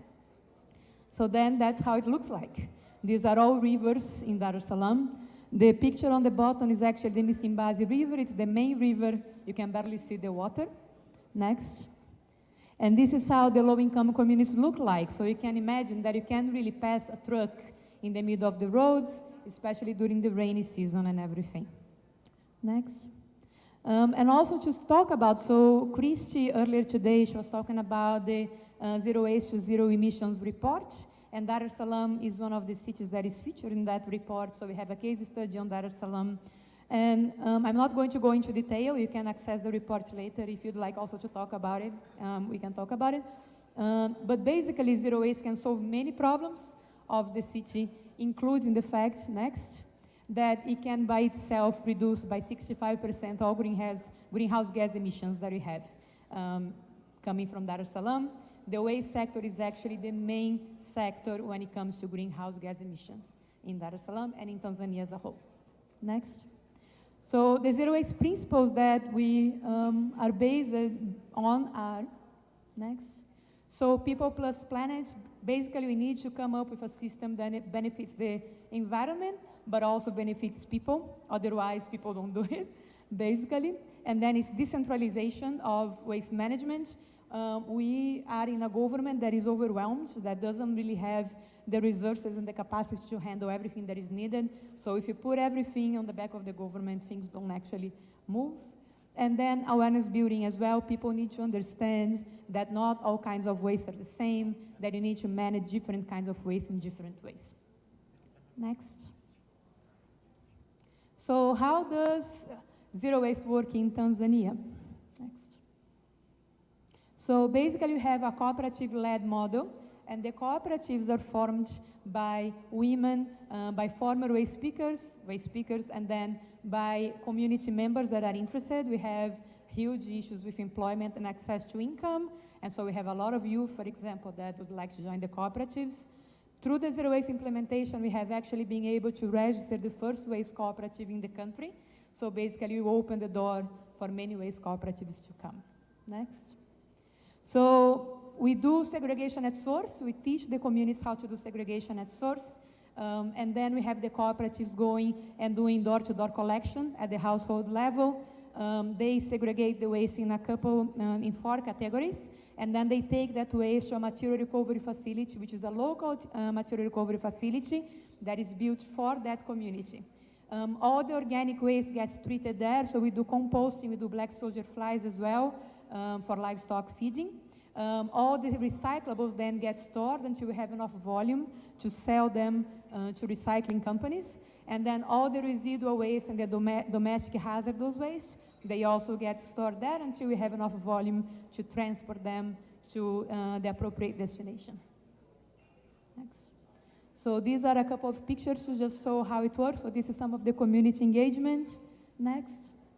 And this is also some of the community engagement that we do before to be able to get people to understand why we're doing this and how we're doing this. Next. So some of the achievements, this is like the part that I'm most proud of. So we have been doing this for 4+ years. We started in 2019. And we actually have used less than 15% of the estimated budget for waste management for one neighborhood, for that neighborhood. We have engaged more than 40,000 people at this point on the zero waste implementation.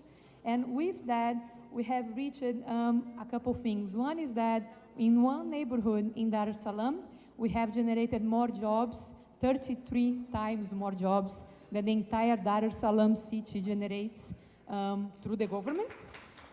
That's one.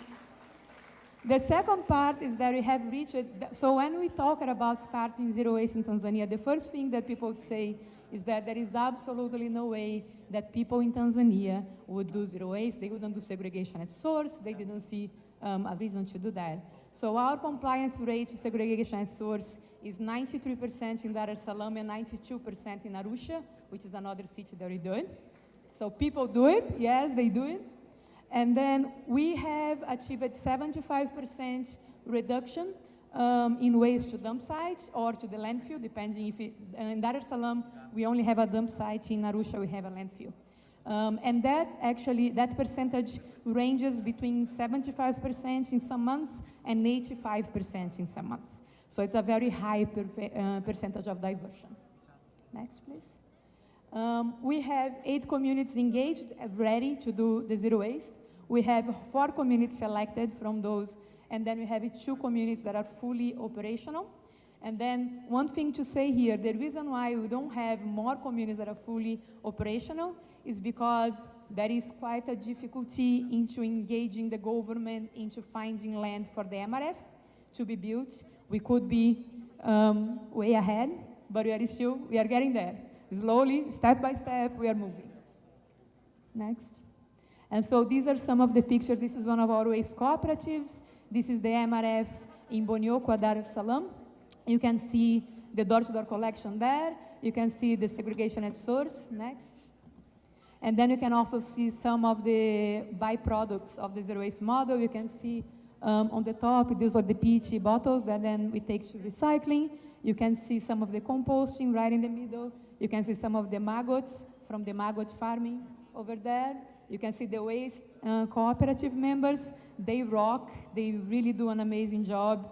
They are, to be honest, the waste cooperatives and the communities are the easiest part of the model. They really do an amazing job. And then the waste carts that they use to collect the waste, and also the residual waste, which are the black bottles that we don't have anything to do with.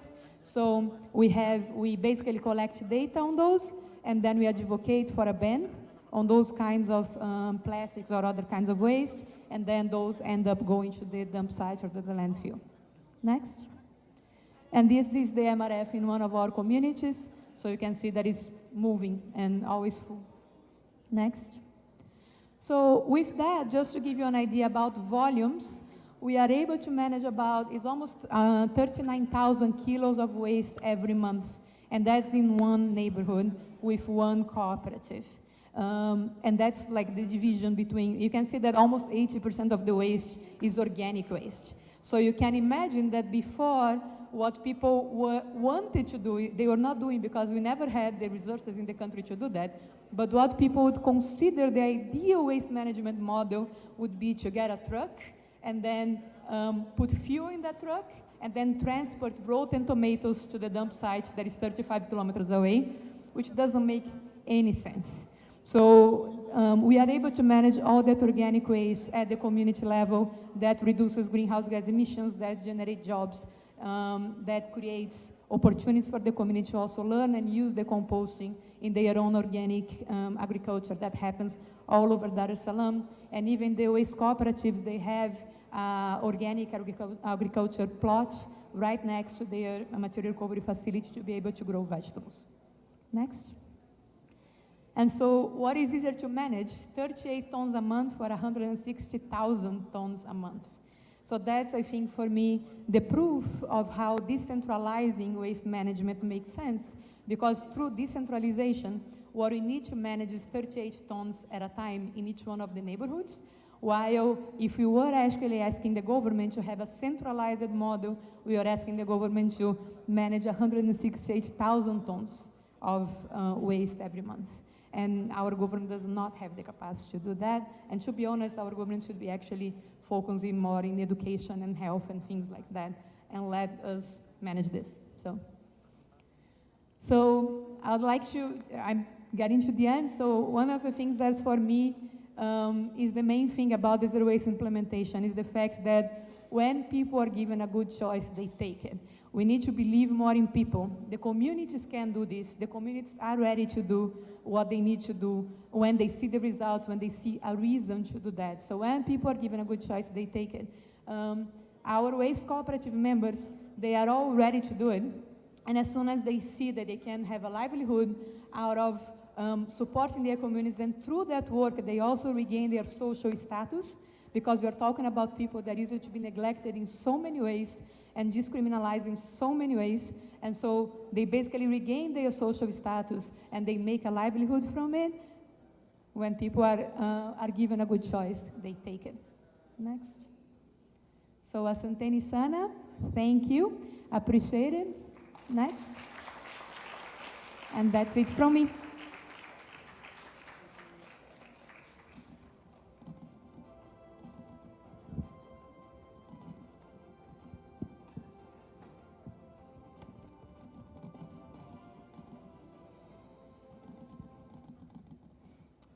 Hello. I come here as a member of Gaia's Failing Incinerator Project, a successful member. Also a member of Break Free from Plastics US Environmental Justice Delegation for the Global Plastics Treaty, and the Detroit City Council's Green Task Force in Zero Waste Detroit.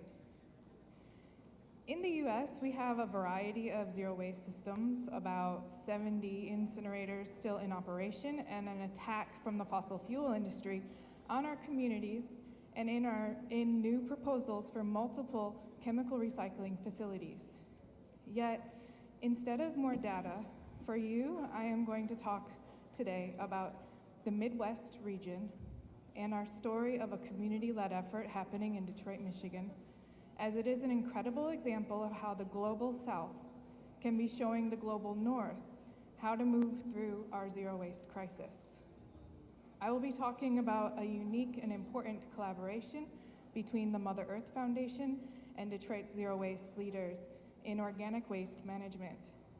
The Mother Earth Foundation has mentored us in best practices and implementation, and we are honored to carry their deep-seated solutions into the United States. Composting is an act of resistance. We have been practicing zero waste as an act of resistance years before our incinerator closed, and will continue to do so as a just transition to zero waste. Everyone should be composting as a radical act to protect the planet and practice zero waste. Next slide. The Detroit Composting for Community Health is a partnership with the Mother Earth Foundation in this program.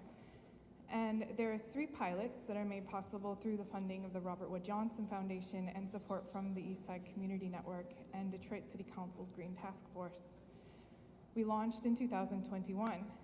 This program informs best practices in the implementation of multi-scale citywide composting policy and program development in Detroit, Michigan, and the United States.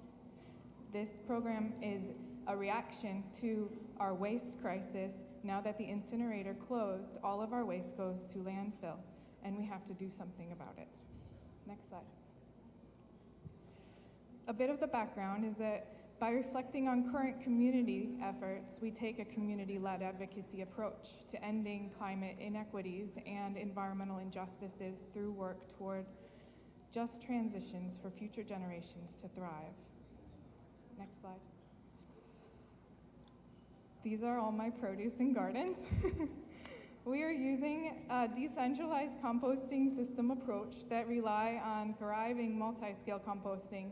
Most US cities adopt large-scale composting systems, also known as municipal scale systems, and these systems normally rely on a single company composting facilities that pick up compostable goods from restaurants and residents, but then they truck it 60 to 200 kilometers outside of the city to process. A decentralized multi-scale system relies on small to medium scale facilities that collect compostables locally.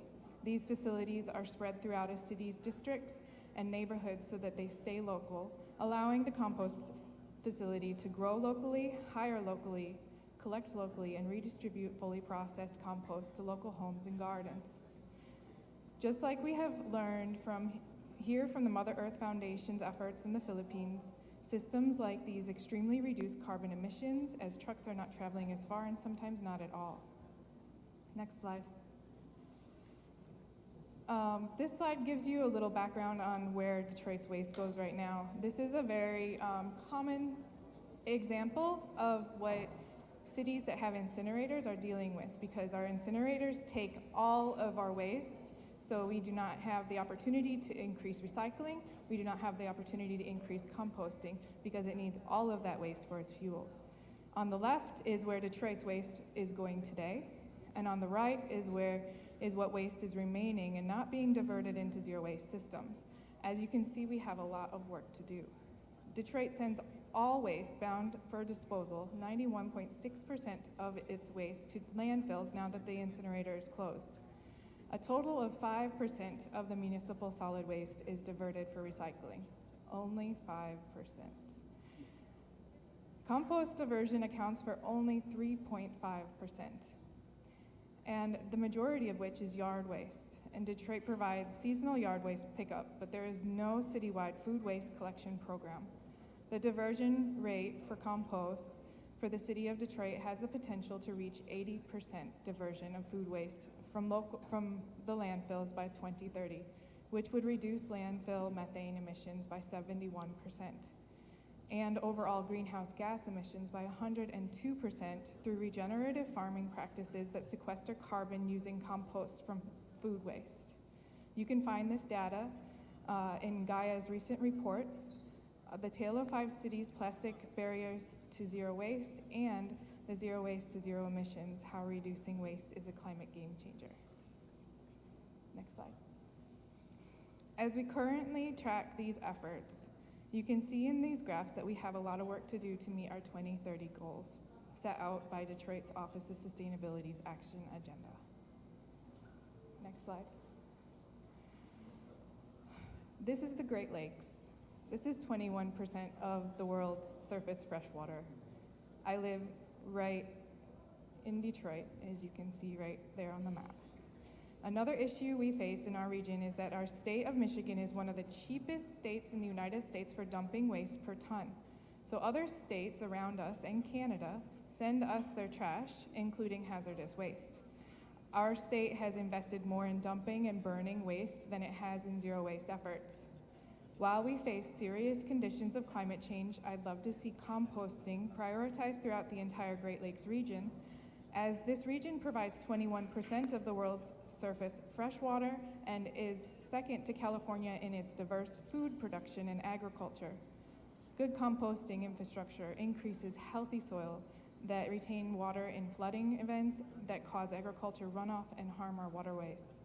We need to be more prepared to support our farmers and crop production changes and challenges happening globally. Decreasing food waste in our landfills and incinerators is part of the solution. Next slide. Composting improves water quality, water retention, and aids in water restoration. I cannot be presenting here without really acknowledging water injustices that we have in the United States, specifically in Michigan, in cities like mine, and in Flint and in Benton Harbor, and growing in homes across the United States. Water warriors across the globe are protecting our human rights for clean, drinkable, accessible, and affordable water. Water is life, and we can work to protect it through composting, as composting is part of water justice. Next slide. Globally, environmental justice communities are leaders in creating solutions for climate injustice. Many environmental justice communities implement these solutions out of resistance and are experts in knowing what to do next. This project provides an opportunity to really show policymakers the importance of listening to and supporting community efforts. One of our pilots examines how much waste can be reduced from landfills without the need of any truck by composting in our backyards and community gardens. The other two pilots are working with larger scale farms, universities, and collection techniques to increase commercial small-scale efforts. So the next slide, please. One of three of our pilots, mentored by the Mother Earth Foundation, engages youth and community residents to drop off compost at their urban farm in Detroit. Over 200 yards, or 115 tons, of compost has been collected from residents through this pilot, which is with a second drop-off that was added on the east side. Next slide. This pilot assists youth in improving eating habits by providing positive choices that will affect their bodies and minds with resources and information and hands-on experience. Next slide. Sustainable Community Farms provides compost training, land use workshops, and a large-scale compost site for farm and community use. Next slide. The second of the three pilots is a decentralized composting pilot program mentored by the Mother Earth Foundation. This pilot is led by Food Plus Detroit in partnership with the Georgia Street Community Collective and Wayne State University's Office of Campus Sustainability to establish a community garden, composting, and demonstration training site. Next slide. Some of the activities, highlights, and accomplishments of the People's Compost Initiative include their partnership with Wayne State University's Warrior Program that provides interns and student participation, collection, hauling, and processing of food scraps and garden waste and training. They have evolved their compost site bin system over the years from a pile and a tumbler to a bin system that processes food scraps and livestock manure with aeration using solar and wind energy. Next slide. The People's Compost Initiative also provides training for community drop-off, site collection, and information for best practices in collections at the university. Next slide. As our partners here were not able to make this conference, I wanted to acknowledge them. On the left, you will see Renee V. Wallace, the Executive Director of Food Plus Detroit, and on the right, Mark Covington of Georgia Street Community Collective, who is the program's farmer and compost operator. Next slide. The third pilot in this decentralized composting pilot program, mentored by the Mother Earth Foundation, is Breathe Free Detroit. And we are taking a community-led advocacy approach to ending climate inequities and environmental injustices through the work towards just transitions for the future generations to thrive. Next slide. Breathe Free Detroit is a community and grassroots-led campaign that was formed to shut down the Detroit incinerator.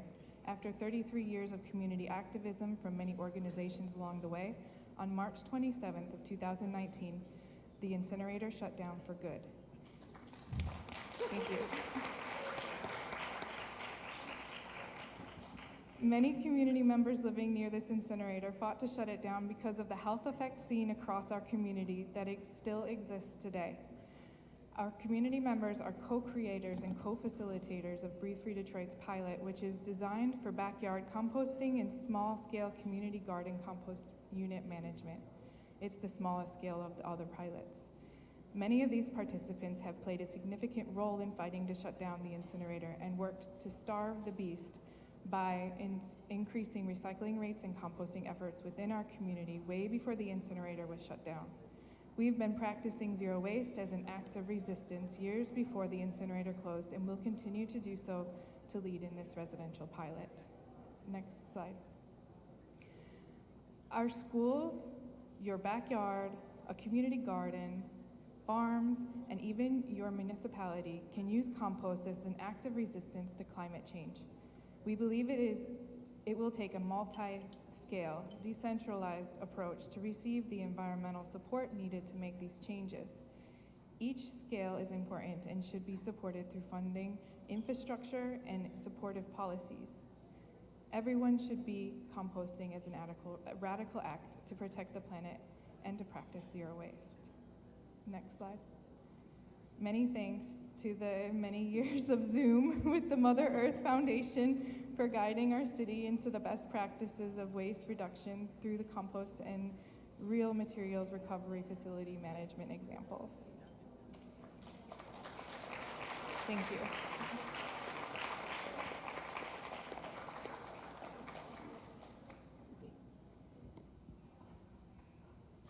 Hello. Okay. Thank you, Katie. Okay, so we received several questions. I think we have a few minutes before we go into a break.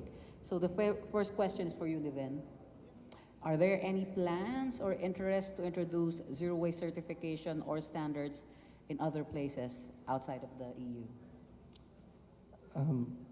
Well, this is an interesting question because Anna and I were just talking about this when we were sitting over there hearing about the certification and looking at the impact and the buy-in, the political will of municipalities to adopt this. So it's definitely within the plans within the African region to be able to work in this way and to get municipalities and city officials to subscribe to the values of zero waste so we can institutionalize this even further and have member organizations across the region be working with those city officials to be championing and implementing zero waste across Africa. So yes. Great. I think I would just like to quote what Anna said. The Zero Waste Academy is a crucial introduction for those non-zero waste advocates to be introduced to the zero waste work. I personally would like to acknowledge Cleburne, who is also a Zero Waste Academy graduate, and he has led the work in Sikihor, which some of you will be visiting soon. So Cleburne is over there if you also want to talk to him. Okay. Yay. Okay, the next question will be, okay, I think this is for you, Anna. Are they all working as waste pickers for the job opportunities created in Dar es Salaam?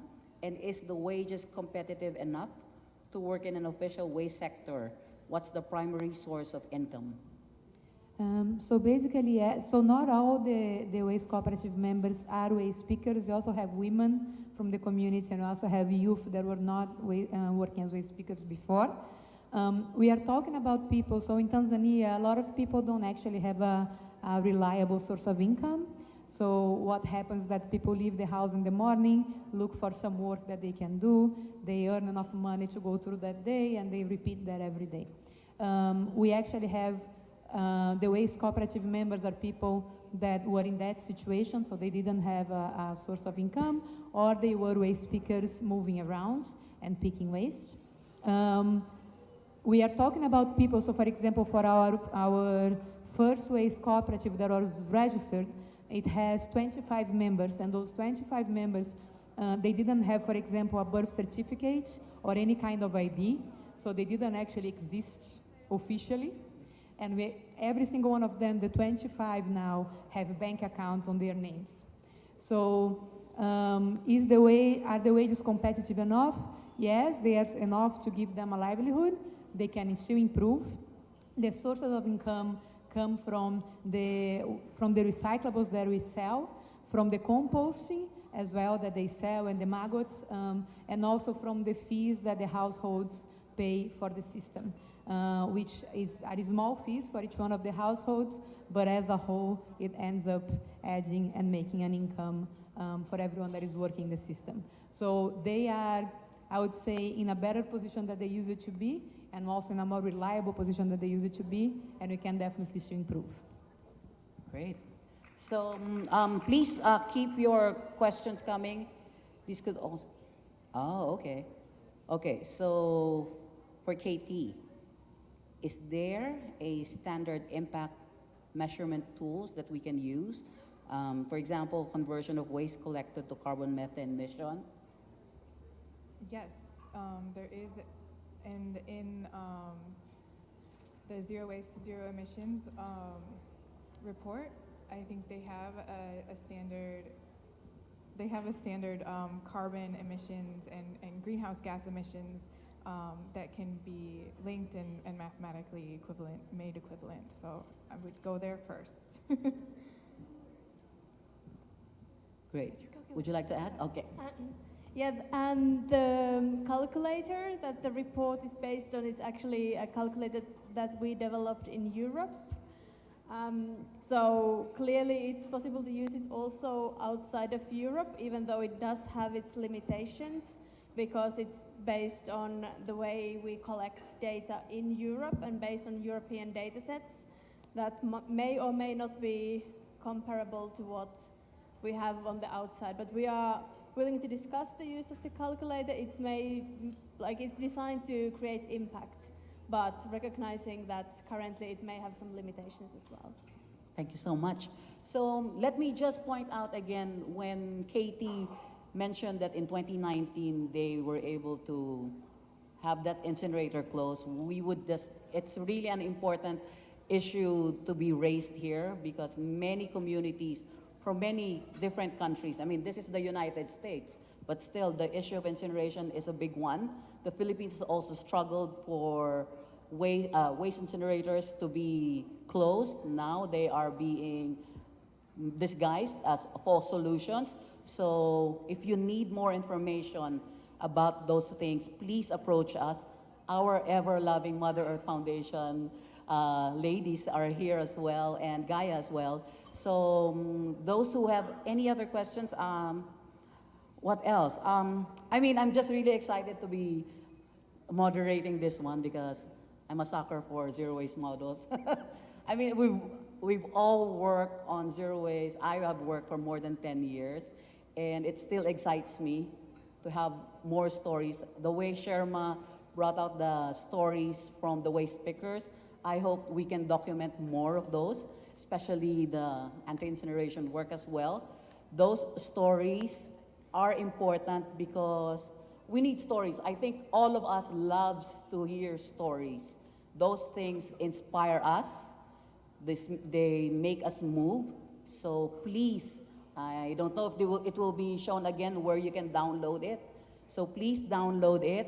And also again, I don't know if Gaia will also be promoting the Zero Waste Academy later on or tomorrow. Yes, from Proy. So if you are interested, please approach Gaia. I don't know if it's for free, but I think they offer scholarship. So yeah. Okay, and I hope other countries as well will start working on Zero Waste Academies as well. We need this. If we are so intent of having ourselves educated, because we think waste is an easy thing to do. It is, but we need the opportunity to hear what others have already experienced.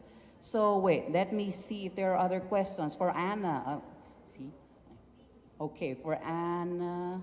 Okay, how was your experience in the Philippines? How was the experience in the Philippines inspired you? What was unique about it? I think so many things were unique. I think it was unique to see basically how people had been working on it for a very long time.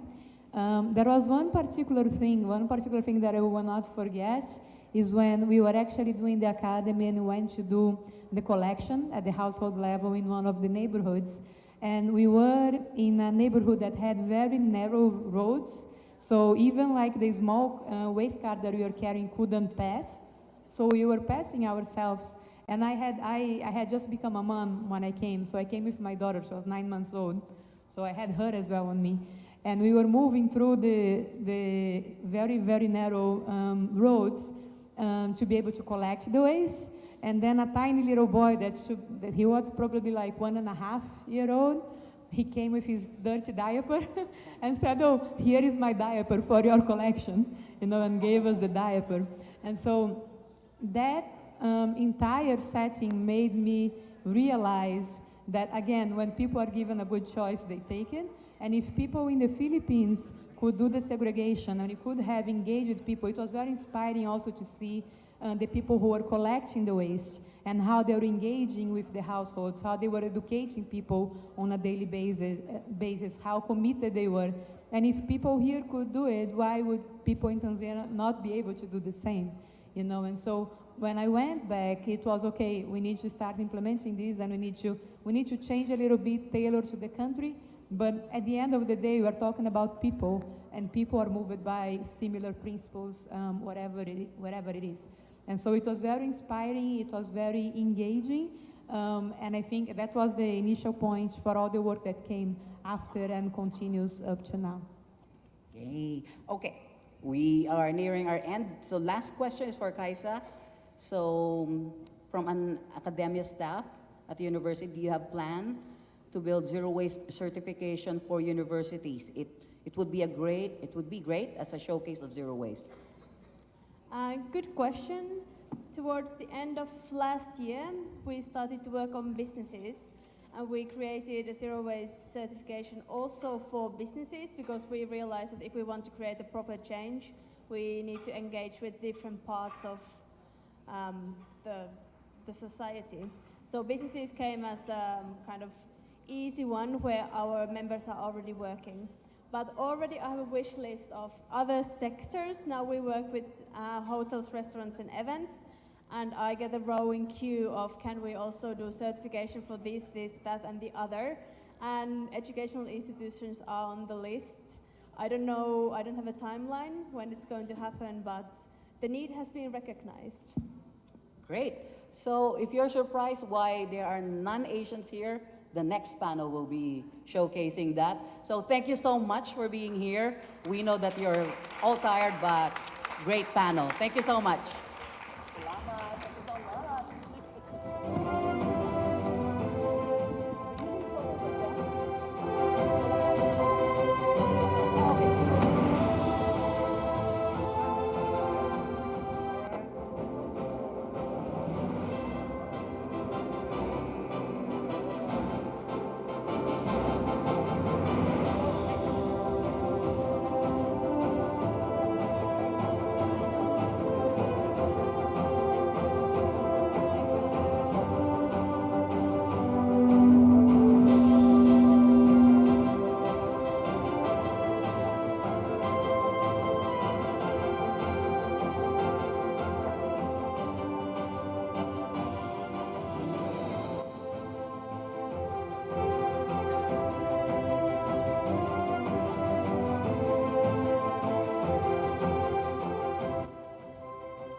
Thank you for that wonderful presentation.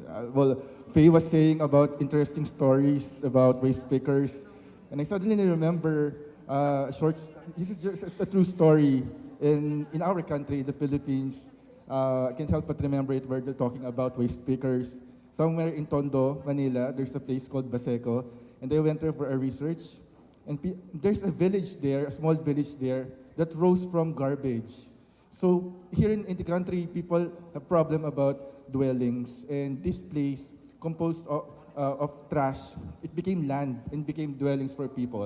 And it's part of the landscape that we should address and look into, since we're talking about waste management. Yeah, so at this point, we're going to have a 15-minute break for snacks, and after this, we will go to the other segment. Thank you.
Hashtag Zero Waste Our Future.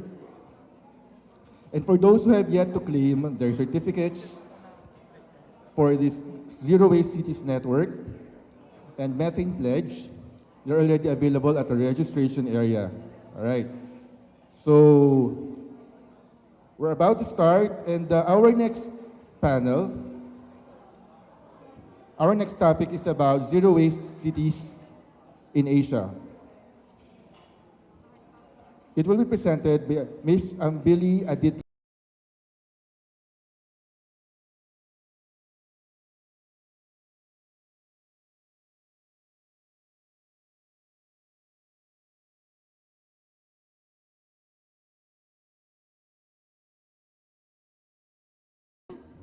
I hope you grabbed your tea, coffee, and snacks and are now ready to attend the next panel.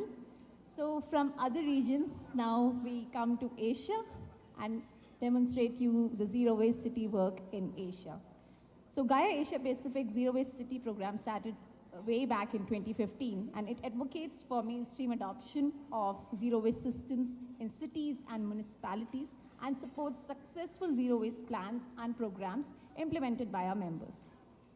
From strengthening systems and infrastructure in various geographies for diverting waste from the landfills and advocating for policies at various national and international forums, from ensuring formal integration of waste workers and waste pickers, our members have time and again proven that zero waste is not just a solution for the growing waste problem, but is also an effective approach which is cost effective against the traditional system while creating jobs and ensuring that there is a methane emission reduction from our cities and communities.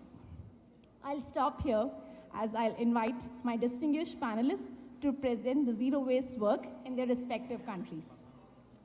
So while we have many zero waste work ongoing in different countries, today we have representatives from 5 countries. So please come to the stage as I call your names. We have with us today RAP. RAP is the program manager of Mother Earth Foundation, an NGO that seeks to transform the Philippines into a more sustainable, climate-friendly, and zero-waste country to live in. With more than a decade experience of environmental campaigns and community environment, RAP hopes to create a bigger impact in the Philippines through his zero-waste programs. Our next panelist is David Sudhasurya, Executive Director, YPWB Indonesia. David is the steering committee member of Alliance for Zero Waste Indonesia and an expert for various government-level forums, and have led various waste management studies in Indonesia. Our next panelist is June Kok. She is the coordinator for Vietnam Zero Waste Alliance. She leads the Pacific Environment's plastic waste campaign in Vietnam and is an elected member of the Gaia Asia Pacific Regional Advisory Council representing Southeast Asia. My next panelist is Doon Moon, speaking on behalf of Korea Zero Waste Movement Network. Doon has a background in environmental law and has worked with national and regional civil society organizations, including Korea Civil Society Forum and Korea Zero Waste Movement Network. She is a staff at Gaia Global Office and is a part of the policy and research team. The last and not the least, the panelist from India, Ms. Natasha Zareen.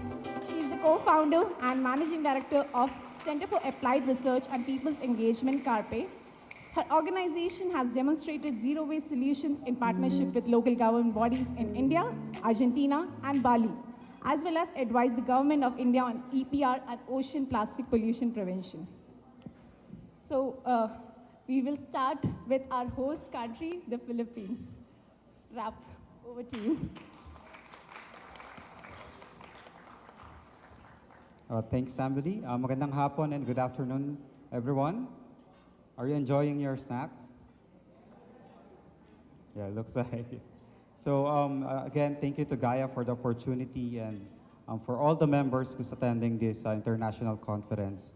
And maybe some of you are curious why Mother Earth Foundation's name has been mentioned a number of times since earlier of this early of this session. So, but to briefly share, you go next slide, RM. Thanks. So, Mother Foundation is an NGO based here in the Philippines, which is active in promoting the Zero Waste program and also pushing and promoting the implementation of the Republic Act 9003 or the Ecological Solid Waste Management Act of 2000. This is the national law discussed earlier by Attorney Golly, and the provisions of this Republic Act 9003 is truly supportive and helpful in implementing our zero waste programs. As you can see on the next slide, these are some of the salient points of the RA 9003, which is helpful so far in Philippine cities and might be helpful as well in your region and your community.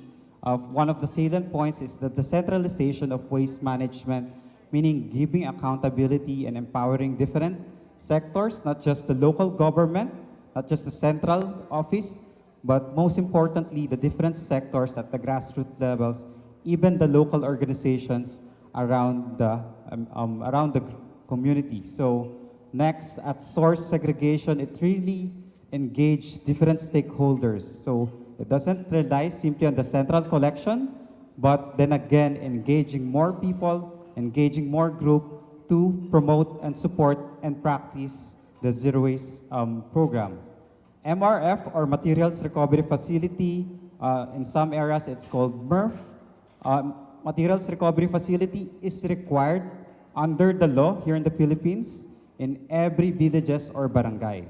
So this is really helpful in empowering the communities, small or big, to co-implement their respective policies and collection systems. And speaking of collection system, it is strict that there should be no segregation, no collection of mixed waste. So with this kind of provisions, you'll imagine that really will be a good basis to implement our programs. And maybe some cities are already doing it, and some regions can adopt this law that we are applying in our programs here in the Philippines. Also, this provision also provides a closure or put emphasis on the closure of all dam sites, regardless if it's controlled or open, and as mentioned earlier, the ban on incineration and open burning. So this is one of our inspirations, and this is one of our foundations in implementing our zero waste programs here in the Philippines, especially with our partner groups. And we're so happy that most of our partners and friends from different local government units and communities are here. Next slide, please.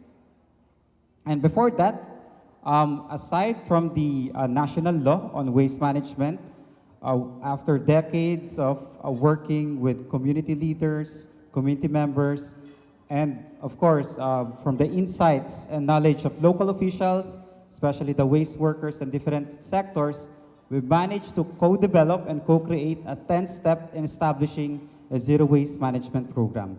And this tool has been useful and helpful in co-creating solutions and policies and data gathering in our partner sites and even outside the network to implement and assess their zero waste program. So as you can, the beauty of this 10-step program is that it's flexible, it's not set into stones. It provides, if you're in the level, let's say if you're number 7 or step 7, it's okay. You can always modify or adjust your program implementation based on these guidelines. So that's a 10th step in establishing a zero waste program. Later on, hopefully we'll relaunch this 10 steps so more cities and communities can access the tool that can help you implement your program. Next. So far, that's why we're so happy, Mother Foundation is so happy to see a lot of familiar faces, friends and colleagues, because we've been around in the Philippines and we've managed to create healthy relationships, sustainable relationships, and champions among these cities and communities. Today, we have most of our partners and champions are here, from Malabon to Botas, Siquijor, Batangas City, of course, City of San Fernando, Pampanga, municipalities in Nueva Vizcaya, and other cities here participating in our international conference. And we highly encourage you to network, to meet with them. Later on, we'll have more time to speak with them. And for this presentation, I will not be sharing their successes and challenges. I guess the best people or person to share it with you is them. And given that they're here already, please maximize their presence, talk to each other, especially to the local officials and leaders who are here, and maybe create a collaborative programs later on. Next. And so far, these are the impacts and benefits that we've managed to get from our partnerships and collaborations among cities and groups within the Philippine network. And earlier, good news, because Mother Earth Foundation is not just supporting communities in the Philippines. As Katie mentioned, we're also partnering with international organizations like the one in Detroit. So thank you, Detroit organizations and folks for trusting and supporting Mother Earth Foundation's program. And going back, these are some of the impacts and benefits of the Zero Waste program. Again, the centralized systems is mainstream, so it really engage and encourage more stakeholders to co-implement the program. A waste diversion, instead of burning or hiding the waste, it creates resource recovery opportunities and even waste reduction opportunities for communities and cities who are struggling with their waste. Empowered waste workers, given that this is a decentralized waste management system, the focus and efforts and resources is not only held by the local or central office, it is distributed among different groups and different sectors in the community, and in that way it will be more sustainable and more effective. And also higher compliance rate on proper waste segregation. Again, our Zero Waste program starts when people support, and there will be a behavioral change, and of course, as a result, high compliance rate among cities and communities who are practicing proper waste segregation and reduction efforts. And also trained local officials, community leaders. Next. And then again, a lot of the speakers already talk about these. Zero Waste creates savings and investment opportunities for cities and groups who are implementing the Zero Waste program. Because we always share and reiterate that Zero Waste is more of an investment rather than an expenses, and later our partners realize after implementing the 10th step that it really is an investment, and the long-term impact is really helpful and beneficial for all the community members. And of course, behavioral change. This is really important. We wanted to have a more inclusive and sustainable impact.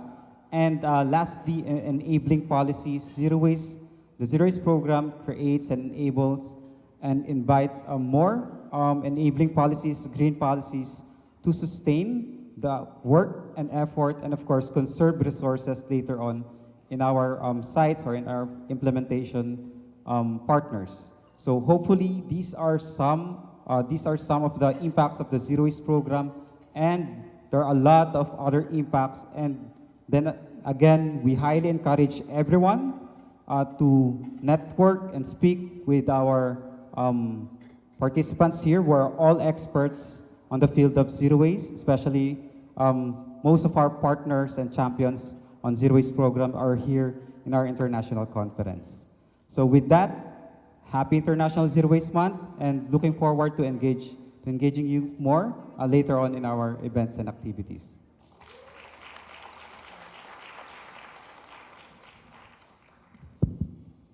Thank you, Rap. So from Philippines, we move to the next Southeast Asian country, Indonesia.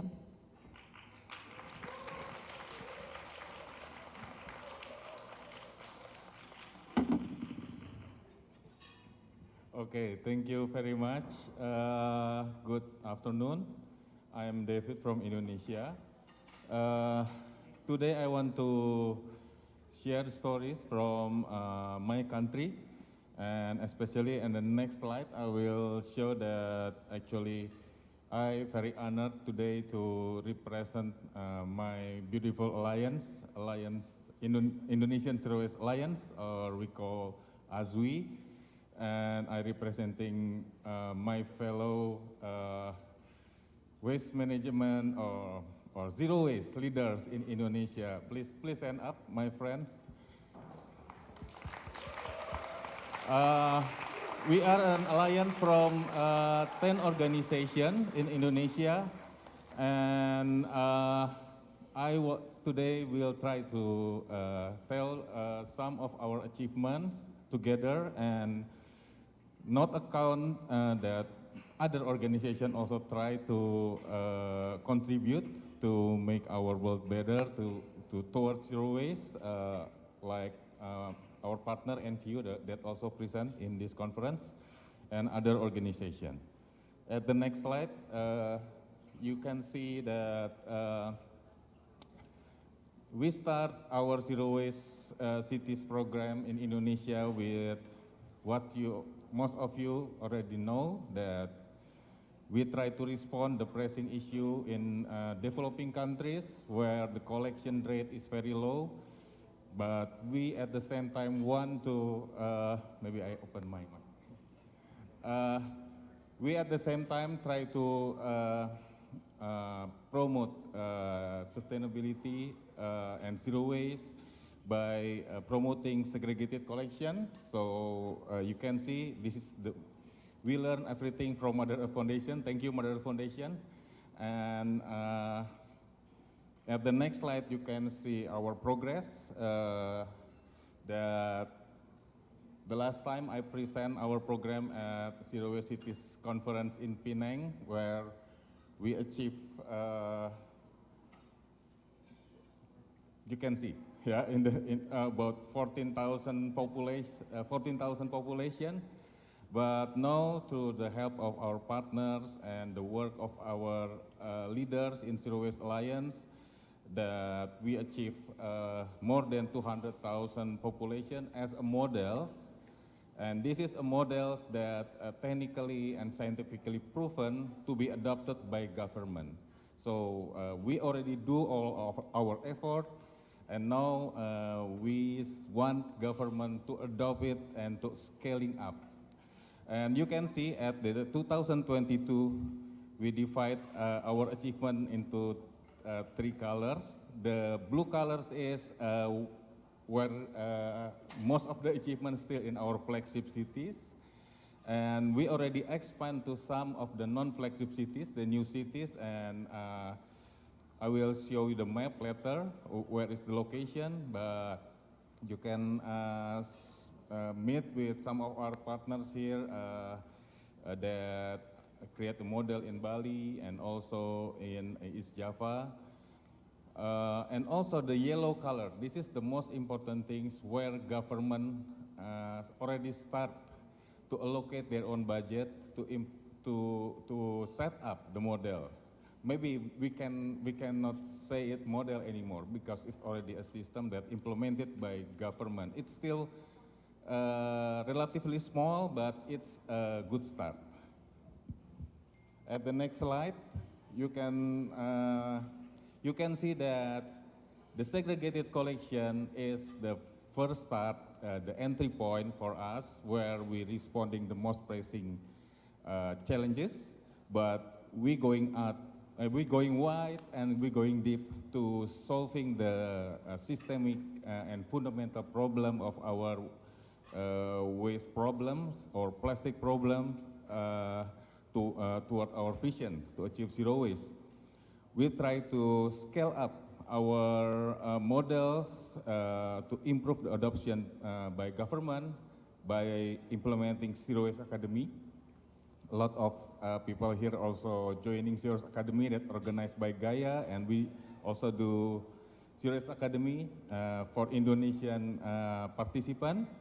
And we gather participants from 10 provinces and 63 cities. And the alumni of Zero Waste Academy become part of Indonesian Zero Waste Cities Network. Now we have 84 members from 23 cities. And also, we try to go upstream because we know if there is plastics, the waste management will become unbearable burden. We cannot dream that all cities in Indonesia or in the developing countries especially can manage waste if there is a lot of plastics, because plastic that makes waste management is very expensive and very difficult. So that's why we start to implement also single-use plastic ban. You can talk with our friends here also in Indonesian Zero Waste Alliance, where 75 cities already start to implement the single-use plastic ban, especially plastic bag. But in Bali, the Bali governor start to implement wider implementation of single-use plastic ban, including single food cutlery and styrofoam and other things. And also our college also start to implementing plastic-free public market model at 7 cities. And then going more to the upstream, we start to implement reuse program where we start to organize refill entrepreneurs. So refill business is start to grow in Indonesia, and we try to organize them and talk to government, hopefully in the future, to create a better regulatory environment for them to grow. And also, our partners, NPU and Plastic Bag Diet, start to develop a model in Jakarta to build return system. So this is very important to be implemented to the business entity. You can see at the next slide the expansion of our Zero Waste Cities adoption. So you can see at 2018 it's only in West Java, but now already quite a lot widespread in Indonesia. And at the next slide you can see that our Zero Waste Cities network member is even wider, and we can hopefully in the future hope that the scale of our implementation will be much wider. As a reference, you can imagine to cross Indonesia, you need to do maybe 6 hours of flight. So Indonesia is very big. So this is a very big challenge for us to cover all the country. Okay, at the next slide, some challenges that we face, that while we try to work very hard in promoting zero waste in cities, but the zero waste cities also gains a lot of pressure from the rapid promotion of file solution, especially from national government. They're pressing our city to adopt file solution like not only big incinerator, but most importantly, the pressure come from very small incinerator, maybe to 100 kilograms or at maximum 2 tons per day in capacity, and also RDF that will be burned in cement kiln, in many types of electricity generators, not only informally, but in many factories that have their own electricity generators. And also, the local government has difficulties to to increase their budget and institutions, because our central government regulation limit their ability to increase their budget and increase their institution, because it's really limited by the national regulation about local government. And the third one is that very slow implementation of EPR and reduction policy, especially about plastic, that I already said before, that plastic that makes waste management become very, very difficult. Imagine if the cities only manage organics. How easy is it, and how beneficial is it? Because organic can improve our local economy, we can grow food, but because of plastic, waste management become very expensive. So, and at the right slide, at the right side, you can see learning that maybe we can take, that we learn from our implementation that many parties start to try to go outside only the waste management, try to connecting many sectors. One of the example is how we try to connect many parties, yeah, not only us, try to connect waste management with food production inside the cities.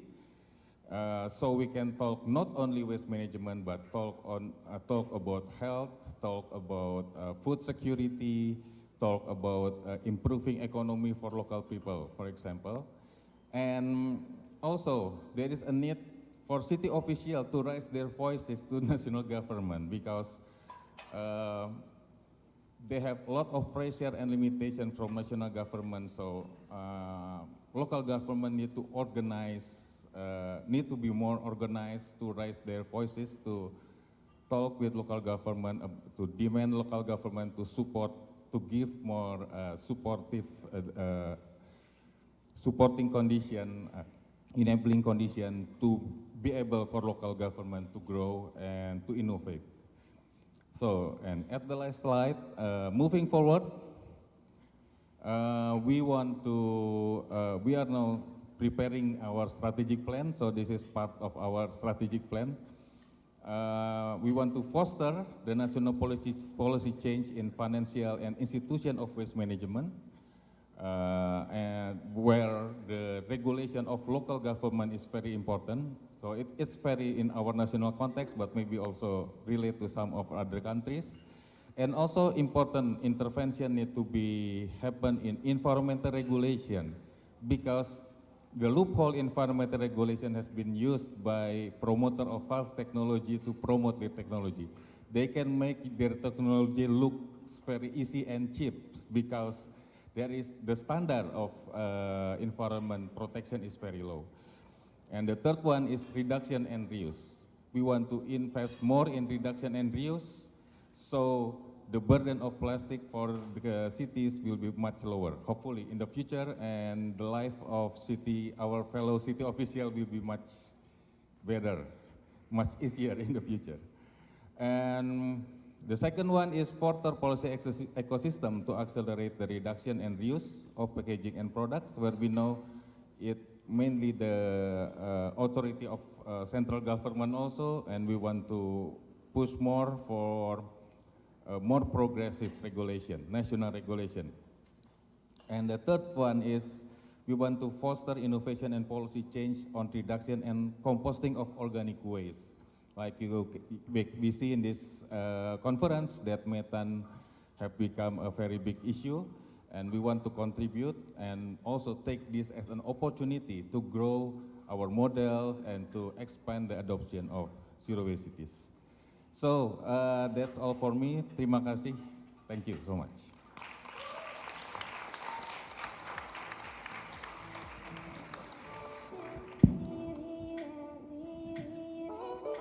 Thank you, David. I would like to quote David itself on scaling wide and deep. Both Philippines and Indonesia have shown us that zero waste cities is not just about collection and treatment of waste, but it goes beyond that. We need to train individuals. We need to train our local officials. We need to also advocate for better policies, and we also need to think upstream solutions. How do we reduce our waste so that we do not have to manage them in the first place? So with this, I would like to move to our next panelist, June, and she would represent Vietnam.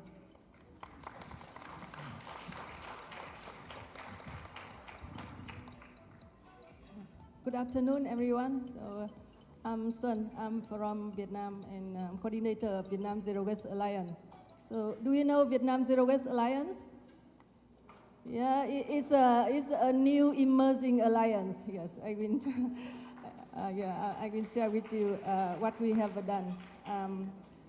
So, next slide, please. So, it started from 2017. So, after hearing Froilan Gate, Miko Alino, and other Gaia staff about zero waste. We understand that zero waste is a good solution for Vietnam, and we quickly set up Vietnam Zero Waste Alliance. So the day of 13 October 2017 is the birthday of Vietnam Zero Waste Alliance. Next slide, please. So since then, we continue promote zero waste hierarchy, zero waste practice. Yes, it's preventing first, and then for the unavoidable waste, we do sorting, separate collection and treatment, maximize on-site treating, apply decentralization, privatization, and also engagement the whole community. We communicate this theory, and if we successfully apply this apply zero waste approach, we are able to divert more than 80% of waste from landfill and incinerator. Next slide, please. I think we success import the concept of zero waste to Vietnam. The second picture is the first MRF we built in Hoi An City in 2020. And after that, until now, we have 7 MRF in Hoi An City already. And Hoi An City already registered as member of Zero Waste City Network. We also success with the Zero Waste School movement that started from 2021. And in 2022, we have more than 30 schools nationwide. We also do plastic brand audits and able to name and shame top plastic polluter in Vietnam. We also propose a roadmap to ban single-use plastic. We involved in the lawmaking process, the EPR, and other waste management regulation. We also do capacity building through Zero Waste Academy, Zero Waste workshop and training. We promote reuse, refill because it's an important part of circular economy.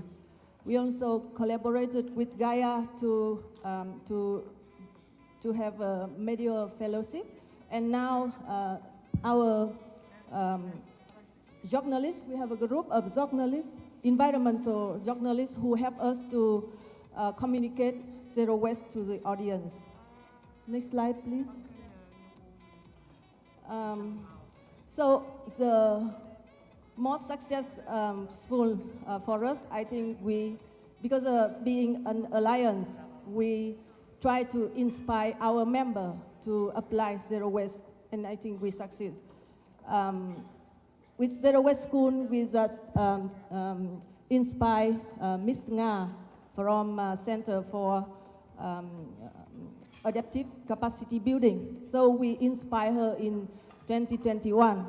And in the end of 2022, she was able to inspire to thousands of people and teacher and education department, nature department, nature resort environment department, and also inspire even the pupils' parents. Yes. Next, please.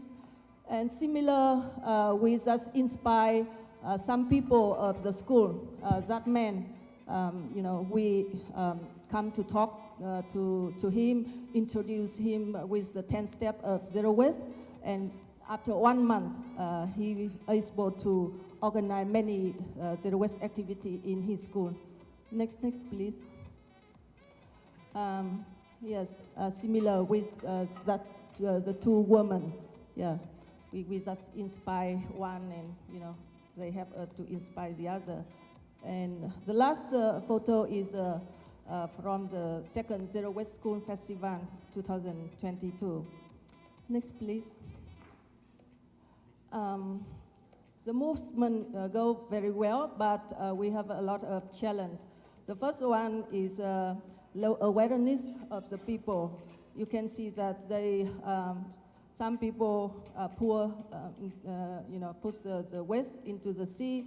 Many of them burn plastic opening. Yes. Next, please. And even we have a lot of regulation on the law, in the law, like extended producer responsibility, single-use plastic limitation, waste sorting, and source. Some of them is effectively implemented, but many of them still on the paper. Next, please. And also our infrastructure does not support the waste management following the zero waste approach. We have only one bill for all kind of waste, and we don't have enough infrastructure for composting. Next, please. So many other challenges, many difficulties, but the lesson learned for us is that we find the easiest thing to do first. And among the audience, we select the pupils to train them and hope that they will change their behaviors. Yeah, we focus on education, focus on zero waste school movement. Yeah. Next, please. The other lesson learned is that we know that we need to be patient and all the way combine the two approach, top down and bottom up.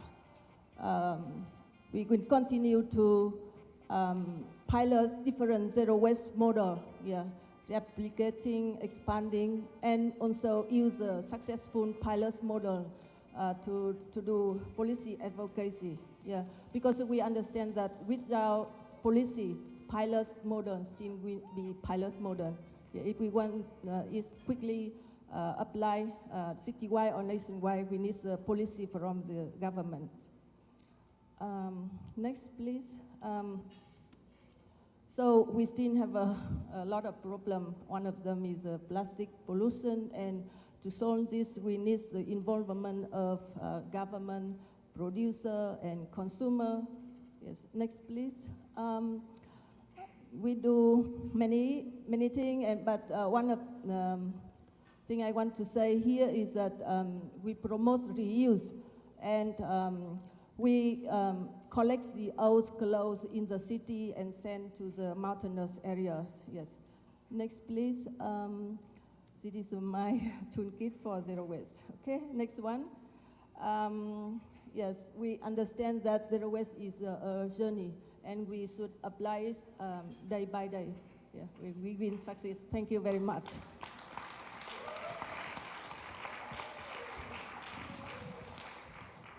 Thank you, Sun. For those who want to know how to start a zero waste model in your schools, you should reach out to Vietnam Zero Waste Alliance. They have been successfully doing this for last many years, and now they have established this as a model. From Southeast Asia, let's move to East Asia. We have Doon Moon representing on behalf of Korea Zero Waste Movement Network.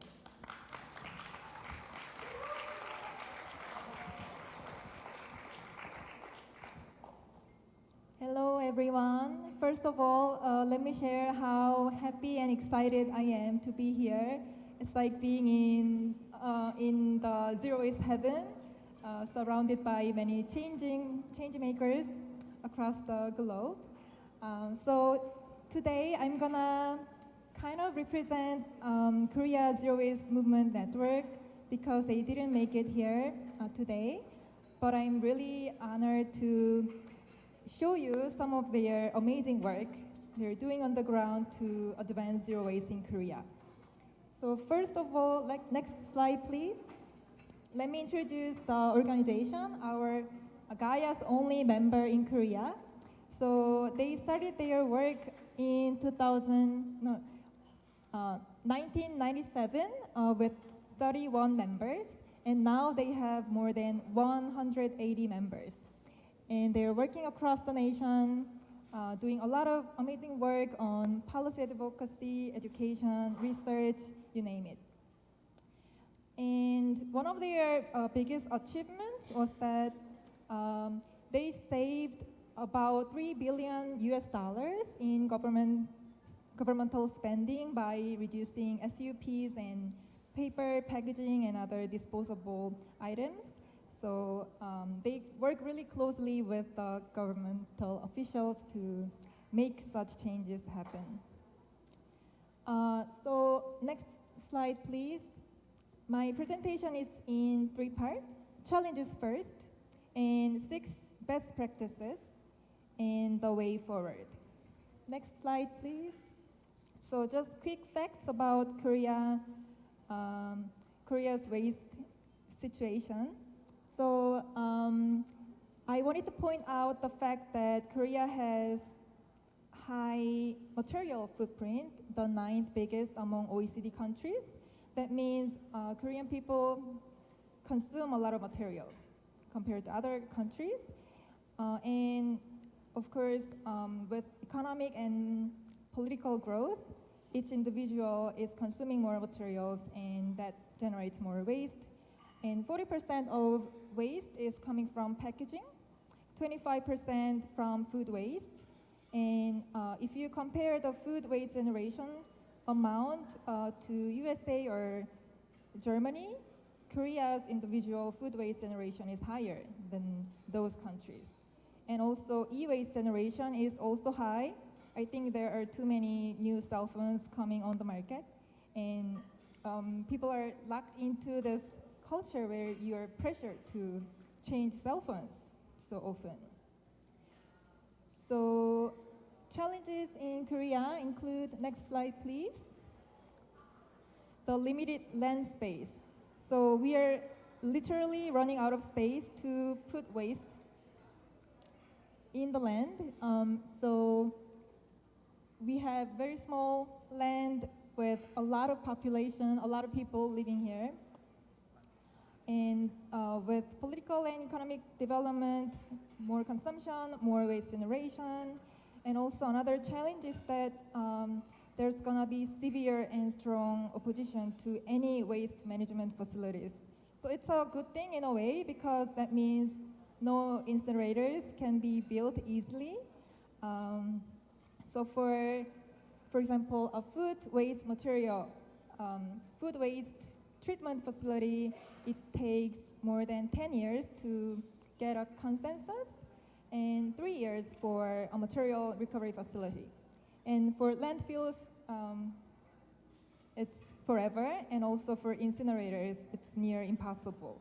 So it's in a way a good thing that there's strong resistance from the community, but where does the waste go? So Korea is only left with one solution, which is source reduction. And next slide, please. So 6 examples of how Korea Zero Waste Movement Network is moving towards zero waste. So first example is how there's a network of zero waste cities and municipalities in Korea. So the current platform includes 60 organizations doing zero waste work in 25 municipalities. And their work includes source separation, recycling, and making zero waste businesses and also making campuses plastic-free and making tourism plastic-free and also banning dumping and open burning in rural areas. Second example is building a reuse culture. So Korea Zero Waste Movement Network successfully organized a plastic-free festival in Seoul in 2019. So they replaced all SUPs with reusables and saved more than 100,000 bottles in 2019. And they are doing rental services for conferences and local festivals. And they're also doing campaigns in camping sites, because when you go camping, you generate some waste, and we want to tackle that. And Jeju has an interesting example of going zero waste. So no single-use cups will be allowed in coffee shops. It actually came into effect last month. So it's gonna be only the reusable mugs that you can get your coffee with. Third example is how the group is moving toward a circular economy. So it means more repair shops available in different places and also making zero waste stores available. And one example in Kimhae is that there's a coffee shop where you can get your umbrellas fixed while having a sip of coffee. So there are interesting models of making repair easier. This is the fourth example. Next slide, please. Yes, package-free stores. So the group is proposing a new rule where areas with 100,000 people should have at least one zero-waste store. And I think you've seen many bulk food stores. And the example I included here is from one of the major cosmetic companies where you can get refillable shampoos and conditioners. And there are more than 100 zero-waste stores in Korea, and I love going there. I hope the mandatory rule comes into effect soon. The next one is about food deliveries. So one thing that was personally shocking to me is that people don't own rice cookers anymore because they don't cook. They don't cook rice anymore at home. They get food delivered and they just generate a lot of waste. So to address that issue, Korea Zero Waste Movement Network is working with food delivery companies to reduce waste. So it means replacing some of the SUPs with reusable containers and also having this opt-out option where you can reject single-use cutlery and also side dishes. Because when you get a meal in Korea, you also get several, 6 to 7 side dishes as well, and some of them you might not want to eat. And the next example is about sharing economy. So there are more sharing stations for tools and reusables, and there are community donation boxes that the group is working on. And one thing good about this is that it also generates more green jobs. So here I just have some examples of plastic items that have been banned or regulated in Korea. And I'm also speaking on a panel tomorrow on policy. So I'll give you all the details about how plastic items have been banned and regulated in Korea. And the way forward of the group is that they're gonna work toward source reduction, given the high material footprint and also the challenges of finding space to landfill or treat waste. And they are planning to strengthen these policies through community engagement, and they are strengthening their monitoring efforts and trying to get penalties for violations for the SUP bans and regulations that have been introduced recently. So that concludes my presentation. See you again tomorrow. Thank you. Thank you, Doon. It's exciting to see how more and more countries are talking about reuse solutions. We have a panel tomorrow which talks more on the reuse solutions, so please do attend that. And last but not the least, my panelist from India, Natasha.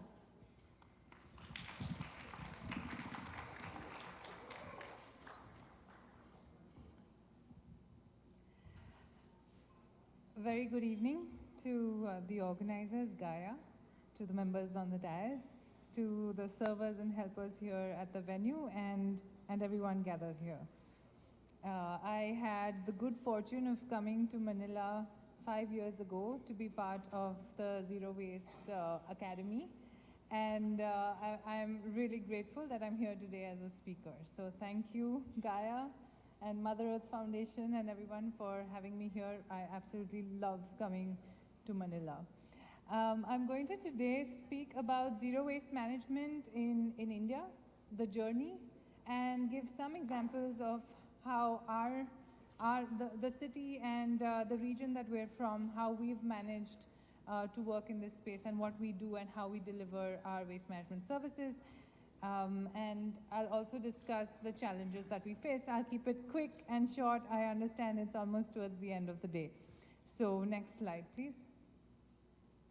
So the journey really, I think, began with Almitra Patel versus Union of India. The lady in the picture, she's having breakfast and she's talking to someone and advising them on zero waste management. Many years ago, in 1996, she found that the municipal corporation in Bangalore was dumping their mixed waste right outside her house. She just moved to Bangalore. And she tried to figure out why was this happening and what rule is being broken and why don't we have a better waste management solution. And she actually found that there weren't any rules for solid waste management for municipal bodies. And so her Supreme Court, her petition in the Supreme Court resulted in the Municipal Solid Waste Management Rules of 2000 being passed by the Parliament. This became a kind of a guiding document. And at the same time, there were many pioneers in this space trying to find solutions as well. Like in Mumbai, there's Jyoti Mamsekarji from Stri Mukti Sangatana. In Bangalore, there's Nalini from Hasiru Dala. There's SWMRT, Pinky, and Miriam. And in Delhi, there was Bharti Chaturvedi. There were many, as you can see, women. And of course, there was Shibu from Kerala, who were really trying to figure out why do we have this problem of waste? What are its various components? And they tackled one or the other component of this, whether it was integration of the informal sector or plastic waste management, etc. At the same time, the then government started service level benchmarking to see what was going on in cities, to kind of conduct surveys to figure out and rate cities on how they were performing. And cities used to be categorized into 4 categories. The green, which was clean and healthy. Blue, which was that the systems are not quite there, but it's getting there. Black was that those cities had really bad waste management and sanitation systems.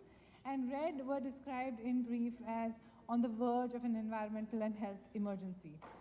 And Aurangabad was in the red category. Aurangabad is the city I come from. So, so around that time, we began our work as well. And I'll talk about that later. But in 2014, then the Swachh Bharat mission was launched by the current state government, central government.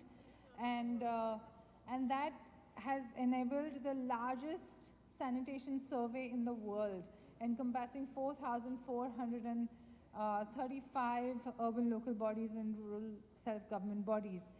And this is where the government has really pushed for, again, aligned with zero waste management guidelines to be implemented.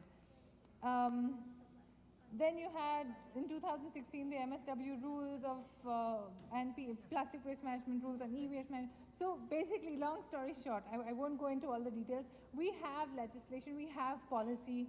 It may not be perfect, but it's there.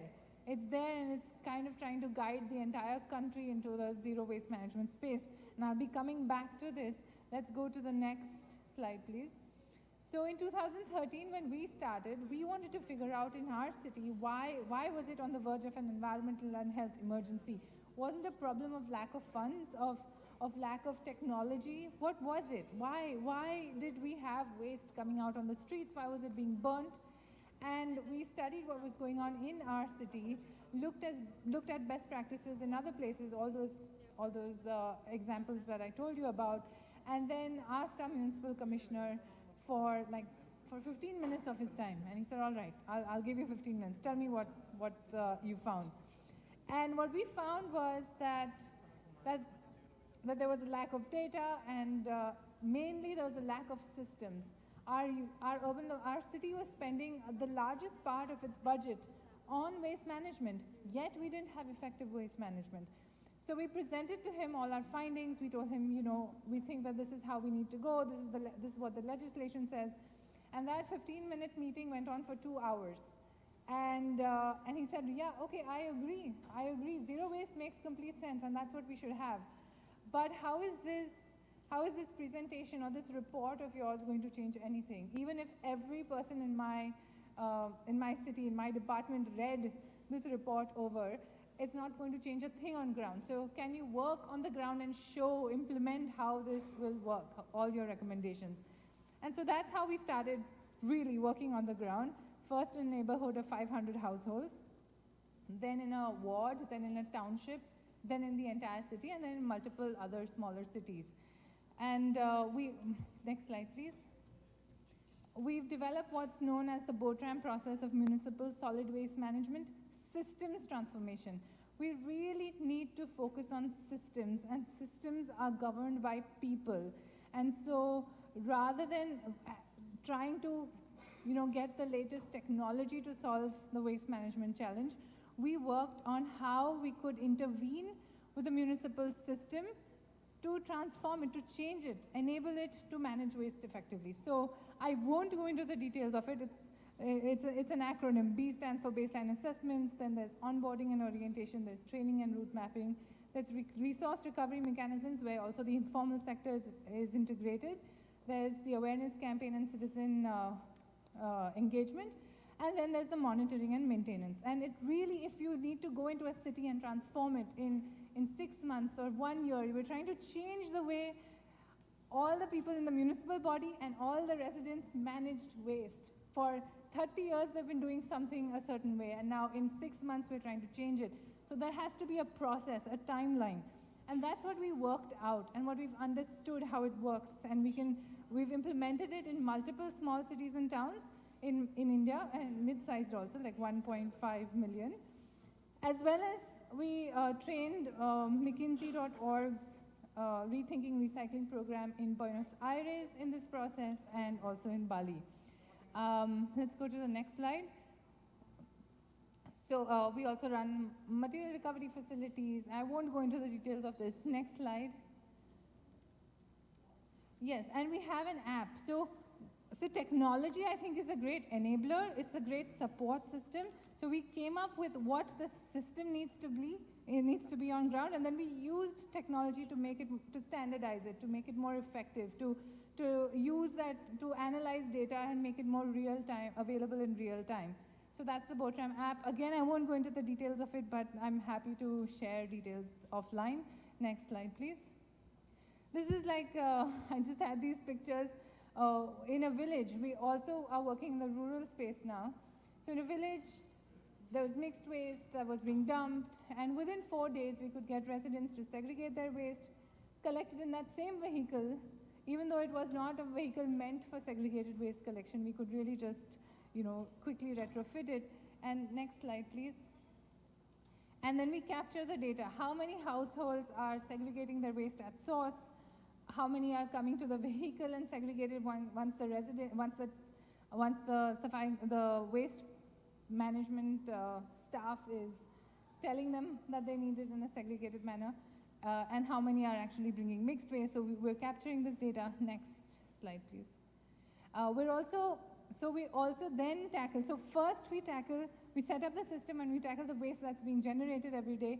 Then we go into reduction. So how do we get, the shampoo sachet to no longer come into the waste stream, because it's the most painful to recycle. So we have a refill program that's really working much better in the rural areas than it is in the urban areas, is what we found. Next. And we've done that with Less & Co. I think a lot of people have already spoken about green jobs and livelihoods. These are Soni, Renuka, and Rohini. They used to work as waste pickers before. Previously, we can go to the next slide. Previously, that was like you'd have dumps like that at street corners, and the waste pickers would sort out recyclable material and sell it. And that was Renuka, Soni then. Then she was in the first MRF, that was just like a space where dry waste came in. And now if you go back to the previous slide, she's learned how to drive. She's got basics in digital literacy, in also the boat ramp process. So she and her team are able to go into gram panchayats and villages and set up the system to collect only the plastics and dry waste and make sure that that's not being burnt nor being dumped into water bodies. So really our sector, the zero waste management is intuitive. It makes sense. I think someone previously said it's a good option. If you give people a good option, they'll take it. And we've seen that is possible. Let's go to the next slide, please.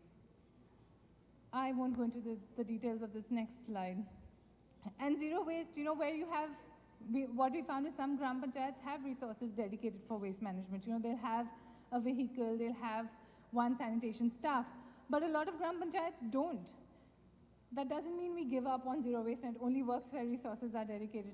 There is a way to implement it even without resources dedicated in an effective manner.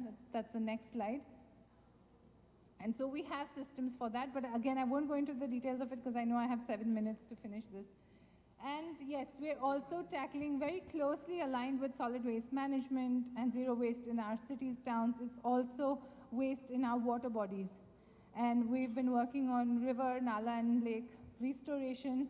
And a major part of that is how do we prevent waste from landing up in these water bodies. Next slide, please. So first is the boat ramp process to prevent that waste from entering. Then the next thing is to have barriers, so that physical barriers so that people don't throw their waste into water bodies. And the third thing is then to trap and retrieve waste, and we figured out different methods of doing that. Next, please.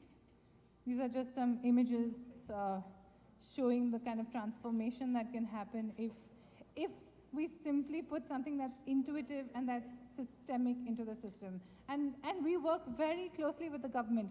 We don't take our staff and our vehicles to offer this service.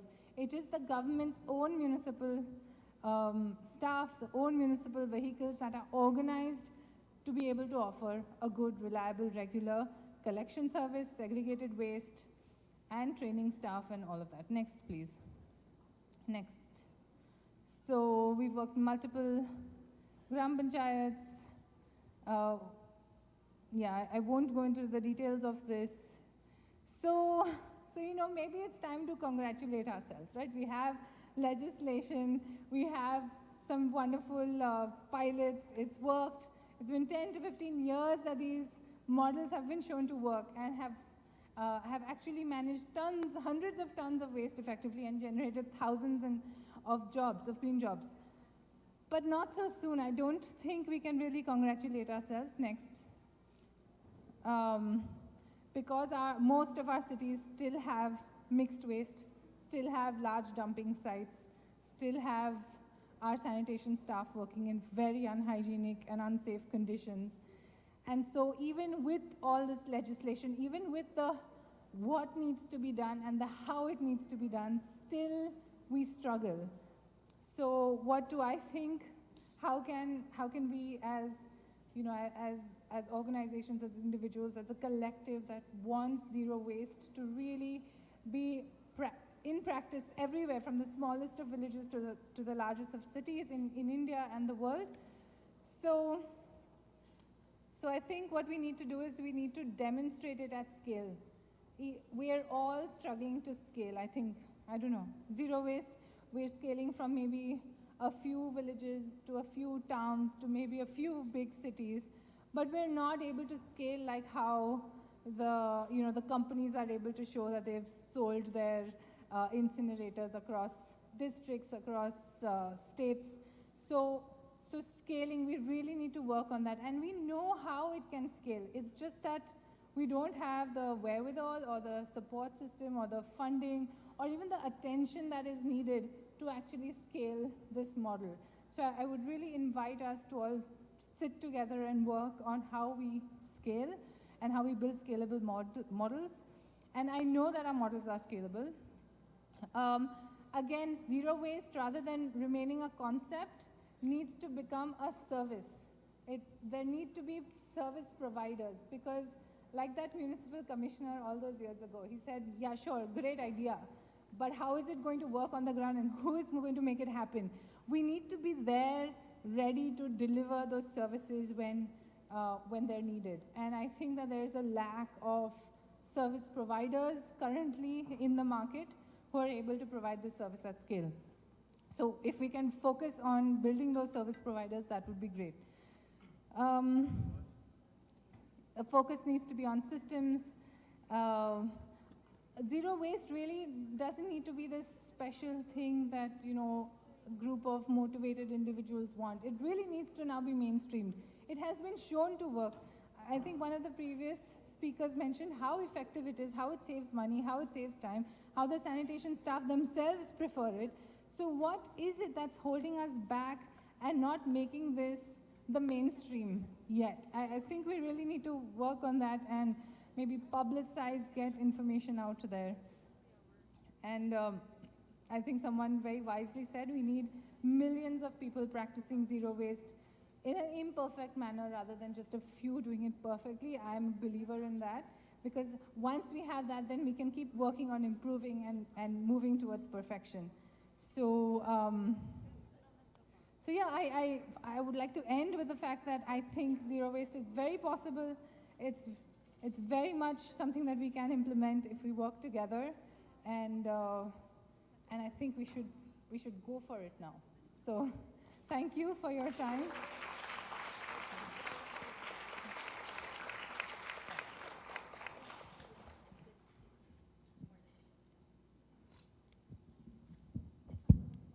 Thank you, Natasha.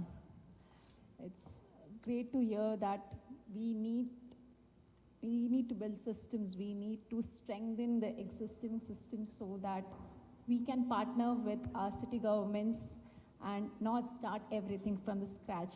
Also, one thing that I realized, and probably most of you would have noticed, is how a program like Zero Waste Academy that we have been running has had an impact in all these countries.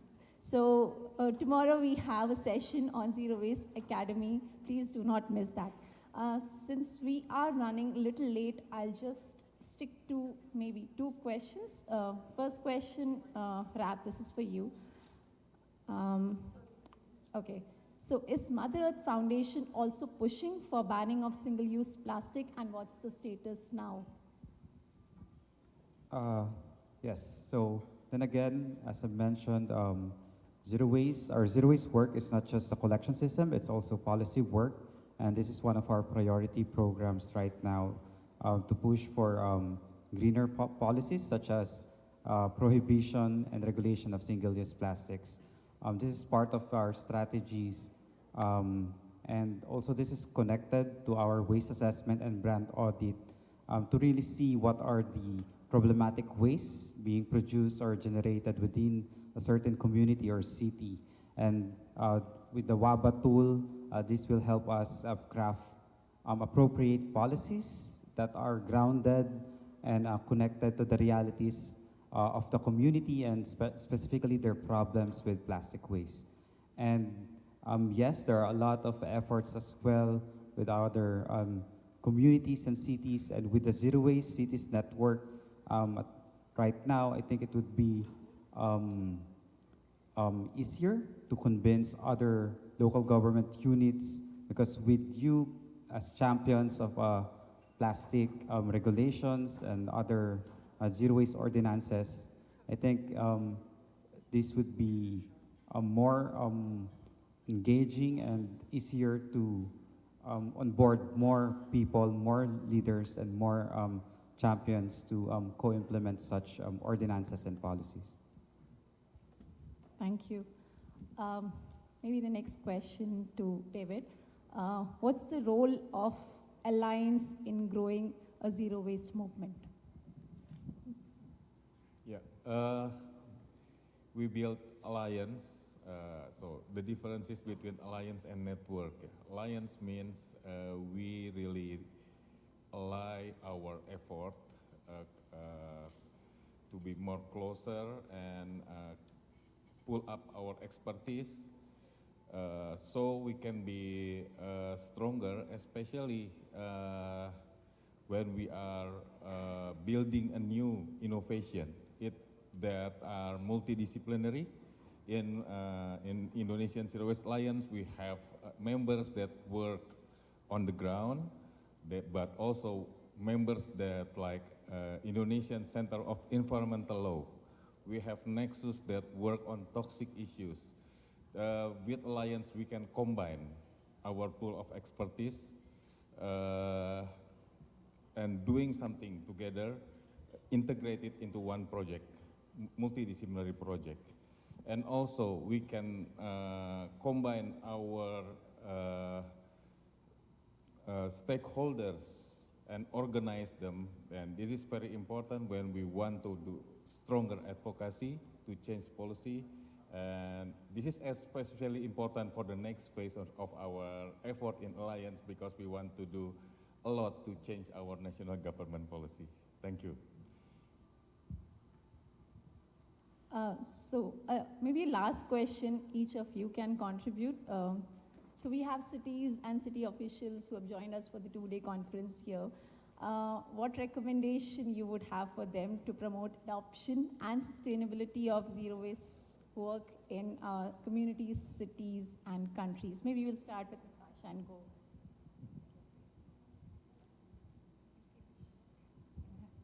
I think I mostly answered that in my presentation, but sure.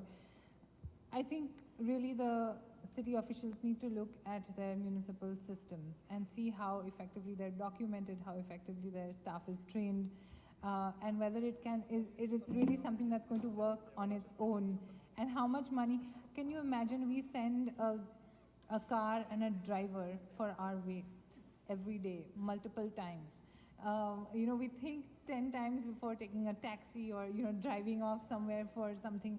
So if we can really work on how we improve efficiencies, improve our systems, and document our systems, then I think the answers will just, generate themselves. And also give startups and organizations that are working on the ground a chance. Mostly it's the larger corporate bodies, the big companies, the big consultancies that get the contracts, and then it's just business as usual. Whereas organizations that work on the ground, understand the ground, have their skin in the game, are able to provide better solutions. So that's what I would say. Thank you.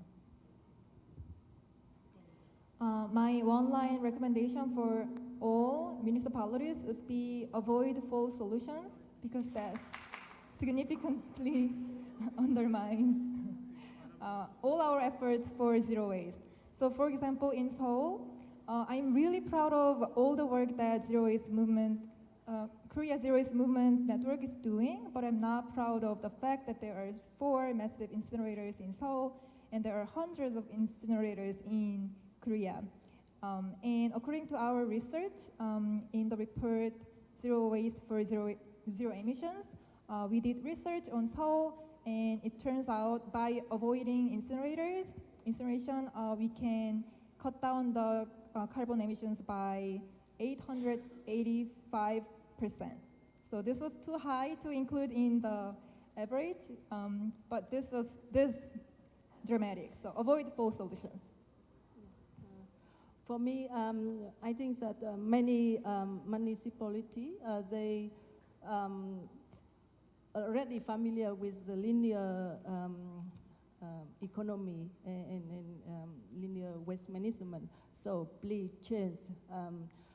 If you haven't applied zero waste, please apply now. And all of us, like NGO, think tank, expert, we are here to work with you, and we will succeed. Yes, thank you.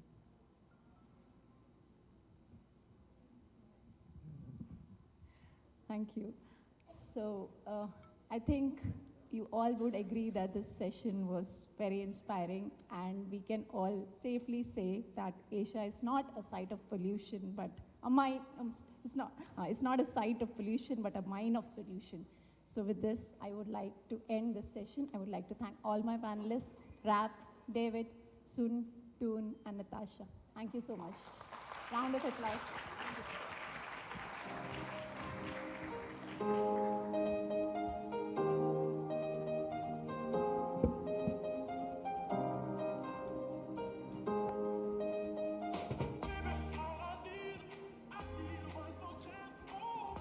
Thank you very much, Zero Waste Cities Asia. Maraming salamat, Danyavad, terima kasih, Gamun, kang Hamsabida. I hope I spoke them right. Anyway, we're on the last stretch of our day one. And for our sixth part, we will have City Champions Talk Show. So for our moderators, let's welcome back Mr. Froilan Grate and Miss Christy Kiest.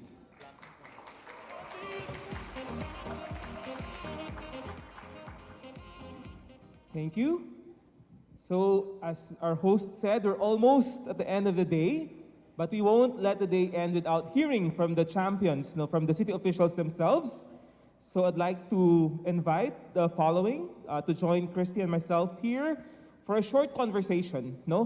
We've heard the impacts, we've heard the process from the civil society groups who partnered with the cities, but now let's hear from the perspective of the officials the how and the why from on their end. So I'd like to invite to represent the city of San Fernando in Pampanga, Ms. Gemma Doble. From the province of Siquijor in the Philippines, Engineer Clebern Paglilawan. And from Bandung, Indonesia, Mr. Indra Bayu Kamajaya. And I'd like to request Gumtik for translation support for our Indonesian speaker. Please come up the stage.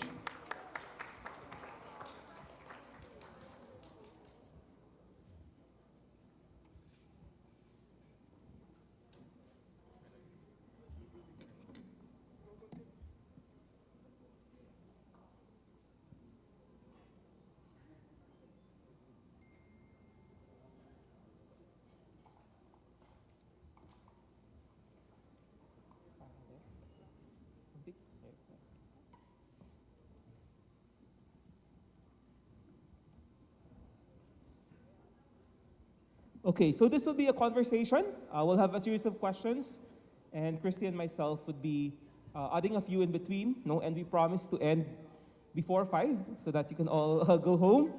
But as I've mentioned, I didn't want the day to end without hearing straight from our city officials. So maybe let's start and look at how it all started. So what made you start the Zero Waste program in your city? Give a short history, the how, the when, and the why. Let's start with Mr. Clebern from Siquijor.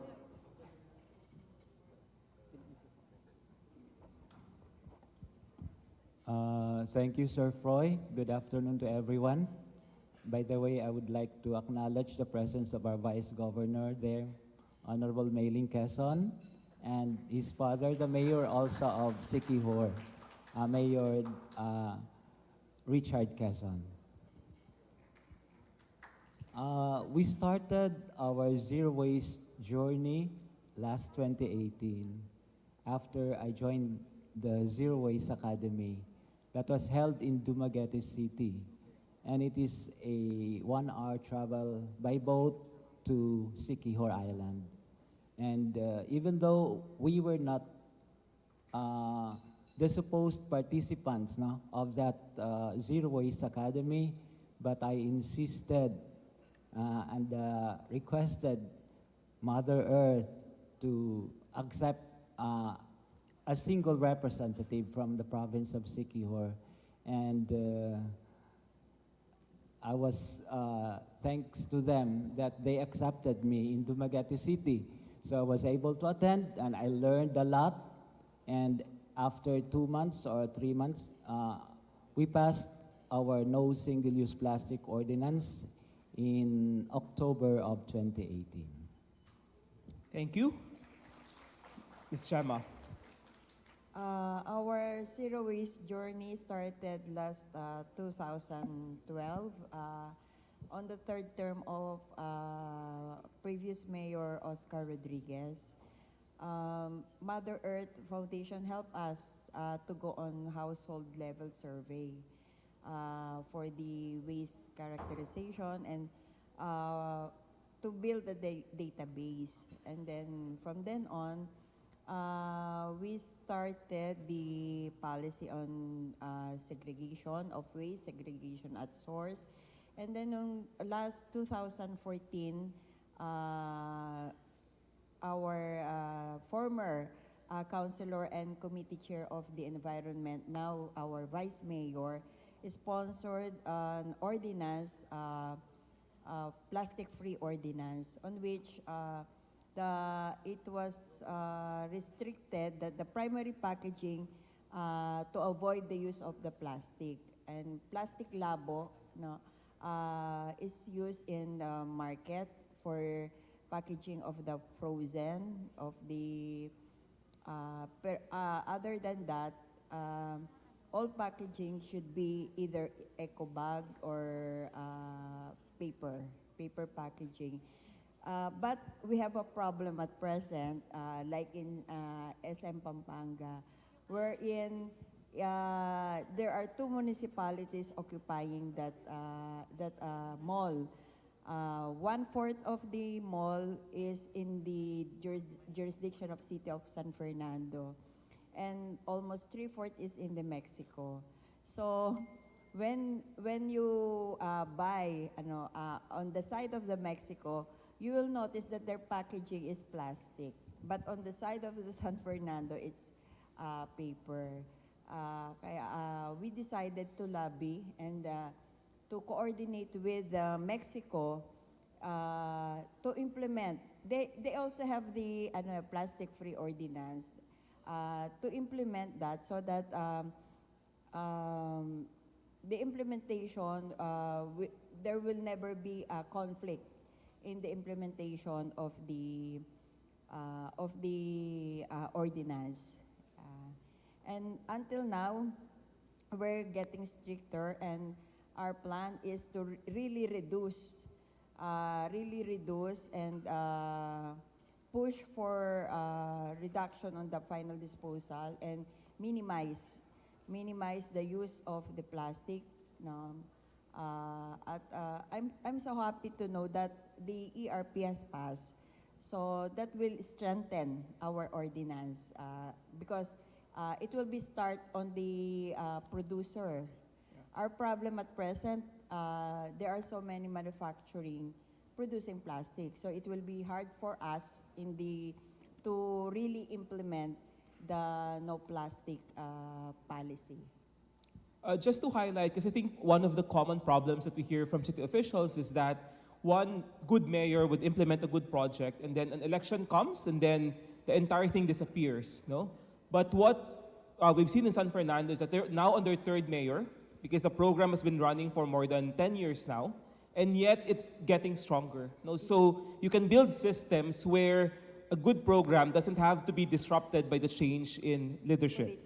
The political change in leadership. The second one, I think, common criticism for zero waste systems is that it's just waste collection. But again, San Fernando shows that once you're done with the waste collection aspect of it, you can elevate the work and focus on problematic materials like single-use plastic as what you've been trying to address. No? And third point, I think another example they're showing is that while local regulations work, there still is a need for national regulations. No? Can you imagine going to a mall? You go to 1/4 of the stores, there's a plastic bag ban. You go to the other 3/4, there's no plastic bag ban because the mall is sitting in 2 cities, right? And that is, I think, one reason why we need for national laws. Thank you, San Fernando. Papa? Ya, terima kasih. Mohon maaf sebelumnya saya menggunakan bahasa Indonesia. Gitu. Thank you. I'm sorry that I use in Indonesian. Ya, awalnya tahun 2016 ya, kami itu digandeng atau didampingi oleh YPBB ya, karena ada satu pemahaman, satu pemikiran yang sama. Ya, kemudian tahun itu pun Kota Bandung itu menjadi kota sampah, gitu ya. Menjadi kota sampah. Nah, di sana kami mulai So Bandung started since 2016 that assist by YPBB because they have the same visions. So YPBB and the Bandung Regencies, right? So Bandung government have the same vision to go to zero waste city programs. ya. Jadi tahun itu Kota Bandung itu kota sampah, makanya kami berinisiasi dengan YPBB untuk berkontribusi besar terhadap pemerintah Kota Bandung. Yaitu kalau di Indonesia itu Kota Bandung ada namanya Kang Pisman, ya, bersama dengan Zero Waste itu ada Kang Pisman, kurangi, pisahkan dan manfaatkan sampah itu tersebut. Gitu. So in Bandung they have Kang Pisman programs, means that separation, reducing separations and use this, like recycling the waste. Jadi kami berjalan sampai dengan saat ini, sampai dengan detik ini terkait dengan pengolahan dan pemilihan sampah. Since today we are still operating and implement the zero waste cities and also the separations by its source. Ya, karena sampah tersebut bukan lagi menjadi suatu permasalahan, tapi suatu kebutuhan yang harus kita tangani bersama terkait dengan permasalahan yang ada. Itu saja mungkin. So waste isn't a problem, but we should to find a solution how to face it and how to fix it.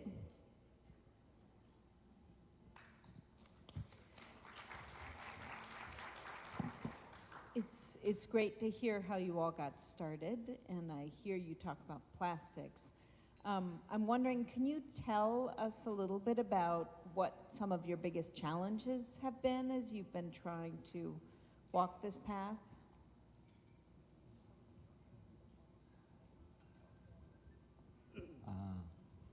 By the way, I would like to add something before now. After the approval of our no single-use plastic ordinance in the October of 2018, in 2019, Mother Earth, fortunately came to Siquijor because they were attracted of our ordinance. So I was very thankful for Sir Foy and Mother Earth that they helped us in the information, in teaching the barangay how to do segregation at source and to formulate their own barangay ordinance. And in 2019, we had about 10% compliance, but lately, in December 2022, we now have about 78% compliance to the collection system. So the challenges that we are facing really is the practice of we Filipinos, we are not really used to segregation. So it's for the first time, it's very hard to teach, and you find even trouble, find something like a harsh conversation with each one. But if we just sustain, we just continue, people will start to learn. And in the first months of our implementation, we really find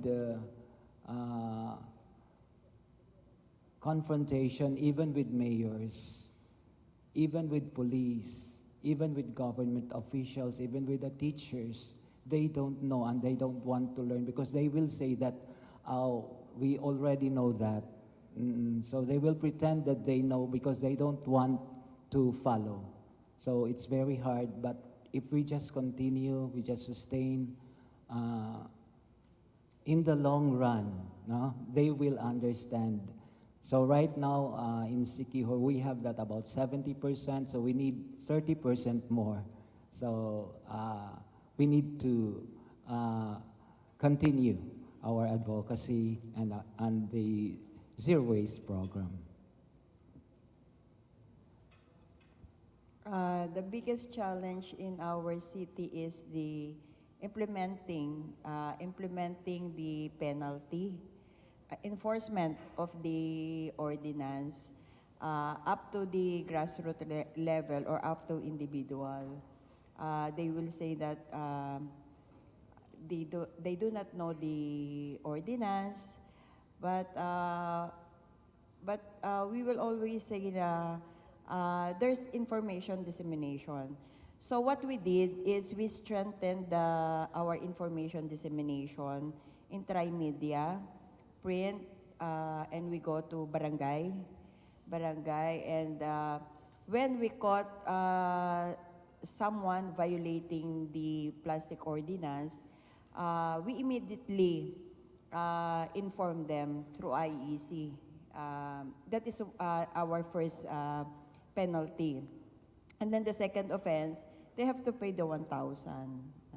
And I'm also considering having on the penalty the community service because I think that if you will take their time, they'd rather pay the penalty rather than the community service because it will hamper their time, especially when they are working.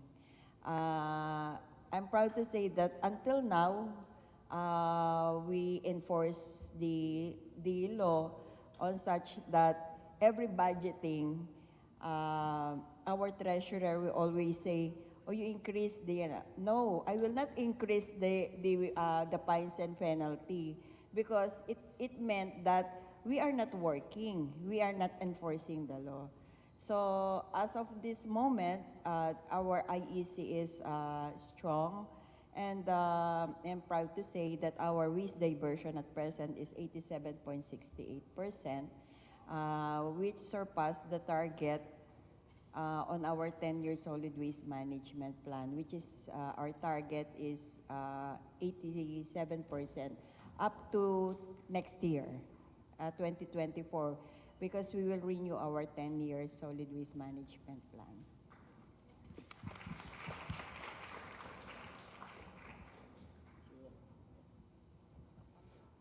Ya, jadi tadi yang sudah disampaikan, ya tantangan untuk implementasi di lapangan yaitu adalah merubah kebiasaan, gitu ya.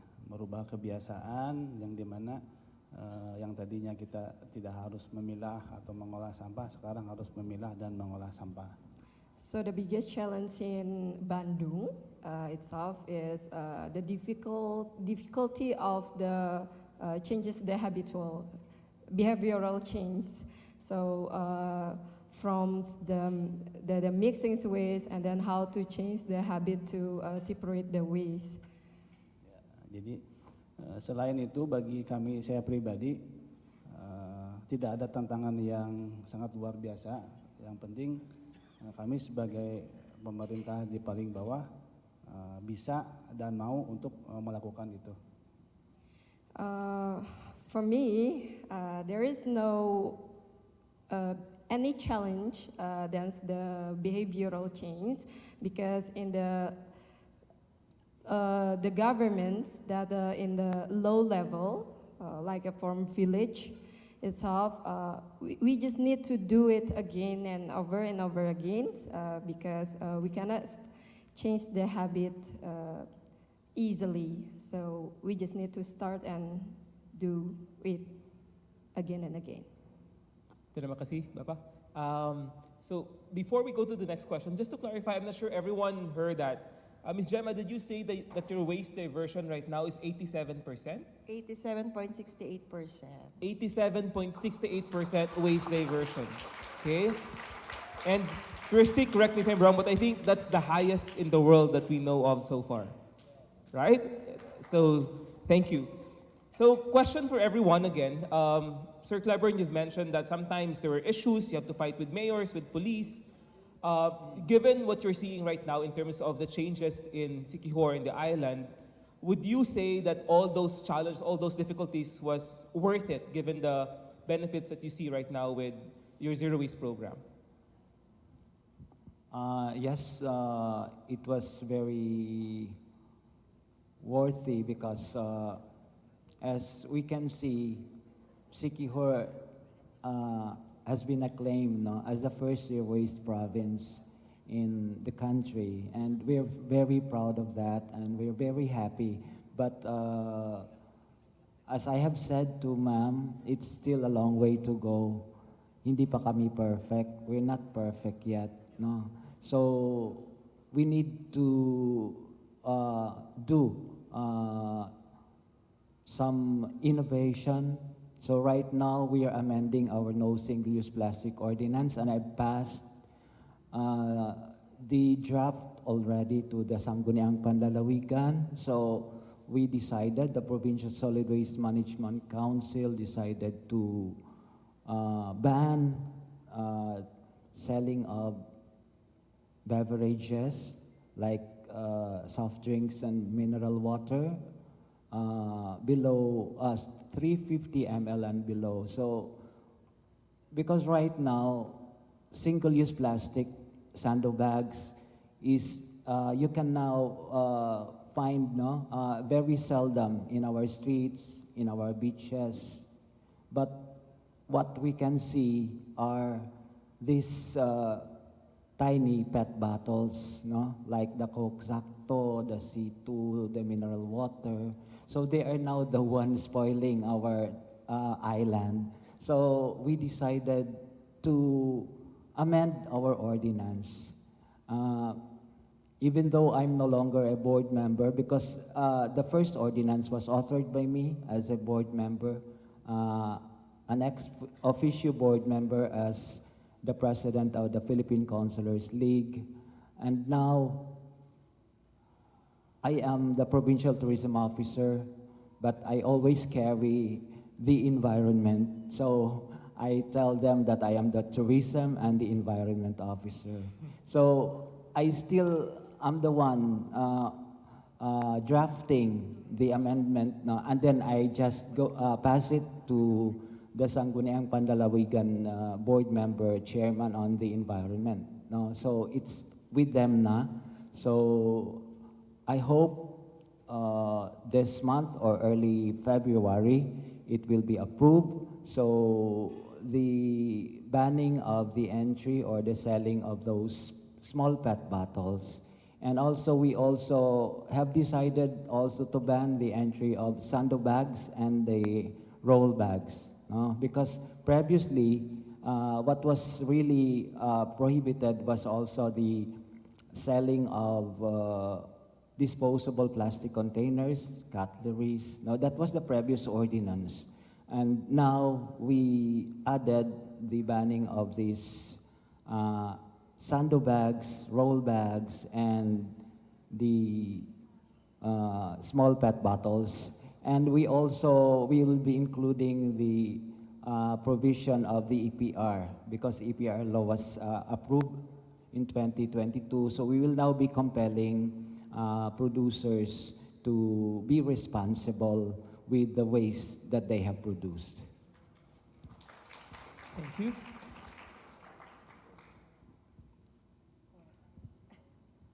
Was it worth it, despite all the challenges before, given you have now 87.68%? Yes, and we still continue on our implementation.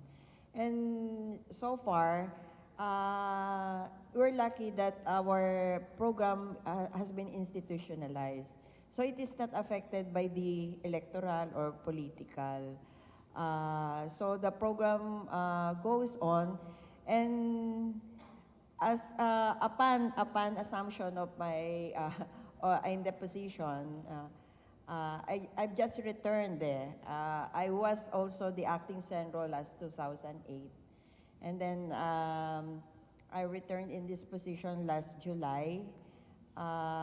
For me, I always inputted on the minds of the barangay captain that they have the responsibility. They should set aside their political ambition. Or if this is the challenges in the city, the enforcement side is always done by the city, by the Senro, because especially this year that there will be barangay elections, they do not want to move, they do not want to enforce. But they have no choice, because I will not accept their waste in our material recovery if it is not segregated, and if it is not at least 10% na mixed waste. I only receive 10% of the residual waste of the barangay. And I'm lucky. We're fortunate that our mayor now, Mayor Vilma Valle Caluwag, announced na you can discipline, you can impose discipline, and do not think about my electoral position.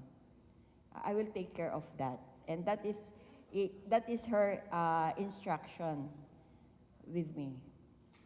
Thank you.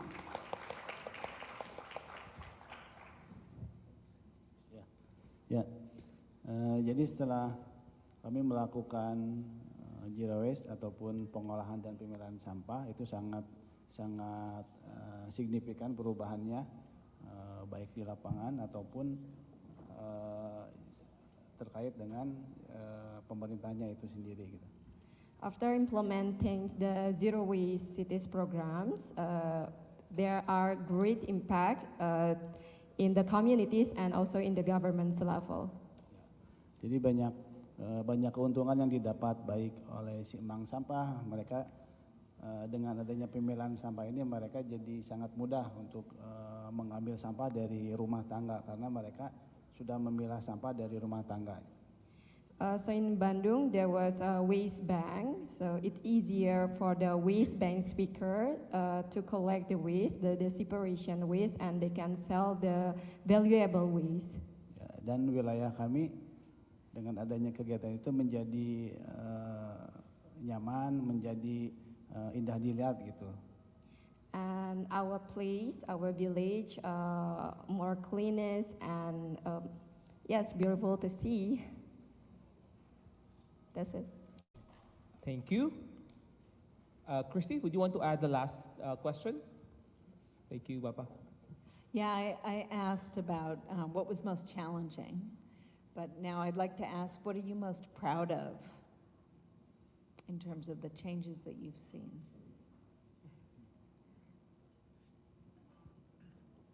So, for me, I'm so proud that Sikihor has been known to be a zero waste province, and this name or this recognition will attract tourists to come to Sikihor, like our Zero Waste Academy. It will be held there, international participants, so we're very proud of that, and we welcome everyone to come to Sikihor, because Sikihor is primarily a tourism destination. So we need to prepare the island and to make it also sustainable. So if our island will be recognized and will be popular as a zero waste destination, then tourism will also increase. Tourist arrival will increase in the province, and it will benefit the island of Sikihor. But we need to protect the island also from overcrowding, over tourism. So, thank you. I'm proud that the city of San Fernando is a clean city. And we are on our third as the first place in the provincial interagency compliance. And we on the third year also on the regional level, on the Manila Bayanihan Award. So we are an awardee when it comes to environmental laws implementation on all aspects from the land, water, and the air.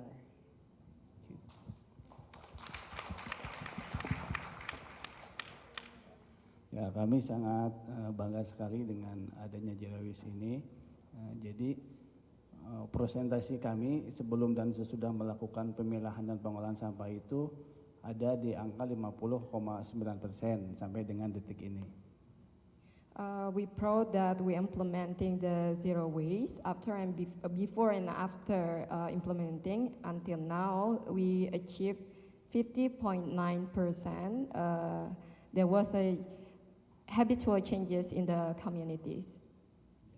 Dan desa kami atau kelurahan kami menjadi tempat berkunjung dari kabupaten kota lain ataupun relawan-relawan yang berkaitan dengan lingkungan. And our place become a showcase to other regency, other city to learn more about how the zero waste works. Dan yang terpenting adalah kebanggaan kami, saya bisa hadir di sini dan bisa duduk di sini di depan Bapak Ibu semua.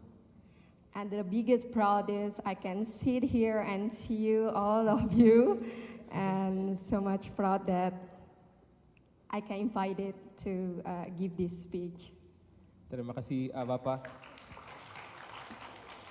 Before we ask for closing statements from all of you, Christy, I'd love to hear your thoughts later. Coming from Berkeley and San Francisco, recognized as a global role model for zero waste, what are your thoughts to hearing from all of these champions?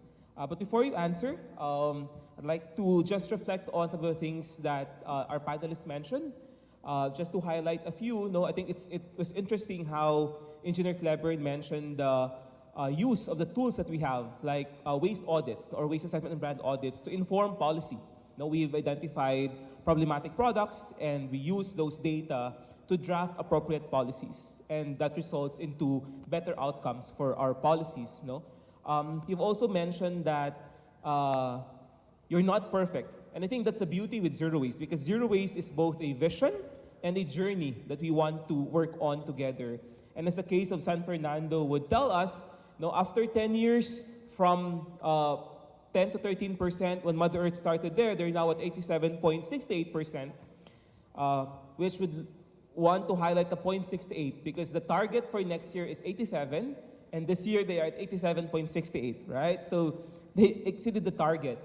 But can you imagine if all the corporations have stopped selling and using single-use plastic, they would automatically be 99% tomorrow, right?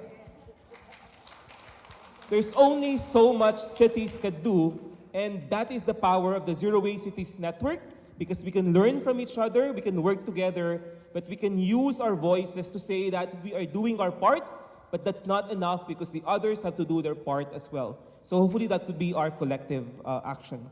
So Christy, back to you, and then I'd love to hear final statements from our panelists. Yeah, I was thinking about the concept of perfection, and I actually think that imperfection is a gift, because you can't exist in the real world and be perfect. And what I really appreciate upon hearing all of you speak is that when I think about where I live, it's about people doing work in the real world to make the world a better place. That's what this is all about. And that work is practical, and it's never going to be perfect. And that's what makes us creative. And I just think that there's a way that talking to you reminds me of talking to people who are doing the same work in the city that I live in. It's like tackling really practical problems every day and figuring out creative solutions. So I just really respect all the work and the heart that you put into that work. So that was what I thought. Thank you. So for closing remarks, if there are city officials here who are interested to do zero waste but are not sure whether they could do it, whether it's possible, what would be your message to the other city officials? Let's start with Engineer Clevery. Zero waste, no, it's not an easy job, an easy task to do, but for an LGU, you should have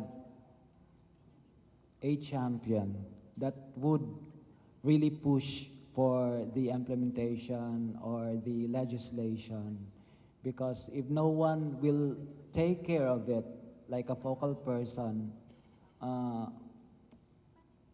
it will be very hard. No, so I really suggest for LGUs who have not started yet to find your champions.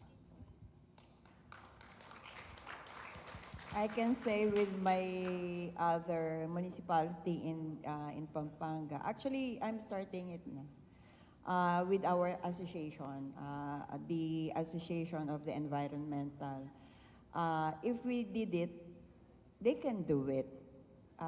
It's just a matter of will, political will, or yung self-will to do it, to do the journey of the zero waste. And I will voluntarily tell them, I'll guide them on their journey. Thank you. Ya, pada kesempatan kali ini mungkin permasalahan sampah itu tidak hanya menjadi tanggung jawab pemerintah, gitu, tapi ini menjadi tanggung jawab kita semua. Secara individu kita sebagai penghasil sampah di rumah tangga. Nah, ini menjadi permasalahan kita semua dan harus disolusikan kita semua. Jadi intinya wariskanlah bumi yang sehat, bumi yang bersih, bumi yang berkelanjutan untuk anak cucu kita di masa mendatang. For those the government's levels, and this problem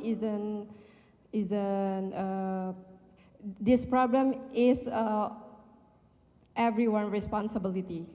So the zero waste concept itself, it can and possible implemented to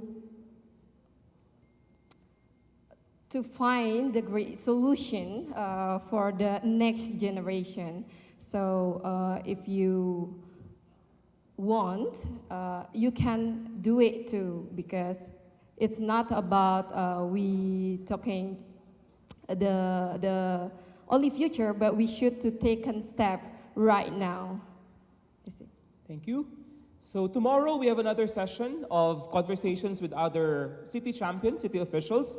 But for now, let's give a round of applause to our friends from Siquijor, San Fernando, and Bandung Regency. Thank you.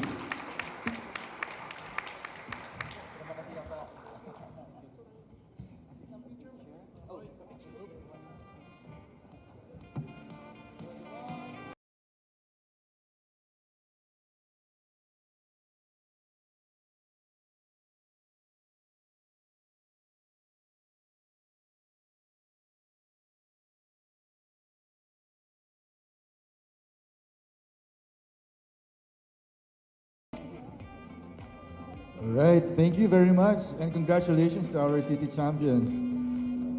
Before we close, we have a few reminders. This is to invite you again, once again, to our Organics Fair happening tonight, 6 p.m. at Trinoma Activity Center. And for those who will be going, we will be sending 3 sets of vans. And these are 9 vans. They will fetch you at the Trinoma Mindanao lobby, as you can see on the screen, near UCC. One set will be departing by 7:30 p.m. The second set at 8 p.m. and the third set at 8:30 p.m. Again, these are 9 vans that will be fetching you and taking you to Virgindel Hotel at Trinoma Mindanao lobby near UCC. All right. So we also want to again remind you to Share your International Zero Waste Month or IZWCC experience by using the hashtag Zero Waste Month 2023, hashtag Go Zero Waste, hashtag Zero Waste Our Future. To know more about Gaia, visit our website, no-burn.org, and please check out our official social media handles, Zero Waste Asia on FB, IG, and Twitter. This concludes the International Zero Waste Cities Conference Day 1. Thank you to all our speakers and panel leads for your time and sharing your expertise.